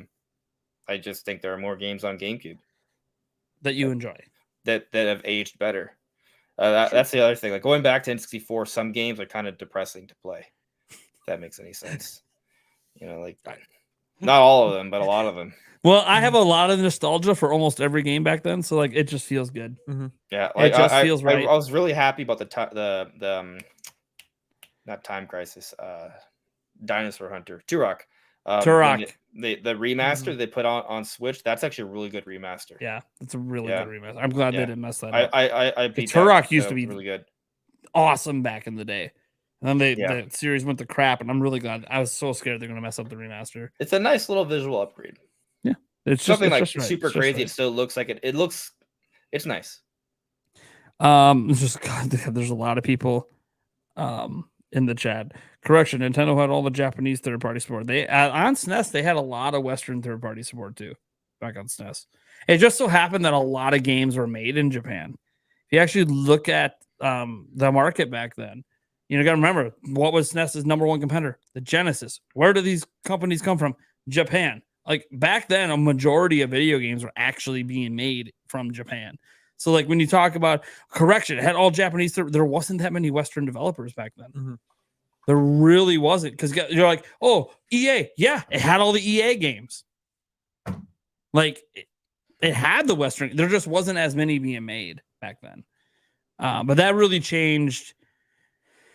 I want to say probably during the N64, GameCube, PS2, kind of in that range. We started getting a lot more Western studios popping up. I just looked up the highest rated GameCube games. It's a really nice list. Some games I didn't bring up. There's quite a few sports games on here. The sports games back in the day were legit. Quarterback Club 98. I should have brought that one up. All the quarterbacks. Yeah, but Quarterback Club 98 specifically. Brett Favre run to the right. Yeah. Something that I didn't Can't bring stop. up that is a really key game, I would say, Prince of Persia. It's nice. Yeah, it's a good game. The original Resident Evil is also remade. I didn't bring that up. I only brought up 0 and 4. There's actually a few really highly rated Tony Hawk games on GameCube. Tony Hawk's Pro Skater 4 and 3. Yeah. There's several football games that apparently are like extremely high rated, which NBA 2K. I'm surprised. There's golf games, Tony Hawk's Underground. There's a lot of highly rated sports games. It's kind of blowing my mind. Ooh, Burnout. Yeah, because Ooh, sports games used to Splinter be Cell. legit back in the day. Bro, you got Tom Clancy's Splinter Cell, Burnout 2. I only brought up NBA Street Volume 3, which is a rated 88 on Metacritic, by the way. You were throwing some flack at that. That's pretty high. Do I know it's higher than Volume 3? NBA Street Volume 2. Right above it. I brought up Time Splitters, but Time Splitters 2 is a specific one I meant. I mean, you want to talk about high rated. I mean, we have, Ocarina of Time at a 99, Perfect Dark at a 97. Isn't Ocarina of Time at a 98? 99 on Metacritic. What? It's the highest rated game of all time on Right. Metacritic. Yeah, I thought it was a 98. No, it's 99. I'm It's the only 99 in Metacritic history. I don't know why. I don't know if this is like revisionist history or my brain's like, because I always thought it was a 98. It is. A 98. Already almost 1 o'clock for you too. So Yeah, that'll do it. I'm just curious 99. now. I'm bringing up the GameCube list as well because I want to see them side by side, just review wise. Smaller sample size of reviews back in the N64 era. Well, yeah, smaller sample size in GameCube compared to today too. Right, But yeah, still more, like the top one's what? Metroid Prime. We have Ocarina of Time, 2 points higher. Perfect Dark is number 2 at 97. Resident Evil 4 at 96. What list are you looking at? I'm looking at the. I'm on Metacritic. Yeah, I'm on Metacritic too. Perfect. Oh, but Perfect Dark is the GameCube game. I was thinking of Eternal Darkness. I was like, Yeah, Perfect Dark 97. By the way, GoldenEye GameCube's 96, got Majora's Beyond Mask Good and Evil. 95. I didn't bring up Beyond Super Good Mario and Evil. 64. No, I mean, do you even want to bring up the Mario game on GameCube to even try to compare? Mario Sunshine is To good. try to compare. Mario 64 is great. Yeah, everyone knows that. Paper Mario 93. Oh, Tales of Symphonia. Is Paper Mario? What's 1,000 Year Door rated? Oh man, there's as I'm going through this list, there's other games. Wow, 1,000 Year Door. Where is 1,000 Fantasy Year Door? Star Online, Yeah, Fire Fantasy Emblem Star, Path of yeah. Radiance, Ikaruga. Oh come on, I I mean, brought Final Twin Fantasy Snakes Crystal earlier. Chronicles too. I mean, Yeah. By the that was way, good, too. there's more than one Prince of Persia game on Switch. Skies of Arcadia. I'm There's just going more through than this one list. Banjo Kazooie game, by the way, on N64. Yeah, it's Just called there. both of them. There's more. We just try not No, to there's acknowledge not. the other one. There's Hitman, no another other one. Prince of We Persia. try Just not the to two. acknowledge. There is a Harvest Moon. Oh, Custom Robo. Yeah. By the There's a way, lot. There's a Lord of the lot. Ring, the Lord of the Rings. games are NFL actually really Blitz good. 2000. Oh yeah. Oh, Blitz. that was the the original bomb back Blitz. then. That was the bomb back in NFL the day. Blitz. It's freaking amazing. Yeah, forgot about that one. Ooh, the Naruto Clash of Ninja games. Those were good. Those are good fighting Mhm. games. Oh, but there is a good. There's also Mortal Kombat Deadly Alliance. That was a good Mortal Kombat game. I will say, to your point, Final Fantasy. Crystal probably largely thanks to Chronicles. sports games.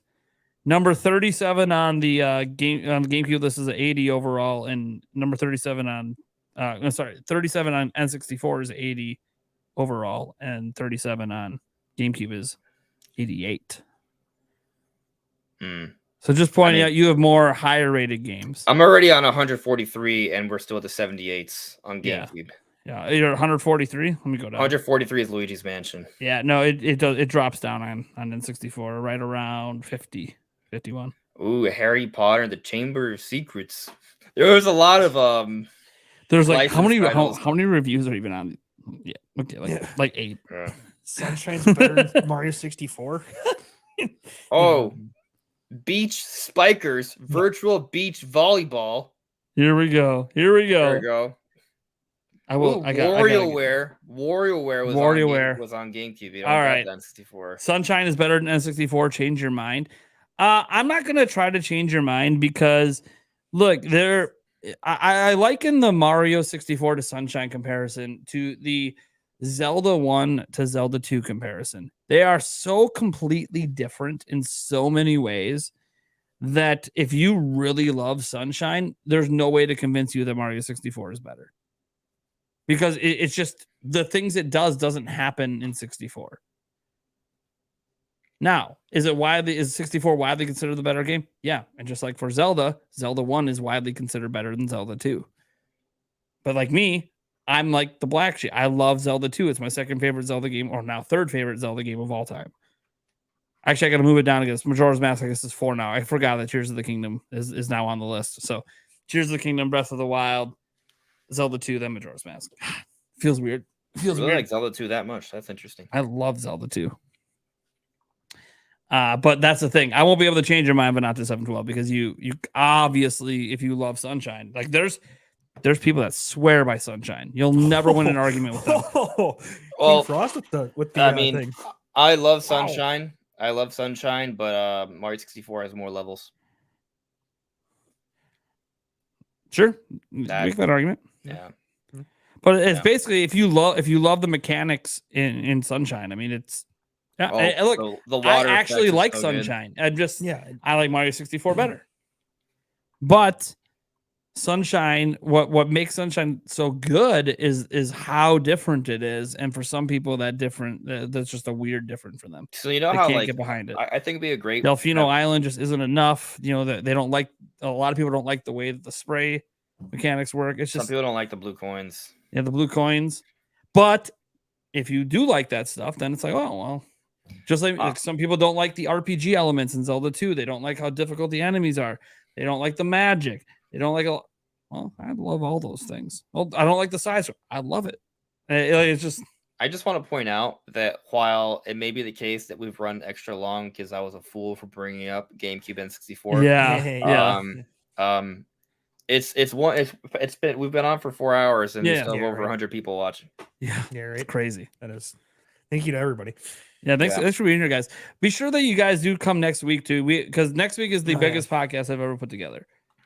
Just with the sheer number of people and everything I got to manage, because it's rare that we have to talk about a Zelda game post Zelda game.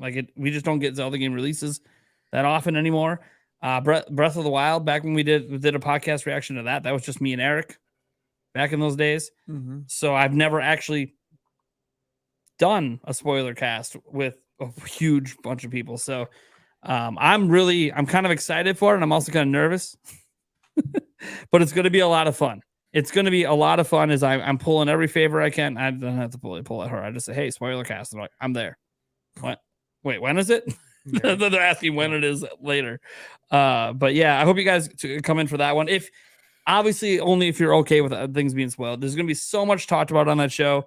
DLC potential, things like timeline implications, and so much more. Like, I can't even tell you where the conversation is going to go, because I'm just going to give myself like a set of little guidelines to get it going.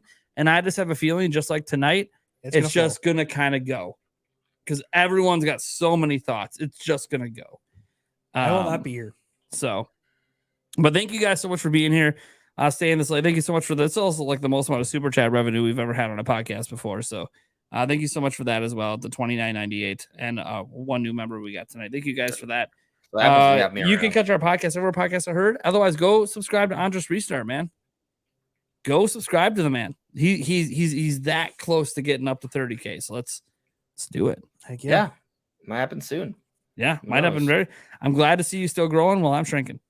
As I said, losing subs is my game.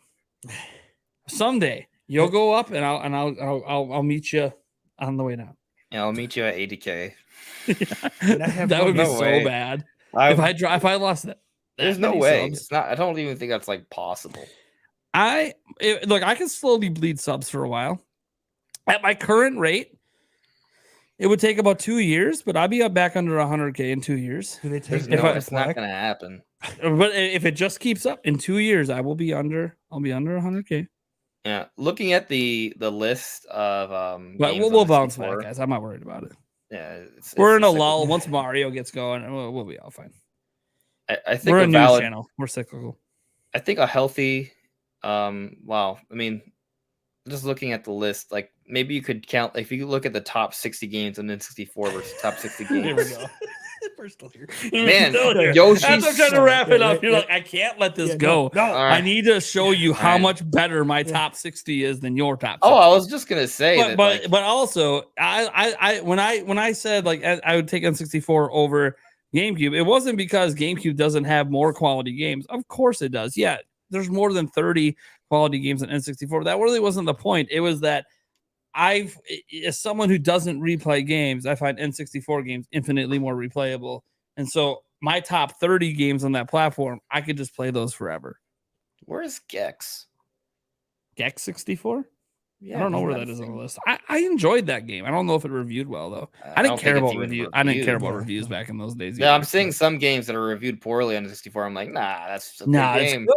But that's like Yeah, didn't, great. and the thing is, it was reviewed back when there was like 4 people reviewing. So like, Yeah, like if Yoshi's those Story. 4 it shows people the don't like the game, then you're 65, just I'm a like, shit game. You're just a and you look and you think of that in context of today. Like back then, when they used the whole review scale, like a game being a 65 was technically actually better than average. mm, But that's Okay. changed today. Like a 65 today, you'd be like, "Oh, that game's dog shit," and I'm like, Yeah, "Yeah, no, different not back then. It standards. was still a quality game. Like, you were dog shit when you were in like the 40s." Also, for N64, because there was less people were reviewing, a lot of games are not even on this list. I think that includes Gex. Mhm. It's possible. Yeah, that's true. There's probably a bunch of games that didn't get the reviews because it was really up to magazines. Basically, they had to have enough magazines choose to review it. So, Yeah. all right, guys. Well, that's gonna do it for the podcast. Thank you guys so much for tuning in. You guys are awesome, and we'll see you next week for our episode 30 of season 2. Happens to be a spoiler cast. It's gonna be a lot of fun. You'll see Eric in a couple of weeks, and we'll be back with Sumbro Nation that week, and Andres, and who the hell knows who else? Because I'm still building up the roster. Maybe a sombrero. Maybe a sombrero. And definitely with me having a massive margarita on the stream next week. Ooh. Ooh, I like the theme. Sombreros and and tacos. And tacos. I love it. Oh. Well, I mean, I'm just moderating, goes so off I and can has just sit tacos back after and the- just after the chug down podcast, and so- eat and be Listen, like, man. wait, that's a good point. Joycey J, why don't you say something? I'm not gonna. Joycey fool J has myself. a margarita recipe she really wants us to try. Okay, I think this is the date. We're Joycey gonna have J is going to be margaritas. on the show, by the way. We're, So we're gonna have margaritas and tacos, and I'm just gonna listen. I'm gonna. yeah, want to talk I'm about trying to Zelda, but spread it around and get everyone to get into having some margaritas at least. You want to throw tacos in the mix? Cool. I'll do tacos. I'll make tacos. margaritas and tacos. It's gonna be While fun. talking about Well, talking about Zelda. the How does it get better? How does it get better? Margaritas and tacos with deep Zelda discussion. I'm in. This is yes. Oh. There you go, Joycey. That's at least 2 people that'll get me in. I know you'll be in, Joycey. So that's 3. Here we go, dude. I'm gonna call Kat Bergeson tomorrow and be like, you're get the margarita ready. It's happening. I know he'll drink. I'm not worried. He'll roll one up. Has the lineup great. is the lineup public yet? HMK will too. Is the HMK lineup will public yet? definitely do a margarita. Is the lineup public yet? I've mentioned it on live stream. We have FVLAM and Nick Barrett. Well, Nick Barrett will do it. I literally just tell him and he'll do it. I don't know why he just likes to participate. Kat Bergeson, Andres Restart, Joycey J, HMK, and myself. That's the list at the moment, with some other people still talking to me behind the scenes to see if they can make it. It's gonna be So. big. It's gonna be like the Brady Bunch. We'll work out the details over the next Right. few days, dude. Yeah, I need to know because I gotta go pick up because her margarita has more. It's not just tequila. So This outro has been 2 hours long. I know. For the record. That's Oh, fine. for sure. I'm right, referring guys. to the chat. Have a good day. Peace out. Good night, guys. Peace.